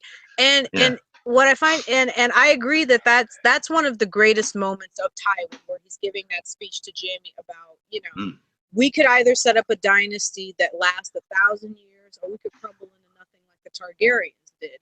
It's really up to you, And Jaime is like, whatever, nigga, I'm trying to fuck Cersei. He does not give they don't kind of see. It's interesting because they're all bypassing each other. They don't see where Tywin is correct, and they need to kind of follow his advice, which has always been why I said Cersei needed to tell Tywin about Tommen and the fact that she was sleeping with Jaime sooner. So he should have told him that. Yeah. Because Tywin would not have executed any of his grandkids. He would have just been like, okay, how are we going to, he would have just changed strategies to figure out how we're going to keep the secret. Yeah, right? It wasn't going to be it was going to be a big deal, and he would have lectured them forever about it. But at the end of the day, no harm was going to come to their children or to them because of what happened. But they do kind of bypass each other in that Tywin is so obsessed with his family's legacy that he doesn't, and Cersei kind of points this out, that he doesn't notice what his actual family is doing and how that's hurt them. Sure. But they don't recognize why Tywin is so obsessed with their family legacy and why it means so much to him. And partially it's because he's getting older. Right? Right, it's that disconnect. He's getting older. He knows his kids. He knows that Cersei lightweight incompetent. He knows that Jaime is a preening kind of bastard. He knows that Tyrion is a little asshole who insults everybody he fucking meets and has sex with whores. Right? Yeah. Yep. He knows his kids, and so he feels like, ooh, these little ingrates get on my motherfucking nerves, and I just want, I want my family to maintain. He's worried about the very thing that's probably going to happen to House Lannister, which is it's going to fall into the dirt. Yeah. But he's not able to reconcile that with, I've got to treat my children, well, let me back that up. Before I say that, I'm going to say this. But he is a hypocrite because look at how he treats Tyrion, who is his child, right? He can sit there and talk about, and this is where I think the disconnect comes for Jaime, Cersei, and Tyrion. He sits there and he talks about family legacy, family's everything, you gotta do for your family, but he treats his family like shit. Yeah, totally. Totally. You can't as a person, as a person, you can't really reconcile when someone is saying something like that to you, but then their actions are completely antithetical to what they're saying to you. It doesn't make you want to believe what they're saying to be true, certainly. Yeah, I suppose, like you say, I suppose he's just like ultimately wrapped up in the preservation of family, and I mean, obviously that hatred for Tyrion so he obviously treats he's wrapped up in that want for the preservation of the name and stuff, and like you say, he's trying to, I suppose he would get ultimately more and more frustrated with them because he knows that he can see the way that it's heading because of how his children are, and that's compounded with various other things like his hatred for Tyrion because of he sees Tyrion as the reason his wife is dead, and various other things, so and they kind of feed into each other. He's trying his best to try and put his family stamp on the thing of history, while also dealing with the fact that his kids aren't as, his kids are more concerned with the here and now rather than the big picture. That's his thing, right? His big picture is seeing and trying to get the longevity of his family. But whereas Cersei's concerned with power here and now, Jaime's concerned with whatever the fuck he's concerned about, and Tyrion the fucking Cersei, baby. Yeah, you're right. And then Tyrion's just, doing his thing as well, So, right. It's hard to even determine what Tyrion wants. Right. To me, the best line in Game of Thrones, one of the best lines is Tywin and. Keep going. Sorry, my sister was just saying hi. Oh, it's good. It's good. Whenever I hear someone in the background, I'm like, "You shut up. Let them talk to real humans." So good. It's so good. One of the best lines is Tywin is like, he asks Jaime, "What do you want?" And he's like, and Jaime just says, "Well, dinner would be nice." and that's pretty much how I view Tywin's kids. Like, that's really, they just want to fucking eat and do whatever. Like, I empathize with Tywin in some ways because he meets Arya, and Arya is, he immediately has Arya's number. He knows Arya is probably some highborn girl who has escaped the North and is a victim of the War of the Five Kings. And he knows that she's intelligent from the first time he meets her. And so I think he feels a special connection to Arya that is grandfatherly and that really humanizes Tywin and makes us feel like, you know, made me feel some type of way when Tyrion killed him. I felt for Arya. I said, oh man, you know, I really, I feel bad because how do you think Arya is going to react to Tywin dying? You know? Yeah, it was, I don't know, excuse me, two things there. I think, because Tywin was on her list, right? Wasn't he? That's a Arya's good list. question. I want to say, I want to say he wasn't. But there may be a slight difference between the list, because remember one thing about the list is it gets bigger and smaller, right? Yeah. So I want to say he wasn't, but he may have been. You may want to look that up, babe. I'm just looking it up now. But what was I going to say? The other thing, I think, yeah, maybe just Tywin kind of had a connection with her. See, I can't remember their whole interaction. I just remember thinking that it was a cool kind of thing, you know. I just saw it too, because I've been kind of rewatching Game of Thrones in preparation for 7. And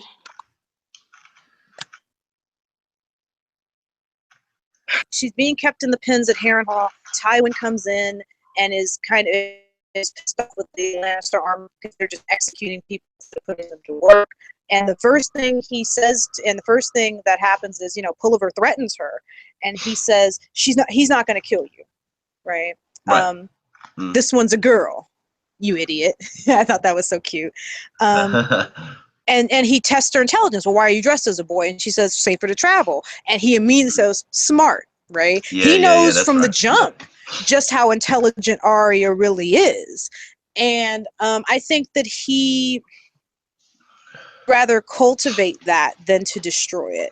And so, you know, that scene, my favorite one is where he says to her, are you hungry? And I'm like, yay! Yeah, because that's right. She comes in. That was the scene I was thinking of, where she comes in, and she sits down and starts chowing away while he's kind of talking to her, right? Right. And he talks about his father, Tytos, which is that's the whole story of Castamere. Yeah. Does that stuff happen in the books though? Do they have that interaction? No. There's no. Tywin doesn't ever come to Harrenhal, so while Arya's there, so that relationship is purely in the series. Yeah. According to this, the Tywin Lannister was on her list, but only in the TV show. Oh, okay, cool. Yeah. But if it says if she knew that he orchestrated the Red Wedding, she probably would have moved him to the top of her list. Which, yes, I imagine she would have. Oh yeah, yeah. Oh hell yeah, right. I think she would have. She may have had Jack and kill him if she had thought he was going to do all that. Yeah. True story. I love when Gendry gives her shit. Like, you could have had anybody. You could have said Joffrey. You could have said Tywin, and she's like, just shut up. Just shut up, all right? Which is my answer to everything. Anyone challenges me, just shut up. Just shut up. Right? I got this. Yeah. No, it's very interesting. I'd forgotten that wasn't part of the books. So that's kind of an interesting development in the show, I suppose, that I kind of enjoyed.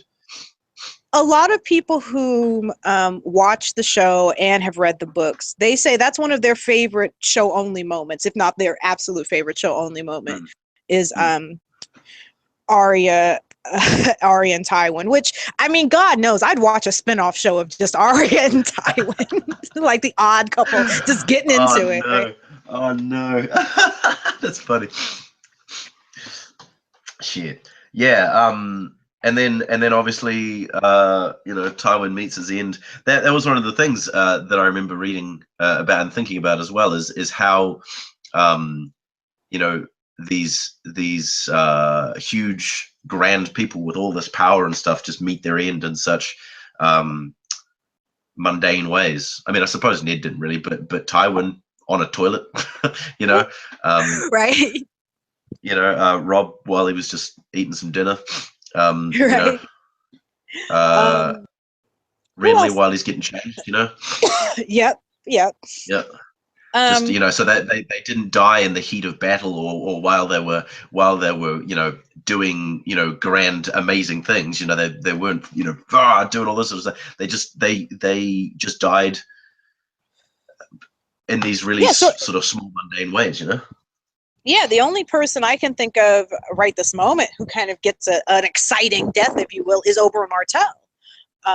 Yeah, true story. And that, oh God, I don't want to. That's the one clip of Game of Thrones I will never watch again.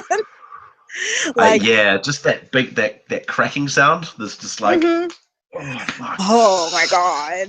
Yeah, I haven't watched that far in the series, but I've seen the clip, so I'm just like, and obviously I've read that bit, and it was just like, no, come on, because I was so joyful because I was like, yes, he's won, this is great, and then suddenly, right. I was like, finally, fuck him up, kill him, and let's get done with this. And of course, it ain't going down. It's Game of Thrones, baby. It ain't going down like that. Nope. And oh my God, I was, and you get to that moment, Oberyn's got him, and you're just like, yeah, and he keeps like demanding he confess, and you're just like, shut up, Oberyn, and do the shit. Come on, Brad. Dang. Yeah. We're tired of the mountain and this old fucking tall murdering ass anyway. Jeez. But I'd have to say, bit of a side note. I remember watching. Fuck, what's his name? Who's the guy who plays Tyrion? Oh God, I know his name. Peter Dinklage. Peter Dinklage was on the Daily Show, and he was talking about hanging out with the dude who played the Mountain, right?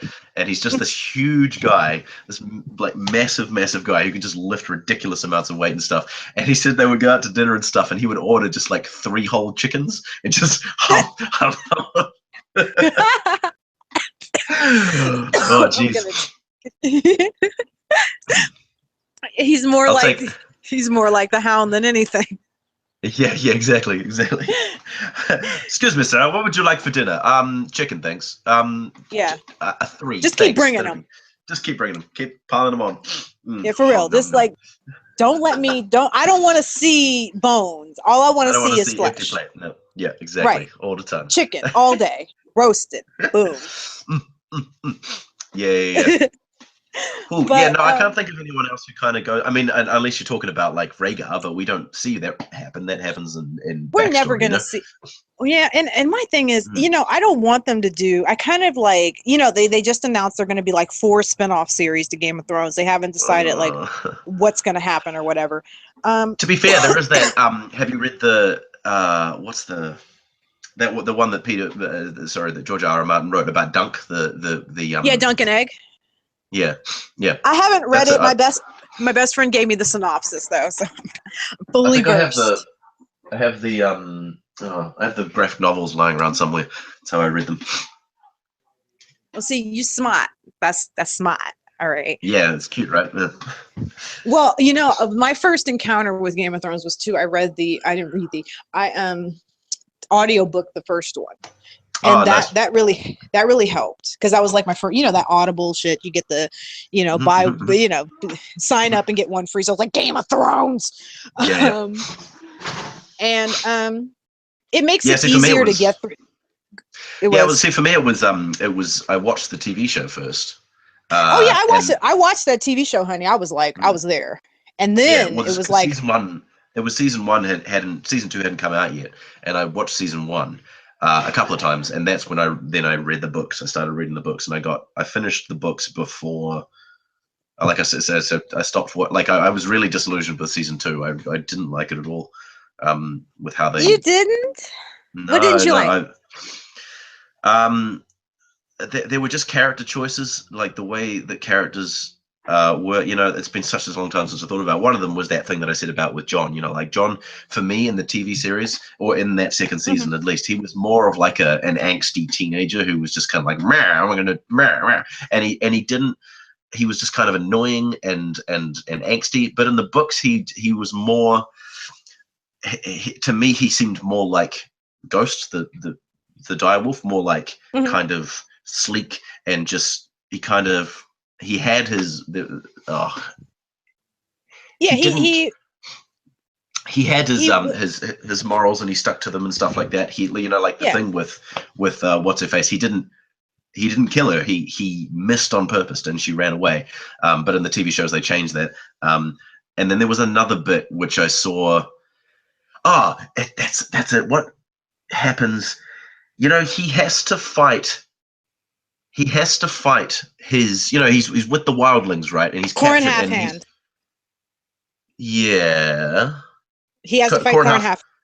Yeah. Yeah, and in the books, they have this time together, and they develop this understanding that Jon has to do this, and there's an understanding between them that Jon has to do this, and Jon's not okay with it, but he has to kill Corn Halfhand, and in the end, there's an acceptance between them, and Jon kills Corn Halfhand, and so Jon, you know, that's tough for him, but he has to do what he has to do. In the TV shows, he's just like, I'm angry with you, and then he kills him, and it's like, oh, right. They don't go into that kind of the depth of that relationship.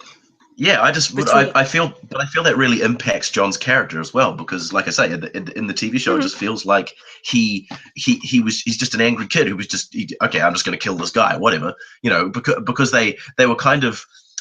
I think they were kind of, you know, fighting, kind of like play fighting, you know, making it look like they were angry at each other, kind of thing. And in the TV show, it just came across as they were actually fighting. But in the books, you had that background of them having that understanding and knowing that was just a facade that had to happen so that Jon could be accepted by the wildlings and go off, you know.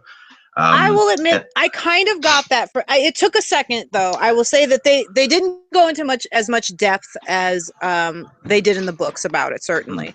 And I'll give you that. I think that was sort of something they rushed a bit so they could get Jon to the wildlings. And even then, it still feels like a fucking year before he gets there. But I sort of got that. You know, Corran was trying to instigate shit with Jon because Jon had to kill him, and I did get from the series that Jon didn't. He admired Corran Halfhand. Yeah. He wanted to. You know, he volunteered to go with him. It seems more like, you know, Jon actually just became angry. Like in the series, it seemed like the way that it was portrayed. It just seemed like Jon had just got angry with Corran Halfhand and then was like, okay, well, fuck it, I'm going to kill him, rather than I know this is what I have to do, and we both understand this, and we, you know, and Corran Halfhand has come to peace with the fact that he has to die so that Jon can go on and all that sort of business, you know. Yeah, you certainly don't get. I will say this: I didn't get from Corran the acceptance that the book gave up. You know what I'm saying? Yeah. I think that part was sort of rushed over, but that distance from Jon. Because I think they get into more than one fight. If I remember, I did get that acceptance from Jon, like that. Yeah. Jon was resistant, and didn't want to hurt Corran. He admired him, but but I think that did get rushed over a bit, and you can feel you sort of it's very visceral. Again, it's not something that is really super duper explained, and I think that has something to do with it too. But I will say that I kind of got from kind of the way Corran was talking, and the guy who plays Corran Halfhand in the show, I mean, I love him to death. Okay. I sort of got from the way that Corran was talking to Jon about, you know, you've got to, if we can get one in the army, if we can get one of us in the army is worth 1,000 of us on the wall. I sort of got that feeling from him that, yeah, you know, he knows he's going to have to sacrifice himself in order for Jon to continue on to be that spy. But at the same time, you want more, you know? Yeah, I just that was just something that I felt really impacted Jon's character for me in that second series. But just thinking about it, you know, it's kind of interesting. So obviously Jon kills Corran Halfhand, and as a repercussion, I mean, that for itself is breaking the vows of the Night's Watch, right? Yeah. I mean, so he's already forsaken his vows in that sense. So I suppose, I mean, the breaking of the vows by sleeping with Ygritte is a little, I suppose, a little easier for him. I don't even consider that a break, you know, a real quote unquote breaking of the vows. You know, I give it to the men of the Night's Watch, that they're gonna have sex with somebody. You know, I suppose they do though, right? You know, it's kind of known that they go down to the mole town and do it, right? Yeah, I was just gonna say they go down to the Mole's Town brothel and they get it on. Yeah, but see, John, I suppose John, you know, takes them more seriously. The vows, it seems like, because for him it's quite a big thing, right? He takes those vows quite seriously, and maybe that's because he's quite new to the Night's Watch, and he wants to, you know, he wants to have that impact and impress his you know the leaders or whatever. So and I think that that's John's character too. I think that's maybe one of the ways, for me at least, that they uphold the idea of John's character from the book, is that he's resistant to breaking these vows, not just because, you know, he's obviously, you know, in the Night's Watch, but that he admires this organization. He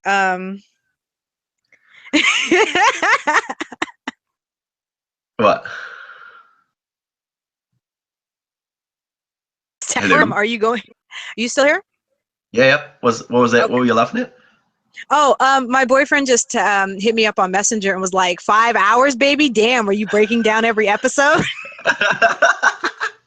You're doing a good job. You've been on here longer than I have. I'm impressed.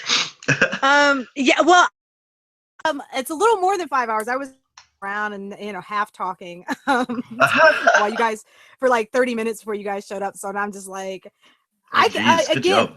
I thank you. Well, I was babbling, so you know this is the real shit when you get another human here to talk about this shit. Yeah, man. It's fun. It's really cool. Like I said, I haven't talked about this stuff in ages, so it's kind of fun. Oh yeah, this is something I very much enjoy. I love talking about Game of Thrones, and I kind of wanted to have this hangout because sometimes I feel like we get a little mired in the YouTube muck.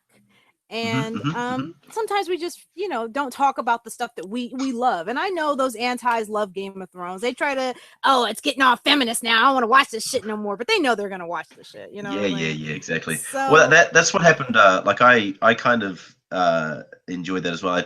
I talked to this guy. His name's Dolphin Radio, and him and I have pretty opposing views. He's an anti-feminist, but we talk about all sorts of other stuff all the time. That's one of our things, is we hang out and we talk about Douglas Adams, and we talk about New Zealand, and we talk about beer, and we talk about just other things, you know. So that's that, and he kind of gave me that idea of doing this kind of thing, and so I've done that with him, and then I did that with Steve. Like I hung out with Steve Shives, and we just talked about movies and music and all that sort of crap. And it's great to do that rather than just being all political all the fucking time. You know what I mean? Right? Oh my God, I feel that. Like it's a breath of fresh air. It is, because as much as I enjoy, like, and I don't make videos as often as I probably should or want to, just, you know, time constraints, and sometimes I just get like, I get all crazy about like, should I even be saying this, you know? But with it's something like Game of Thrones, or, you know, something that I really enjoy, Westworld, like I can, God, you know, honey, we can talk about Westworld. I need to watch Westworld. I apologize, I haven't watched it yet. I need to watch it. You gotta watch that Westworld. I love it. I've heard very good things.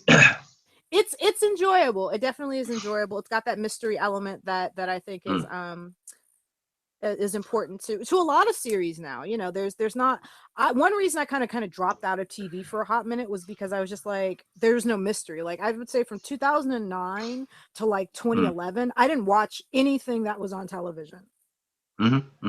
I was straight like YouTube all the time, which is okay, but you do kind of get a little depressed. Yeah. Well, so that's one of the reasons I like one of the reasons I like Adventure Time and Rick and Morty and I love Rick and Morty. What's the other one? Gravity Falls. Have you seen Gravity Falls? I haven't. I've heard great things though. There's this mystery element involved in those things. You know there's all these things about, like in Adventure Time, the world that you're in and why it's the way that it is and all this sort of stuff, and little bits kind of get revealed here and there. And the same with Rick and Morty. You know, you discover more about, you know, the world and the universe and Rick's past and the family's past and all that sort of stuff. Yay. And the same with Gravity Falls. Gravity Falls is this, it's 2 seasons long, and so you know, it's got a full story arc, and you just discover everything about, well, not everything, but a lot of the stuff about about the past of the characters and the why the world is the way that it is and all that sort of business is very good, and I like that, and it keeps you watching, right? You keep, Yeah. it's like Broadchurch. Have you seen Broadchurch? I haven't. Oh baby, you have to watch Broadchurch. It's incredible. It's a Ooh, crime okay. drama, and it's like Okay. the first series is eight episodes long, and it's so good. It's got David Tennant and Olivia Colman, and it's amazing. Oh, cool. Yeah. Anyway, Jon Snow. Back to his character. I was thinking, maybe one of the reasons why he's so attached to upholding that honor is because he's, for so long he's tried to have he's been such an outsider in his own family. He's never felt attached to his family as much as his brothers have. And he knows that he's never going to have a legacy as part of that. So he finds that within the Night's Watch, and I think that might be part of the reason why the other people who come to the Night's Watch, they're looters and beggars and rapists and all that sort of stuff. So of course they're probably going to break their honor and all that sort of shit. You could expect that more from those people. But when it's someone like Jon, who's chosen to come into the Night's Watch, and has that and wants that to be like his thing, that you can see how him breaking that honor and breaking that code would be so much more of a big thing for him, right? Oh, totes. Yeah, totes, defs. Two totally. So we're saying totes. We ain't got not enough time for totally. We got just totes. Totes. But yeah, I could totally see that he this is his way of having a family legacy, or at least upholding his version of a family legacy, as he's not allowed to do that as a Stark.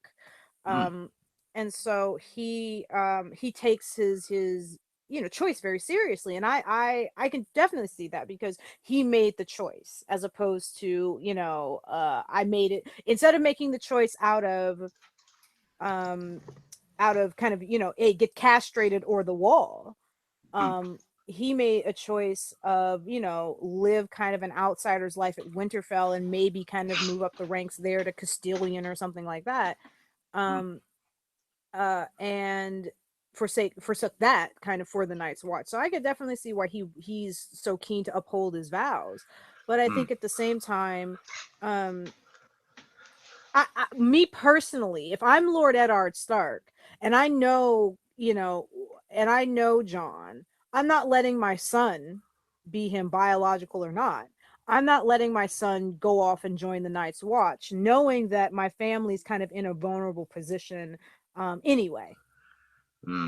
But that's kind of me and my own diss on Lord Eddard. I think that in terms of Jon, yeah, his character is he's the type of person where he takes his vows very seriously. If he says he's going to do something, if he says he's going to clean up rat shit, at the Shadow Tower, he's going to do it. And so I can see where there are elements of kind of the series or whatever where that his character isn't as well upheld, let's say, as the books do. I thought that I didn't. Okay, that happens when, at 5? Oh no, that's 6. So I won't go into season 6, because that's kind of beyond our realms, right? We'll save that. You'll watch 6, and then you'll come back to me.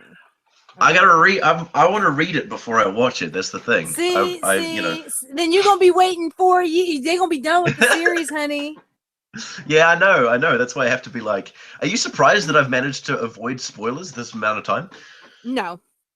No. Oh. I'm not surprised, because you're Michael Rowlands. I mean, you'll do it. That's right. I'm gonna get no spoilers. I've managed to go through a 5-hour hangout or a 4-hour, however long I've been here, and not get any spoilers. Nailed it. Right. So, and I tell you the one thing I am good at. I will tell you this little story. I saw Star Wars: The Force Awakens the day it came out. Nice. And for 2 weeks, because I was supposed to go, because me, Mom, and Dad were all going to go on Christmas to see it. And for 2 weeks, I didn't say anything. for like a week. I didn't say anything to anybody about it. If they were like, "Oh, how was Star Wars?" It was good. Nice. Right.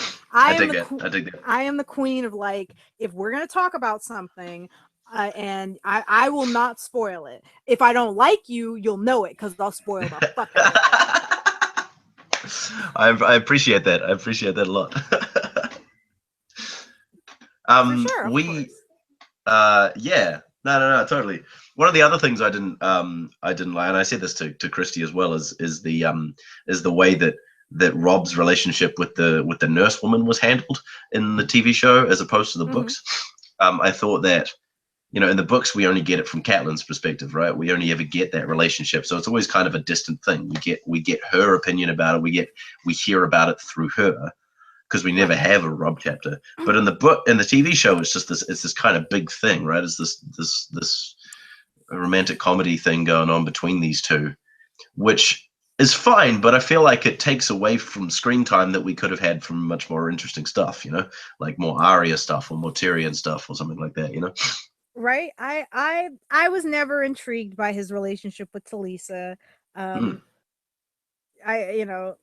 / Gene Westerling. Yeah.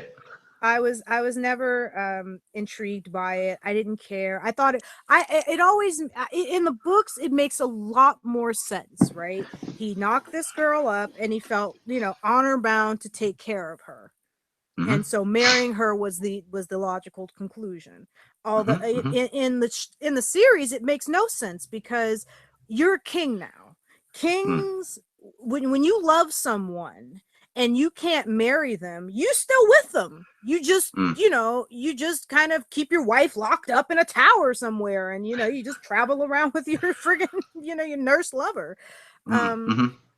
But I think that, you know, what bothered me about it was just kind of how stupid it all seemed. You know, Rob didn't have to not marry Rosalind could just married her, you know, and kept on messing with Talisa, and he could have even declared Talisa's son to be the heir to Winterfell or whatever. You know, fuck, he's the king of the North. Give him any holdfast. Give him whatever. Send him to the Night's Watch. But I thought it made Rob look really, really foolish.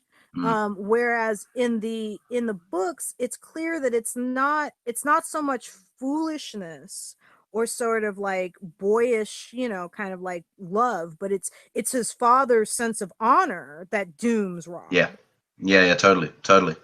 Yeah, I think so too. That's you know, I suppose that's something that kind of carries over to both Rob and to Jon, you know, that sense of honor and that sense of, you know, I want to say, that sense of honor, I suppose, is, you know, having that do the right thinginess. It's a tricky one, though, isn't it? The old doing the right thinginess. Right. Hey, baby, I'm gonna have to go because I'm supposed to be going out for coffee with someone real soon. All right. Well, I hope you have some fun at coffee, honey. Yeah, this has been surprisingly fantastic. I thought I wouldn't have a lot to talk about because I thought, you know, you guys, you know, you've seen all this stuff and I haven't seen it, so I wouldn't know. But I could talk for another 5 hours. right. Like we could keep going, but I was gonna cut you off and be like, honey, listen, I've enjoyed every minute of it, but I gotta like chill. Oh, it's good, man. Need some time. But No, I'm glad we all got. got to talk. We definitely will. Let's make, you know, I want to make sure we do at least one before 7 starts up. Because once 7 comes on, I ain't talking to nobody. Ain't no YouTube videos getting made. Fuck all that. 7. We need to get Tim in here as well because apparently he knows all about it too. So we should. Right. Get Tim. I'm trying to get Tim and my boyfriend who loves this books and the series. So we all need to get together and do that. I'm so glad we got to, you know, finally talk. Like we haven't talked. We just kind of been back and forth in the group and stuff. So I'm glad we got to kind of talk face to face. So I'm gonna let you go. Me too. It was real fun. Talk to you soon. Thanks, baby. We'll talk soon. Yeah. All right. Bye, sweet. Bye.